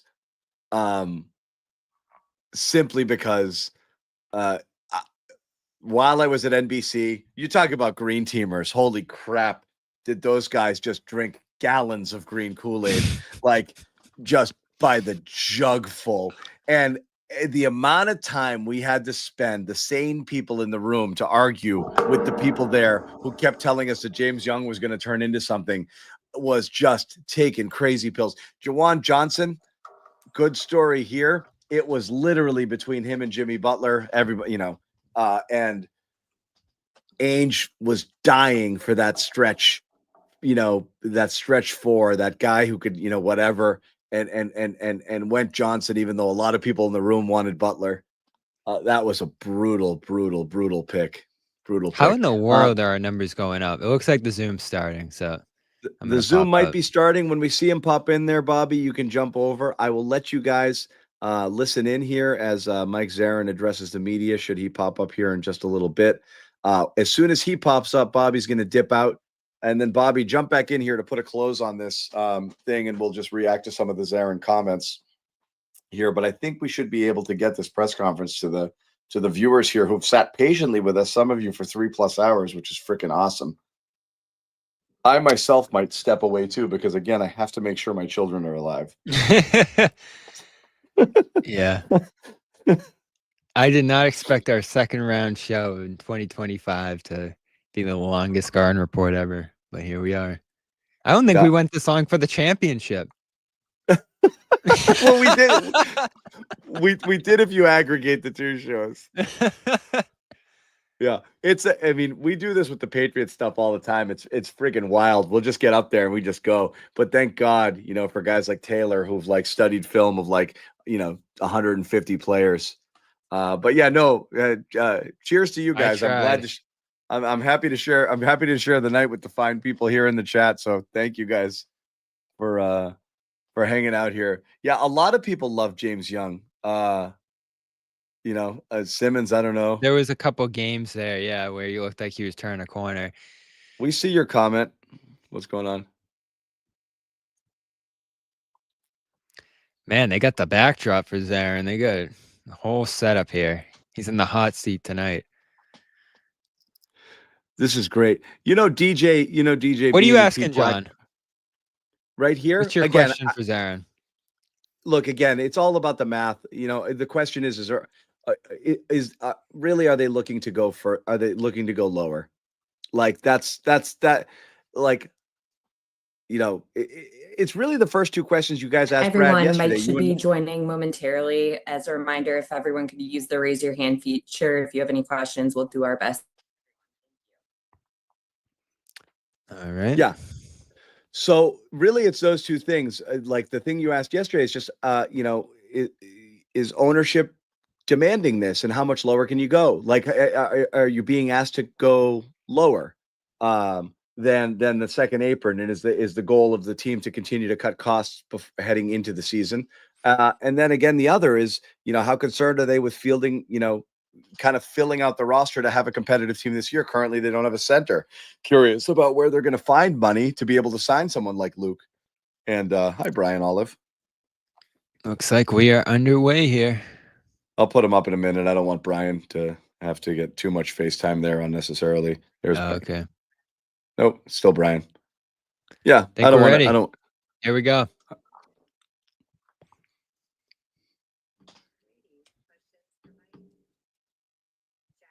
All right, Bobby, you can jump.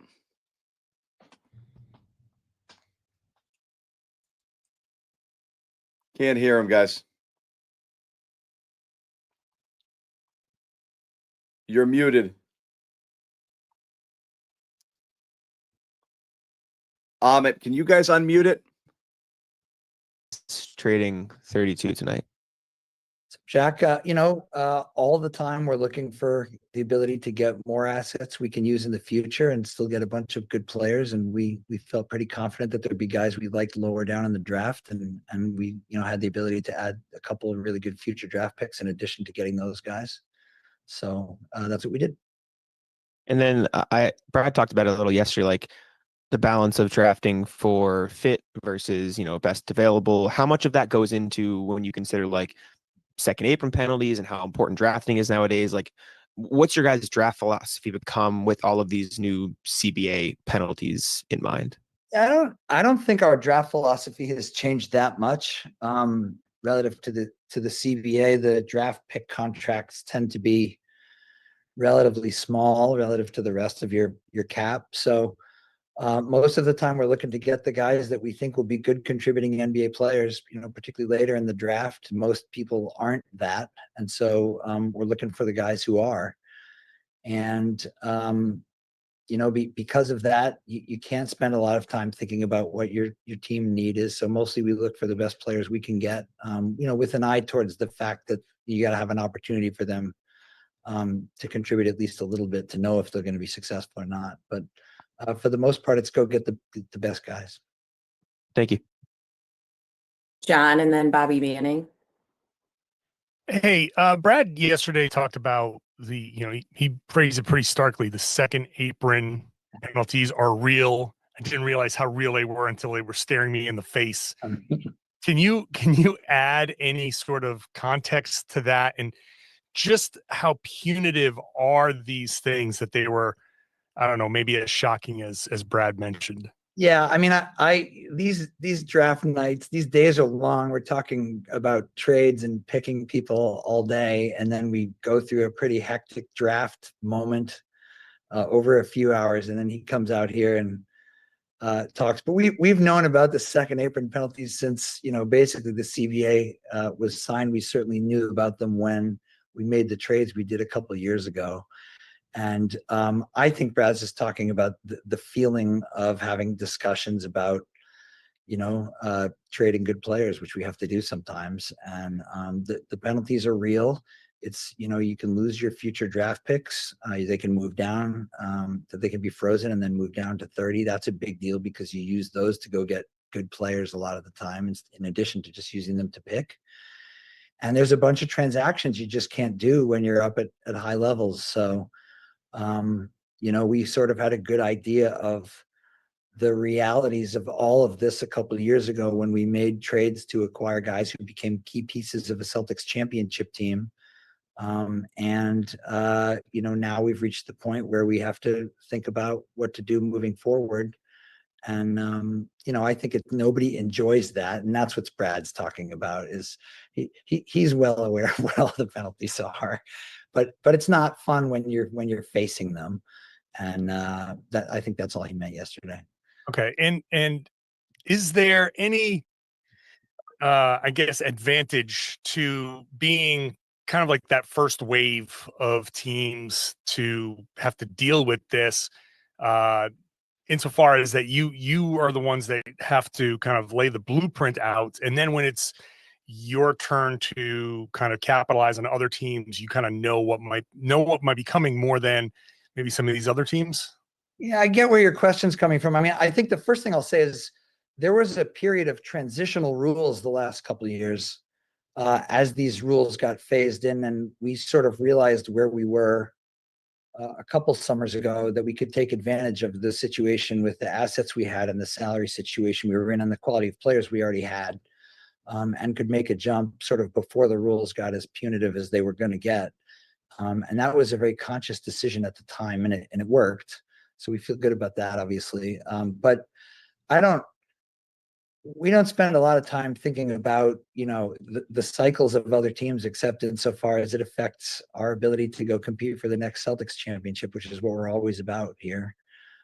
So I don't know that there's an advantage to us sort of going first. I get the spirit of the question, but I'm not sure that there's much to that as much as there was a good moment to seize, and I think we seized it. And there's a banner that'll be here forever because of it. And we're working towards the next one now. Thank you. Hey, Mike, I'm curious, is there a certain threshold you guys feel like you need to get to salary-wise this offseason, or that you've been asked to get to from a tax standpoint, from a apron standpoint? Like, is there something you have in mind there in terms of a number you have to get to? Hey, Bobby, no, there's not a specific number. It's just a matter of putting ourselves in a position where we think when, as Brad said last night, when Jason's back fully healthy, we're ready to go, trying to get that next banner. And some of that has to do with the cap rules. Some of that has to do with assets we have. Some of that has to do with the players on the roster. We take all those things into account and try to build the next championship team. And that, once you get below that second apron, threshold there and put yourself in that position, you're talking about the extended flexibility you have there. Do you feel like, given where it looks like you guys are right now, that you can make potentially other moves to put you in a position to compete this year? I think we're always trying to compete with the guys that we have. Brad did mention last night that our first team All-NBA players in a boot. Mm-hmm. And so that's a real thing. And I think you got the update from him last night on that. But, having more flexibility is always useful in these things. We have made, a key part of our philosophy is to be opportunistic about opportunities that come along. And so, depending on where we end up and what moves we make, obviously, you guys know I can't talk about some specifics of things, but, depending on what we do, we'll try to put ourselves in the most opportunistic position to take advantage of other opportunities as they come along. That's another tank. Really how it works. Bobby and then Mark. Just like Brad, he basically just said they're tanking next year. Players that we have. Hey, Mike, I was just curious what you guys saw that led you to selecting Amari Williams and then later Max Shulga. Yeah, so Amari, he's one of the best passing big men in college for a long time. He's an elite rebounder. He's a great guy. He had a wonderful career at Drexel and then stepped it up another level at Kentucky. When you meet him, you'll see he's got just an enormous wingspan. And as you'll see on the court, if you haven't seen already, he's got incredible vision. And those things are just key abilities in the modern NBA. Your big guys have to be able to do all sorts of things. We sometimes we play through big guys at the post with the guys we have had on our roster, and Amari should fit into that pretty well. And then Max is a tough guy who can handle and shoot, and elite toughness. He's been all over the world. He moved to Spain when he was 13, I think, to play basketball. People may not know he was a teammate for 1 year of Nimi's at Utah State.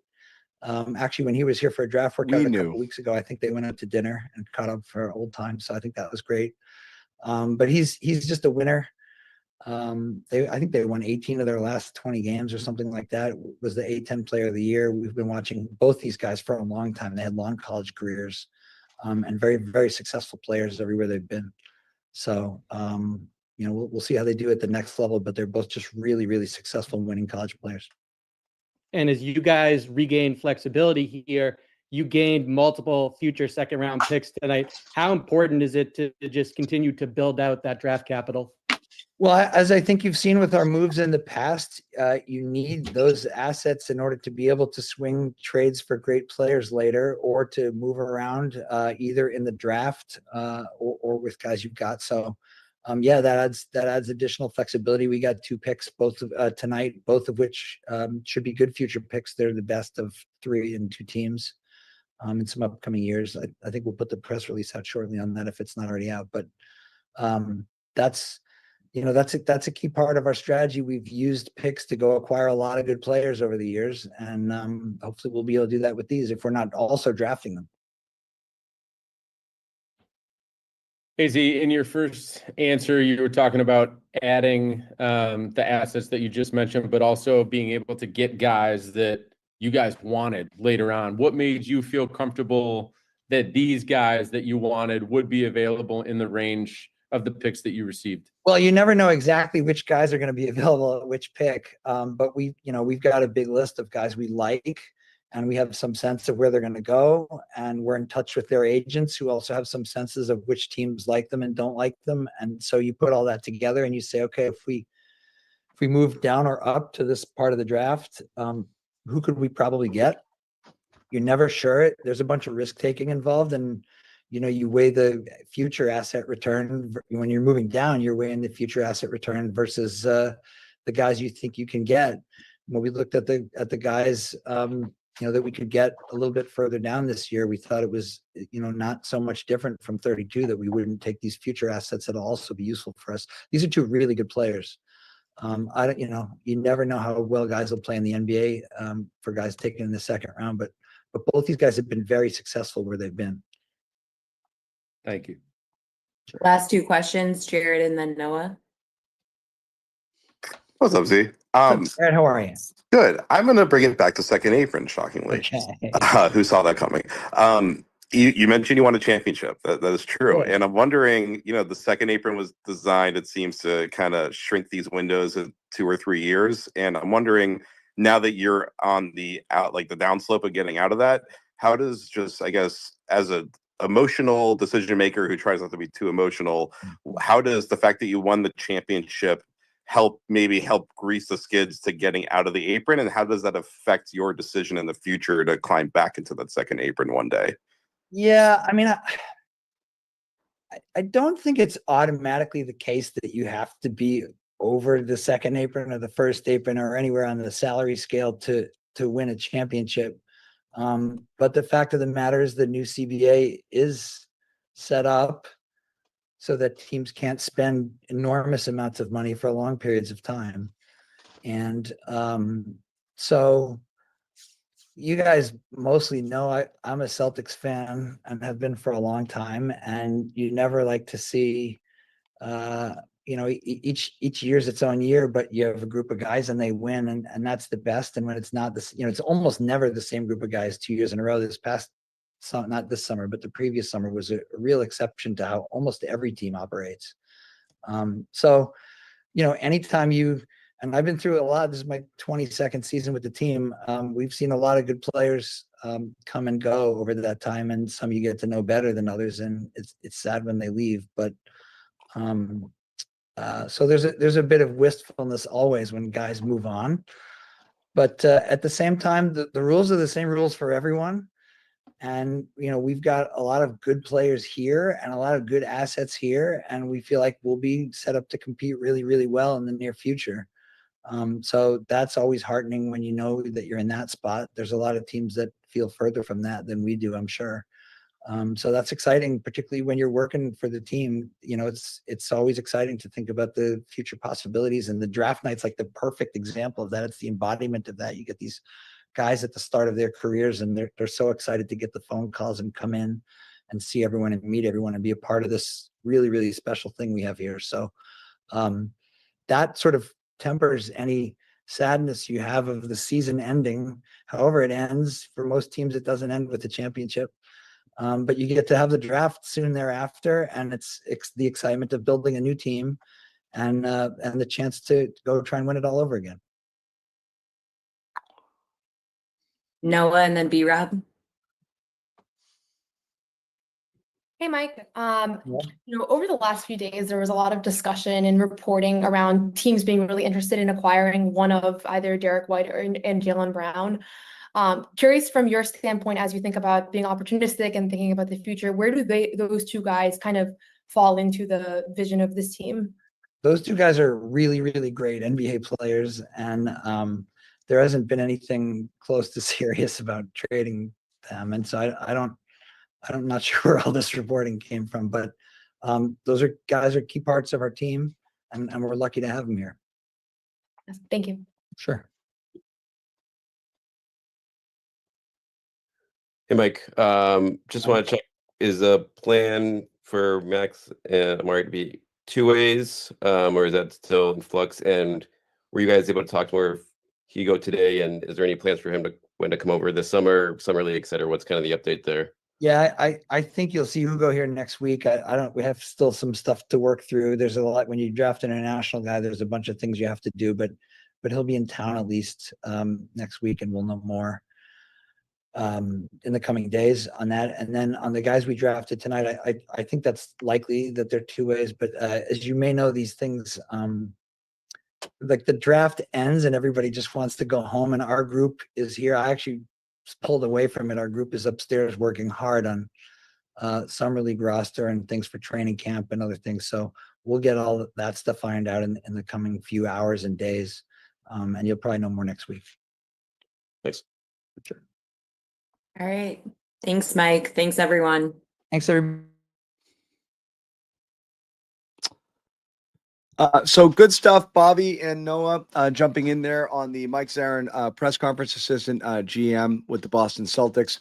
Takeaways from the Zarren press conference. And again, we've been following along here on the chat.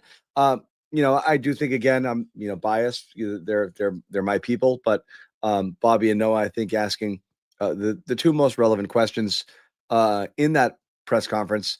And I think Bobby kind of got him a little bit. Not got him, but this is what I said at the top of the show, where Brad was squirming a little bit. It's not because the questions were like pinning him against, oh, geez, a gotcha stuff. They're just in a position where they can't really answer some of this stuff, and they have to spin their wheels a bit. They can't say, we know we're going to be bad. We know we can't put anything into this team, and Bobby's going to, we're going to cut up that question. I'm going to play it back, but I'm just paraphrasing right now what Zarren said. And yeah, Ahmed, if you can tell Noah and Bobby, jump back on. Let's just get our thoughts on Zarren and put a bow on this. And let's take this friggin' thing to 4 hours is what we're going to do. But we'll play the bite for you. And yeah, you guys all heard it in real time. He basically, when asked, how are you going to compete? Are you going to look to, basically the question was, you're going to look to try to add to what you've done here. You made the trades and you got on the second apron. You're going to try to add. And Bobby, I'm just talking about your question here. And he kind of said no. He said, we're going to play with the players we have here. And we've got good players. And it's basically paraphrasing what Brad said. So there's a clear messaging here. And that's, what was the word Brad used 100 times? Jesus, I'm the one that asked him. Flexibility. We need flexibility. Flexibility. Thank you. Regain our flexibility. Assets. Accumulate assets. Yeah. Accumulate assets. And then the third thing, we've got good players here. Those are two commonalities in these press conferences that both Brad and Zarren had. These are both like, this is clear messaging that we're going to put out there to people. These are the things we're trying to do to explain why it's being done. We love those guys. We miss these guys. But this is what we got, guys. We got good players. We got good players here. So hopefully those good players can keep us winning. And hopefully they can keep these free agents. And there's nothing else coming. here. Yeah. So that's. I mean, we knew that, right? Now it's just a matter of the free agents. I know, but I mean, what I'm saying is, I do believe there's still a subset of Celtics fans or people out there who believe, like, well, Brad, they'll do some stuff and they'll plug some holes and they'll be okay. And they're not, because they're not trying to be okay. And that's okay. That's what we have to get. That's where we got to get to collectively. And we can do this together. Okay. But we can do this together, but it's okay. They're not okay. And it's okay. And that's that. But they might be okay. And it's in a year or two. That's it. But asset management is exactly the right way to go. The question really comes down to what Noah had asked. And again, I think Bobby and Noah, again, asking the two most relevant, pertinent questions. What I wish was followed up with there, Bobby, was fine. It's so easy to say, were there ever opportunities to trade Brown or White? They're going to say no. Because what did he say? Says he no. said something that I think got off on a technicality. Hold on. He said they always say no. What I want to say is, do you need to consider trading there Brown? Hasn't been anything close to serious. Yeah. But the question is, do you need to consider it if you're going to be able to go into full rebuild, or do you think that you can win with two max players? That's the question. And that's where we're not going to know, because right now everything they're doing is damage control, plugging a few leaks, not even plugging the leaks, leaving leaks, but hoping the boat doesn't sink completely, or letting it sink and not really caring. But whether or not you're going to be able to kind of get everything back and go again, I don't know that you can do that with these half measures here. And that's, I think, going to be the big conversation over the course of the next year here. So Bobby, you were in it. Other takeaways from you? And I know when you're in it, it's harder to process in real time as opposed to us who are just sitting here watching. I felt like the overall mood. Himmy Butler, I got it, but you can't spam the chat. You do it again and you're gone. Okay.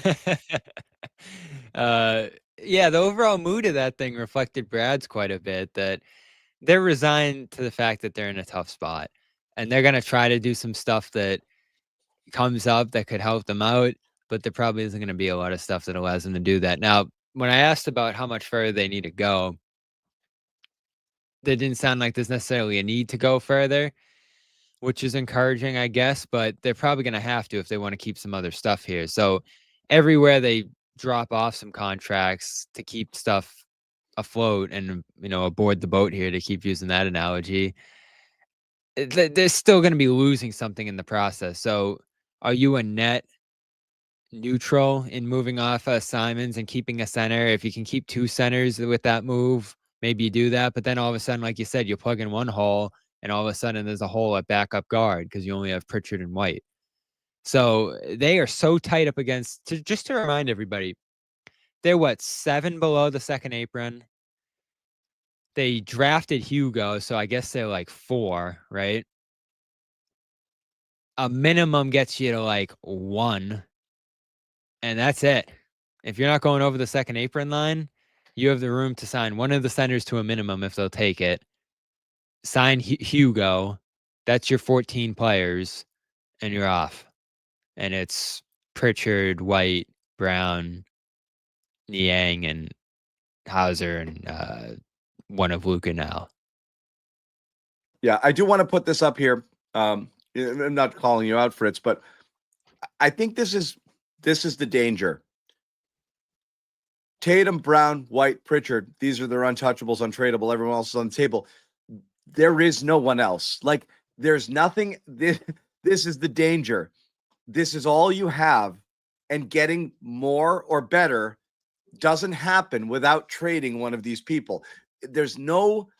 You're not getting better than Sam Hauser by trading Sam Hauser. You're not getting better than Baylor Sharm. You're not getting better. And you don't have the money to get better, and you don't have the picks to get better. This is what you have. So again, we're still stuck here of, we'll keep these guys and then just go get other better guys. This is like every fan base in all sports. Just go get players. It's not, how? You need stuff. You need things. Like when you have young stars, you can go get big stars. When you got big stars, you can go get draft picks. Like that's how trades work. You don't trade nothing for something. Like they don't have anything except for the guys that you want to keep. So Noah mentioned maybe flipping Simons for a center. I'm trying to look at who you Fine, could whatever. even feasibly afford in that sense. Like John Collins, maybe. I don't think so. Nurkic. Like you could find a guy to fill that spot for a year if you end up losing Luke or Al, but nothing that's going to put you in a very competitive position. Zach Collins. Like you need to put you can't just roll into the year with Cade and Tillman, John. Like you got to give these guys something. But it's all going to be done under the second apron. If you don't, John, why don't you I know you're going to say I will. Why don't you more seriously explore what you could get back for White or Brown at that point? If this is going to be that kind of season. That's the point. Like, so again, look, what are you going to do? This is a blanket that's too short, right? You pull it up, your feet are cold. You pull it down, the top of your body is cold. Like, that's what it is. Like, okay, you got Simons. That's more pretty second good. That apron analogies. But you got Simons. That replaces Holiday. He can't play defense, but he's a really good offensive player. That's pretty good. But you don't have a center. So let's just trade the guy who replaced Holiday to go get a center. Now you don't have guards. Like, whatever you do is going to hurt you somewhere else. Like right. You have to subtract to add right now because you're not going back over the second apron. More realistically, you're going to subtract and not add just to get below the first apron. So again, there's no path to getting better on the court this year. There's maybe a path to, I need one thing more than I need another. So I guess I'll give up this thing to have that thing. That's it. Yeah. And then once you get into guys who make too little money here, as I look at it, the other team's taking back too much money. So yeah, there aren't a lot of moves they can make here. I know Noah mentioned the Simons for a center one. It won't be easy to do.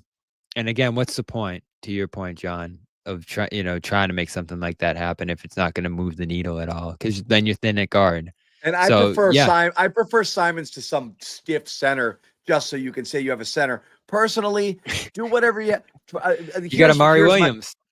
Look, I'm fine with get rid of Yang and package him with a second round pick or two, trade him into someone's TPE, clear up enough money, go sign Luke, there and hang on to Simons because he can actually play. And then if you want to flip him at the deadline and see if you can get a real asset off of that. Don't trade Simons to get a center this year. That's driving me insane. View him as an asset. This is a guy who could end up on this. I don't think other teams want him, John. If Portland's giving you in the holiday dump. They're not. Portland, I think, is doing it because they recognize what good is he to me. I'm not going to re-sign him. I'm going to lose this. I'm going to lose it anyway. So they've decided I'm not going to be in the Simons business after this contract anyway. So they're getting off of it. I don't think he has negative value. I think anybody who's a bucket getter like he is has value. You're telling me there's not going to be one or two teams in contention out there that doesn't need backcourt scoring next year? Oh, for sure. I think teams would like to have him, but are they giving you anything? If they are in contention, might flip a pick in the 20s to you for that. Do that. You want to stockpile assets, and again, I know those picks have limited value, but do that versus plug a hole on next year's roster. That doesn't make sense to me. The trade Simons for a center does not make sense. If Simons might be a better asset than that, you don't want to trade him to help yourself, because helping yourself doesn't actually help you long term. Help yourself by finding more ways to stockpile assets. Well, that's the point. Who's your center of the future then? It doesn't matter. You're not because you're not there yet. You're looking down the road. The point, you're looking down the road. Yeah, and that's why, guys, no one's hating on Amari Williams. He's a middle of the second round pick. The chances of him sticking on an NBA roster for more than 3 years is less than 50%. Like, I'm sorry. Like, he might be good. All of these guys were good college players. All the guys getting picked in the second round are productive college players. Most of them are not going to be names that you hear of in 4 years. They're not. All right, let's Noah's hear in from here Noah. too. Noah, did you like go swimming?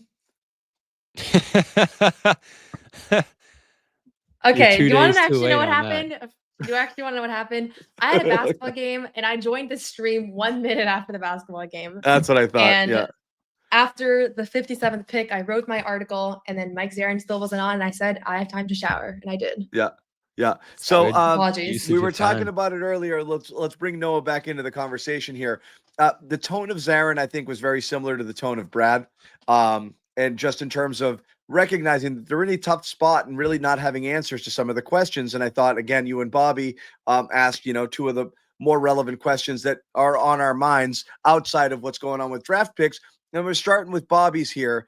And again, you tell me what I want to hear these- this because These are harder to process in real time, but Yeah. everybody in the chat said the same thing, including me, all at once after this exchange with Bobby. once you get below that second apron, threshold there and put yourself in Squirmy. that position, you're talking about the extended flexibility you have there. Do you feel like, given where it looks like you guys are right now, that you can make potentially other moves to put you in a position to compete this year? I think we're always trying to compete with the guys that we have. Brad did mention last night that our first team All NBA players in the boot. Mhm. And so that's a real thing. And I think you got the update from him last night on that. But having more flexibility is always useful in these things. We have made a key part of our philosophy is to be opportunistic about opportunities that come along. And so depending on where we end up and what moves we make, obviously you guys know I can't talk about some specifics of things, but depending on what we do, we'll try to put ourselves in the most opportunistic position to take advantage of other opportunities as they come along. I know With that's the kind of a players- boring answer, but that's really how it works. With the players we have, As soon as he said we're gonna win with the players we have, everyone in the chat, we're tanking, aren't we? so yeah, we didn't hear about Luke and Al and how they're feeling about that, but maybe that is something you could glean from that.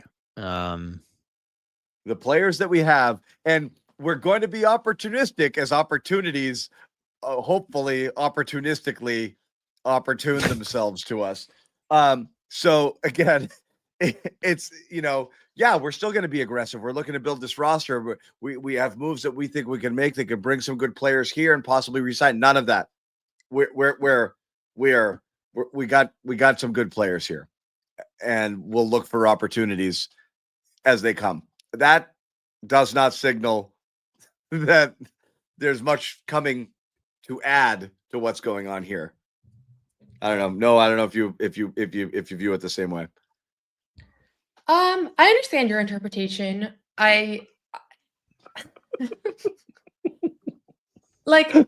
Listen, I'm not trying to be a politician about this.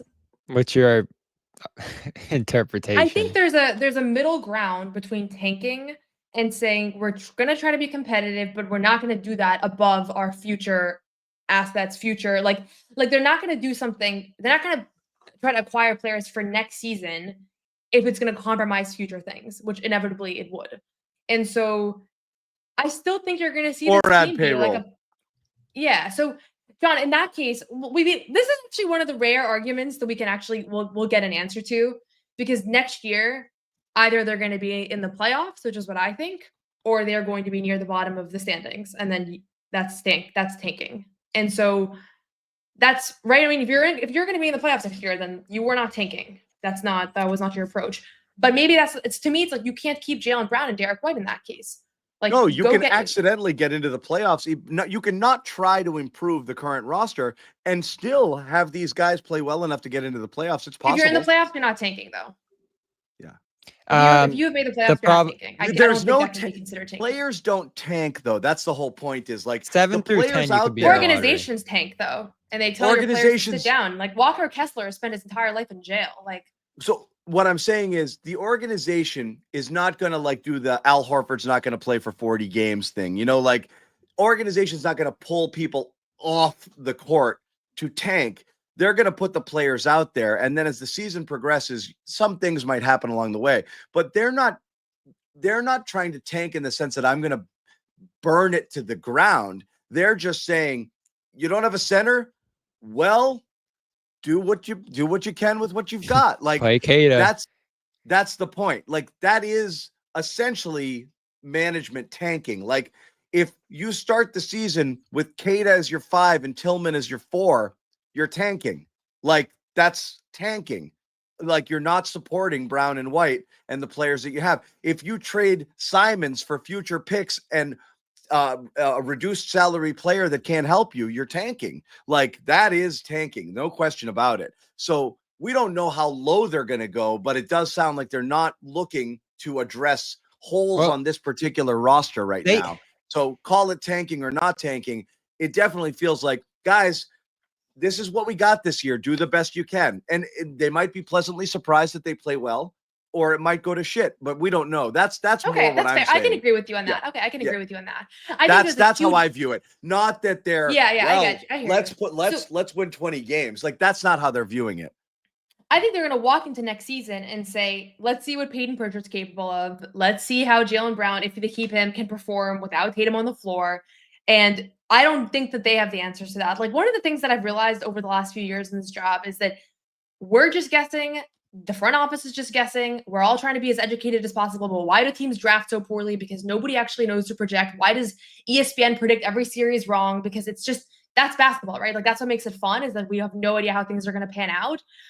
Even if you consider yourself great at this. So I think that they are going to look at things like there's probably a big range of outcomes of how, if they put together like a pretty good roster that's not, certainly has holes and is not maximizing winning next season, how could that go? And I don't think that they're going to, I think that I personally think that if they keep the 4 players that, well, Tatum's not able to play, but the other 3 guys and like try to build around them just a solid roster, people might be positively surprised, but it's very clear they don't view that they could put together like a real contender without Tatum. That has been clear from the first few minutes. Yeah, no question about it. No, go ahead, and Bobby. I felt that way too when you maybe kept Porzingis and you can do the Brown Porzingis thing, and Pritchard is in the backcourt there, and you can count on him taking a step there. But everything changes for those guys when you don't have a supporting cast around them or depth. And that's going to hurt you too in certain spots. John was reading off what the bench looks like now between Shireman and Simons and Walsh. Your backup's Tillman at the 5 and Williams here on that 2-way. So that mindset, and I was big on that too, Noah. Go into the year, see what you can do, see what you're capable of. And that might be part of the process of trying to get stuff back for some of these core guys. If you do eventually decide to trade them, you're not just going to rush that. But I now look at the roster and what they have here. If they're not going to be able to upgrade on this and those free agents potentially leave, and say, even if Brown, Pritchard, and White do everything they can, you are eventually limited by what's around you. Like that's why I wanted Porzingis here to some degree, because he at least gave you the chance. I did too. To hold the line into the year. And once he went for nothing, they were going to be in this position. They did the opposite of what I thought they would do. I thought Holiday would be the salary dump, and then they basically did the same thing. They cleared all of Porzingis' money for nothing to get under the second apron, and traded Holiday for an expiring $30 million contract. That's basically Porzingis' money. If you could have found a way to just get under the tax without doing that, you could have ridden into the season with Porzingis, played him out, had a center, and seen whether or not he wanted to resign, plus keep Jalen's buddy around. They didn't do that. So, and again, there was other pathways to have gotten below that tax threshold if they'd found a deal for Holiday where it was basically one of those 3-teamers where they're absorbing none of the salary coming back, or saving enough, 20-something million, to get themselves under the tax there. They could have done the same thing, because they have a $30 million expiring, the same as they did with Porzingis. But that's not what they did. So now they have that hole at center. Noah, this question's for you, so I'll put it up here because I am interested in this. You have 2 straight press conferences where management is saying basically, well, our best player's not around, so what are we going to do? And, sending out signals that we're not really focused on next season. Now you got Jaylen Brown, who's like being tasked at being the alpha next year, and this opportunity where he can show, can he lead a team? And you're putting him in a terrible situation where it's going to be extremely difficult for him to showcase, look, I can be that guy, because you're not supporting him at all. If you're Brown, are you like, so your guys are going to do me dirty like this? I'm going to sit here with this team with no additional players. Jason's not playing, and you shipped out 2 other guys. You didn't re-sign Al, and you're like, go ahead, Jaylen, be the man. I'd kind of be annoyed by this right now. Like, maybe he's got the proper perspective before, but he's always felt a little bit like the afterthought on this team. And they're sitting here telling you how, like, well, we don't have our best player, and we've got some good players here. He knows they don't have good players. I mean, he knows they lost a lot of good players. Doesn't mean there aren't still some good ones here. How do you think Brown feels about all of this? Go get him, buddy. Yeah, I mean, knowing Jaylen, I don't think he feels good about the fact that his name's in trade rumors. I don't think that he feels good about the fact that he's not viewed as like a franchise guy. And I don't think that he feels good about the fact that the Celtics don't think they can build around a contender around him. Like, this is the guy who thinks he can be the best player on the floor at any given moment. Like, I would imagine that he'll definitely have a chip on his shoulder from all of this, as he's had a chip on his shoulder from every little thing that's happened throughout his career. Whether it's trade rumors or whether it's Stephen A. Smith saying that he's unmarketable or whatever it was. Like, I think he keeps tabs on these things. So yeah, for sure. And honestly, I don't know why they're being so overt about it. Maybe it's expectation setting and just like kind of so that it's not a shock when at a certain point. You do have to be transparent to some degree about what you're doing. Yeah, you do. And I don't think they've said anything that's like super. But I'm curious what you're saying there, Noah. You're surprised at the tone they're taking? Well, so here's the thing. Like, say Tatum, let me pick my words carefully here. If Tatum was just don't. No, if Tatum was just like he left to go to another team, right? And then what do you do? How do you approach next year? Like, take Tatum out of the equation for good, not just for next season. Then you look at who you have and say, how do we build a team around those guys and be as competitive as possible as soon as possible, right? Like, if Tatum's out of the picture, you're not going to just tank forever, right? The problem is you're still paying him his $50 million. No, I'm saying, right. So, but it's clear. And that's what makes it so hard to team build for all 3 of these teams, the Pacers, the Bucks, and the Celtics, that have one of their top paid players and one of their top paid players, is that you effectively have that money sitting on the sideline. Like, you can't do anything with it. But I do think that there is a world which you could build a contending team using the core you have now without Tatum. I don't think that they view that odd as high enough, because they already fell short this year by a lot with Tatum, that they felt like that was a path that they were going to take. But do you think that the guys, if you take those guys in the locker room, do they feel like they could come contend, and you add some pieces and you keep Drew and you keep Kristaps? Absolutely. Like, I don't think they played to the maximum of their abilities this year. Like, we talked about their pace 3 hours ago. I think that was in the stream, right? Like, you could have said, let's it's only been one stream. Yeah. You know how I felt. So I mean, I'm really high on a lot of the other guys in the roster, probably more than most, and definitely more than the Celtics front office. So that's why, to me, I'm like, you could have approached it differently. But I understand, to be realistic, to be a front office person, like, people blow up teams that are potentially playoff contending teams all the time because they don't think that they can go all in. Well, I'll say this too. I think they're playing asset management. Like, there was a scenario where you could have kept Porzingis and extended him and try to use him as an asset for yourself or others, and they didn't like where he was at in his career, and they didn't view him as being able to return anything clearly other than cap relief, which is what they effectively moved him for. Drew reached a point with injury and diminished play this year where you had to move pretty urgently to get off that deal, and fortunately they found a great trade to do that. So even with Holiday, even with Porzingis, as you mentioned, Noah, they lost in the second round and did so pretty convincingly. And you can say injuries and this Y and X, Y, and Z, but they weren't close this year. And Brad even said that yesterday too, right? The 2 teams that were in the finals were the teams that were supposed to be there. So they didn't view this as a sustainable team beyond all the issues they had. with the money and flexibility and keeping it all together, which they probably would have faced anyway. Even if they won the championship, they would have had to make some tough decisions. But they came so short of that with this group that I think it became a matter of asset management. And, why is Hauser still here?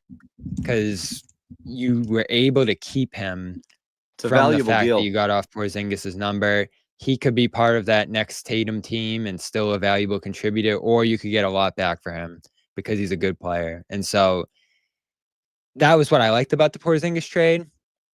Unfortunately, in doing that, you're not going to have a great team together this year. And maybe that was inevitable anyway. But to your point, John, about how far you go with the teardown, I still think your eye is on competing with Tatum, Brown, and whatever much of that core is left at that point. Like, you had a chance here to split up the Brown Tatum thing. I don't know what the offers were, but you could have made that decision now. And I just think they're so hesitant to do that. I feel like, Noah, you've thought they've been a little more willing to do that. I think the fact that he's still here sends a signal that they want to at least try to make this thing work eventually, but it's going to be extremely difficult. I will say again, it's both. Like, it's not flawed roster building. It is the price you pay for the type of roster they built. And Zarren said it at the beginning of his media availability here. Like, we kind of exploited that little gap before the CBA kicked in after it was ratified. And we knew we could do what we did. So we did it like thieves in the night and went and got ourselves a championship. They did it. And they could have gotten 2 if they had better health this year. And 1 was worth it. 2 would have been worth it times 1,000,000, but they did it. So it's not flawed roster building. It was a choice. They made a choice. The bill comes due. It's as simple as that. It's not bad roster building. That's just how they went about this. And then Tatum's injury, again, I don't believe if Tatum is playing this year, the offseason approach is any different. They would just be better next year. But they'd be better. They'd be better than they're going to be without him, but they would have still gotten rid of the guys they got rid of. That was happening one way or the other. So this was always happening with or without Tatum. The Tatum thing just changes the equation because you don't know what you're going to get when he comes back a year from now. And you're basically holding on to whatever you have now to reload with a Jason Tatum-led team coming off of one of the most devastating injuries that you could suffer in this sport. So there's a lot going on right now around this team, and you're hedging a lot on the continued health of Brown and Tatum and the ability to somehow find some talent around them in addition to White and everything that you have here that can kind of put them back up on the level that they were. But you're being asked to replace some really, really, really good players who could do some things that are hard to get from other places in Holiday and Porzingis, for the limited time that he was here. And of course, Al Horford. Guys, I wanted to put up, we did talk about the idea of Brown and White, whether they were ever serious about trading them. Noah asked that question of Zarren as well. Let's play that real quick. Over the last few days, there was a lot of discussion and reporting around teams being really interested in acquiring one of either Derek White and Jaylen Brown. Curious from your standpoint, as you think about being opportunistic and thinking about the future, where do those two guys kind of fall into the vision of this team? Those two guys are really, really great NBA players, and there hasn't been anything close to serious about trading them. And so I'm not sure where all this reporting came from, but those guys are key parts of our team, and we're lucky to have them here. Thank you. Sure. Bit of a non-answer, Noah. I'm more curious, and I wish you guys had more time to keep going there, whether or not it's not. I think it's an easy thing to say when a guy wasn't traded that they never had interest in trading them, because obviously you don't want to disrespect people or hurt feelings. I am curious what the answer to the question would be. Do you feel you have to eventually trade someone, particularly someone making a supermax contract, whether it be Tatum or Brown, to be able to compete under the current CBA? We've talked about the challenges here. I don't know. What do you guys think? I think listen, Mike can lie. I like that's part of the job, right? And maybe they were super close, but the reason I asked that question and what I was curious about is there was so much reporting from Shams, but nothing substantive that I actually think, to be fair, like there was a million articles. If you search Jaylen Brown trade, there have literally been 1 million articles written.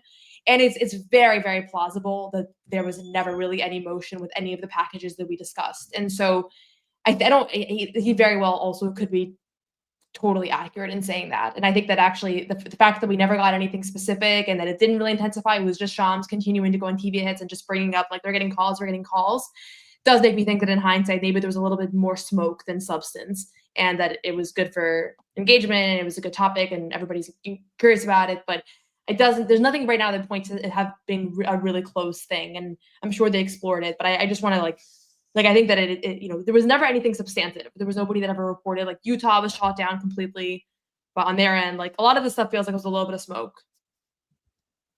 Yeah, no question whether it was smoke. I just really comes down to, every team has people call and ask about their stars. That's normal, and every team is going to say we were never close to trading them. We love them.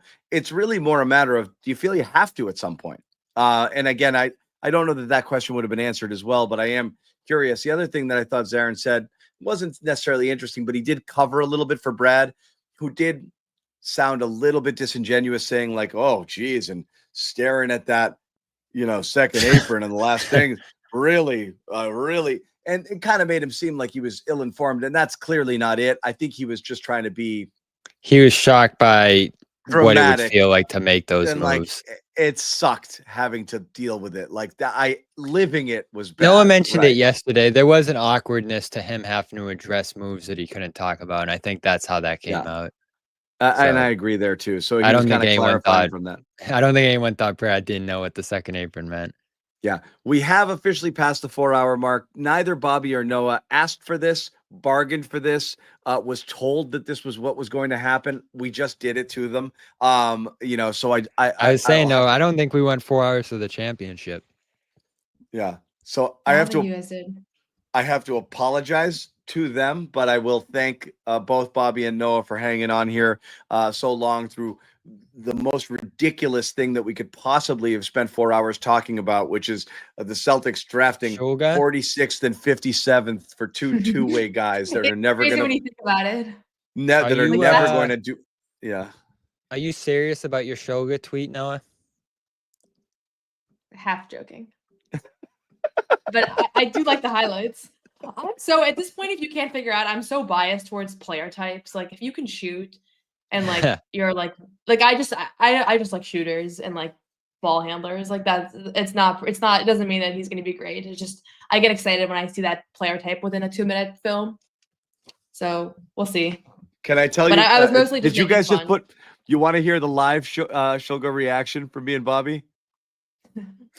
Do I? This is good. Ready? Okay, here we go. Celtics might be. Max Yolga. Interesting in that this is the first time you've ever heard that name. Yeah. That's what happened to us with the Anton Watson last year. Because that's what I find interesting about it. Interesting is crazy.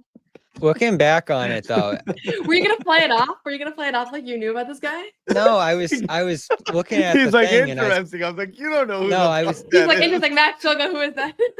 I was looking at his page and I saw he played at Utah State, so I was like, did he play with Kada? And then once I got in there, that's all I cared about. I never heard of him really, but that's funny. It's funny. Less than an hour after Celtics picked him, I forgot his name. I couldn't have told. If you said, I was John, trying to remember too. John, I'm going to shoot you in the face unless you come up with that guy's name. I would not have been able to. So yeah.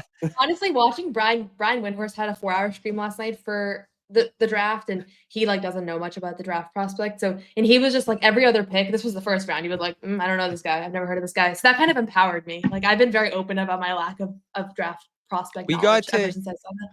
We got to like 40 and there was no one left we knew. When you dropped off, Noah, like all the guys we were talking about were gone, and there was still 6 picks until the Celtics were selecting that. Well, The Williams draft, thing. you have to do it all year. You have to really do it all year to actually have any sort of informed opinion. And even there, you're comparing apples to oranges. Like, Yeah. The Williams thing's interesting because it looks like he could maybe play a little center view. Shoga, I don't know what they're going to do with him. Maybe he's Peterson going into next year. I don't know. But yeah, there were chances to fill needs in this draft, and they didn't do it. They took the long play with a lot of this stuff. The picks coming in the second round, and Hugo Gonzalez, who's 19. And I guess that was the other takeaway. Maybe there's a little hope he plays Summer League now. I didn't think he was coming over to the U.S., and now it sounds like he is. So maybe he'll just play a game for the hell of it.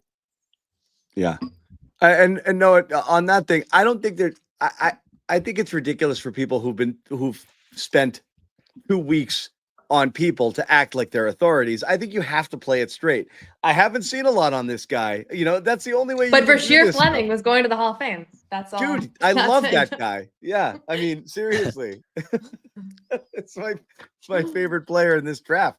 So yeah, there's no point to pretend. John's going to be keeping a close eye on him with his new team. He's my Mo Brown. Phoenix. Yeah. Where's he playing? Phoenix. I'm not asking you, Noah. I was asking John.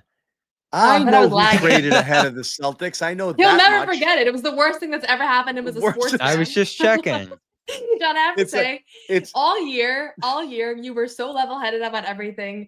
You had a reputation that I didn't think you earned. Tonight, with what happened with that 30-second pick, I finally understood what all the hype was about. That was the first time you've overreacted. It's funny. It's like, for me, it basically goes, it's like 2007 Patriots losing the undefeated season, 2003 Grady Little Red Sox, and the Celtics getting scooped here at pick 31. Those are the three. I mean, you were right about what happened. Tragedies of my life. Yeah. those things killed me. For Fleming, it was a little extreme. Yeah, I know. I didn't know. I'm not. I mean, it might have been partly dramatic effect, Noah, but I that does bother me. And the reason being is, again, I'm going to cross over like from other sports. I hate, like, I think the Patriots, year one post Belichick, absolutely got their butts kicked, not knowing what was going on with other teams. I do think that that's a really underrated draft skill, is having intel, and I don't know how you get Man it. of the board. Celtics don't have a huge front office here, but yeah, what full trade is official? I don't know. I'm being told something's official. So when you do get worked like that, I do view it as a failing, and I especially hate it when you lose the guy that you wanted if you felt good about him, and then drop all the way down and take nothing in return, or whatever. I find that as a bit of a disappointment. Not knowing much about each individual player, I always favor when your teams trade up to get somebody, because that means I want that. And then you go get it, and then you just trust that they're right in their assessment. When they're like, oh well, they got him, I guess I'll just get somebody else. That I always find to be the worst. Well, we asked when that happened, why'd they do that? And the answer is they weren't trying to plug holes on this roster. And I think when you look back on it, Noah, that's probably why they didn't take a roster center here. We can, Williams is a center, but he's a two-way. Thanks, Scorpio. Because they're not just trying to fill that hole on this roster. And maybe they know more about Luke and Horford's potential return here than we do. That could be another explanation for that. But again, everything that happened the last 2 games or 2 days here, to me, just points toward we're kicking this thing into the future. We'll assess it as we go, but we're not making big moves here to try to improve this roster in the near term, because they really can't. And we'll see what happens with Hauser and Simons and all that stuff. But I think they're just going to end up holding the line here and see what happens Monday. And if Luke and Al end up leaving, you're in a really tough spot. Let's see what happens. We'll be back. There'll be coverage, I'm sure, from Bobby and Noah and a lot of our Celtics podcasters throughout the weekend. And then we'll be back on Monday to do something, I'm sure, for free agency. And again, not expecting the Celtics to do a lot here, but there could be, of course, trades anytime between now and there. Should there be something, we will try to hop on and do it breaking news style. Also, again, the sadness that will happen if the Celtics are to lose Al Horford or Luke Cornett. And I am curious because I do think, should they not go early in free agency, because I do think they will be coveted, that might increase the likelihood that there is something cooking with the Celtics. Maybe wink, wink, like we're moving some stuff around and we're going to get back to you guys. If that's the case and those guys hang through that day, that probably bodes well for the people who want to see those guys return here. So we will learn something, even if nothing actually happens on Monday. So definitely join us. Wait, isn't that July 6th? That's Monday that's happening? Oh, Monday is the talking period. Is that right, Bobby? Is that where they begin? No, it's going to start June 30th, 6 o'clock. Oh. Deals will start happening. I see. But things are made official. Things, for some reason, the new league year kicks in July 6th, and that's when stuff can be official. But you can start to make your deals and sign your, come to your agreements, I think, on Monday. It's like the tampering period, yeah. Yeah, like the legal tampering. So we'll come back and we'll talk about that as well. Quick shout out again to our sponsor over at Prize Picks. #1 fantasy sports app, daily fantasy sports app in North America. Pick more, pick less, up to 1,000 times your cash. Download that app. Promo code CLNS. New users play 5, get 50 instantly in your account when you play Prize Picks. Prize Picks run your game, and of course, LinkedIn. Go get a job if you need one, or go post your job if you run a small business. Great place to find qualified employees over at LinkedIn. We all use it. We use it here at CLNS. You post your job for free when you go to linkedin.com/garden. Terms and conditions to apply. Of course, as always, please like and subscribe to all of our YouTube channels. Stay tuned for all of Bobby Manning and Noa Dalzell's video work and written work. Noah will be over at Celtics blog, SB Nation, and Bobby, of course, at CLNS Media. Subscribe to Noah's You Got Boston podcast. I'm sure she'll be bringing some heat in regards to the draft and everything that's been going on with the Celtics. And Bobby, as always, lines up tons of great guests to help put a lot of the things in perspective. We did a good Hugo episode earlier today. That's definitely worth watching. Go find someone who'd heard of Shulga prior to today and do an entire show with them. I think that would we'll be get cool. Kada on the show. We got to get Kada. He's got to be the next Celtic who comes on, right? I love that. Yeah. And thanks once again to everyone. I mean, we've been here for 4 hours. Some of you have been here for 4 hours, which is frigging insane. So thank you guys for hanging with us as long as you did. It is fun to be hanging with our guys. You guys are all part of the fam and part of the experience. So we do appreciate it. We will see you all next time. Good night. No one's sneaking a vegan brownie by me. I'll tell you that. Okay, you know what, Don? We're gonna do it. You have to feel that way too, Bobby. I have to feel that way. Let's Yeah. fight Al over and make Luke your first center. Bobby, we gave you Luke an hour early. We are not going to end this on a damn conversation about Luke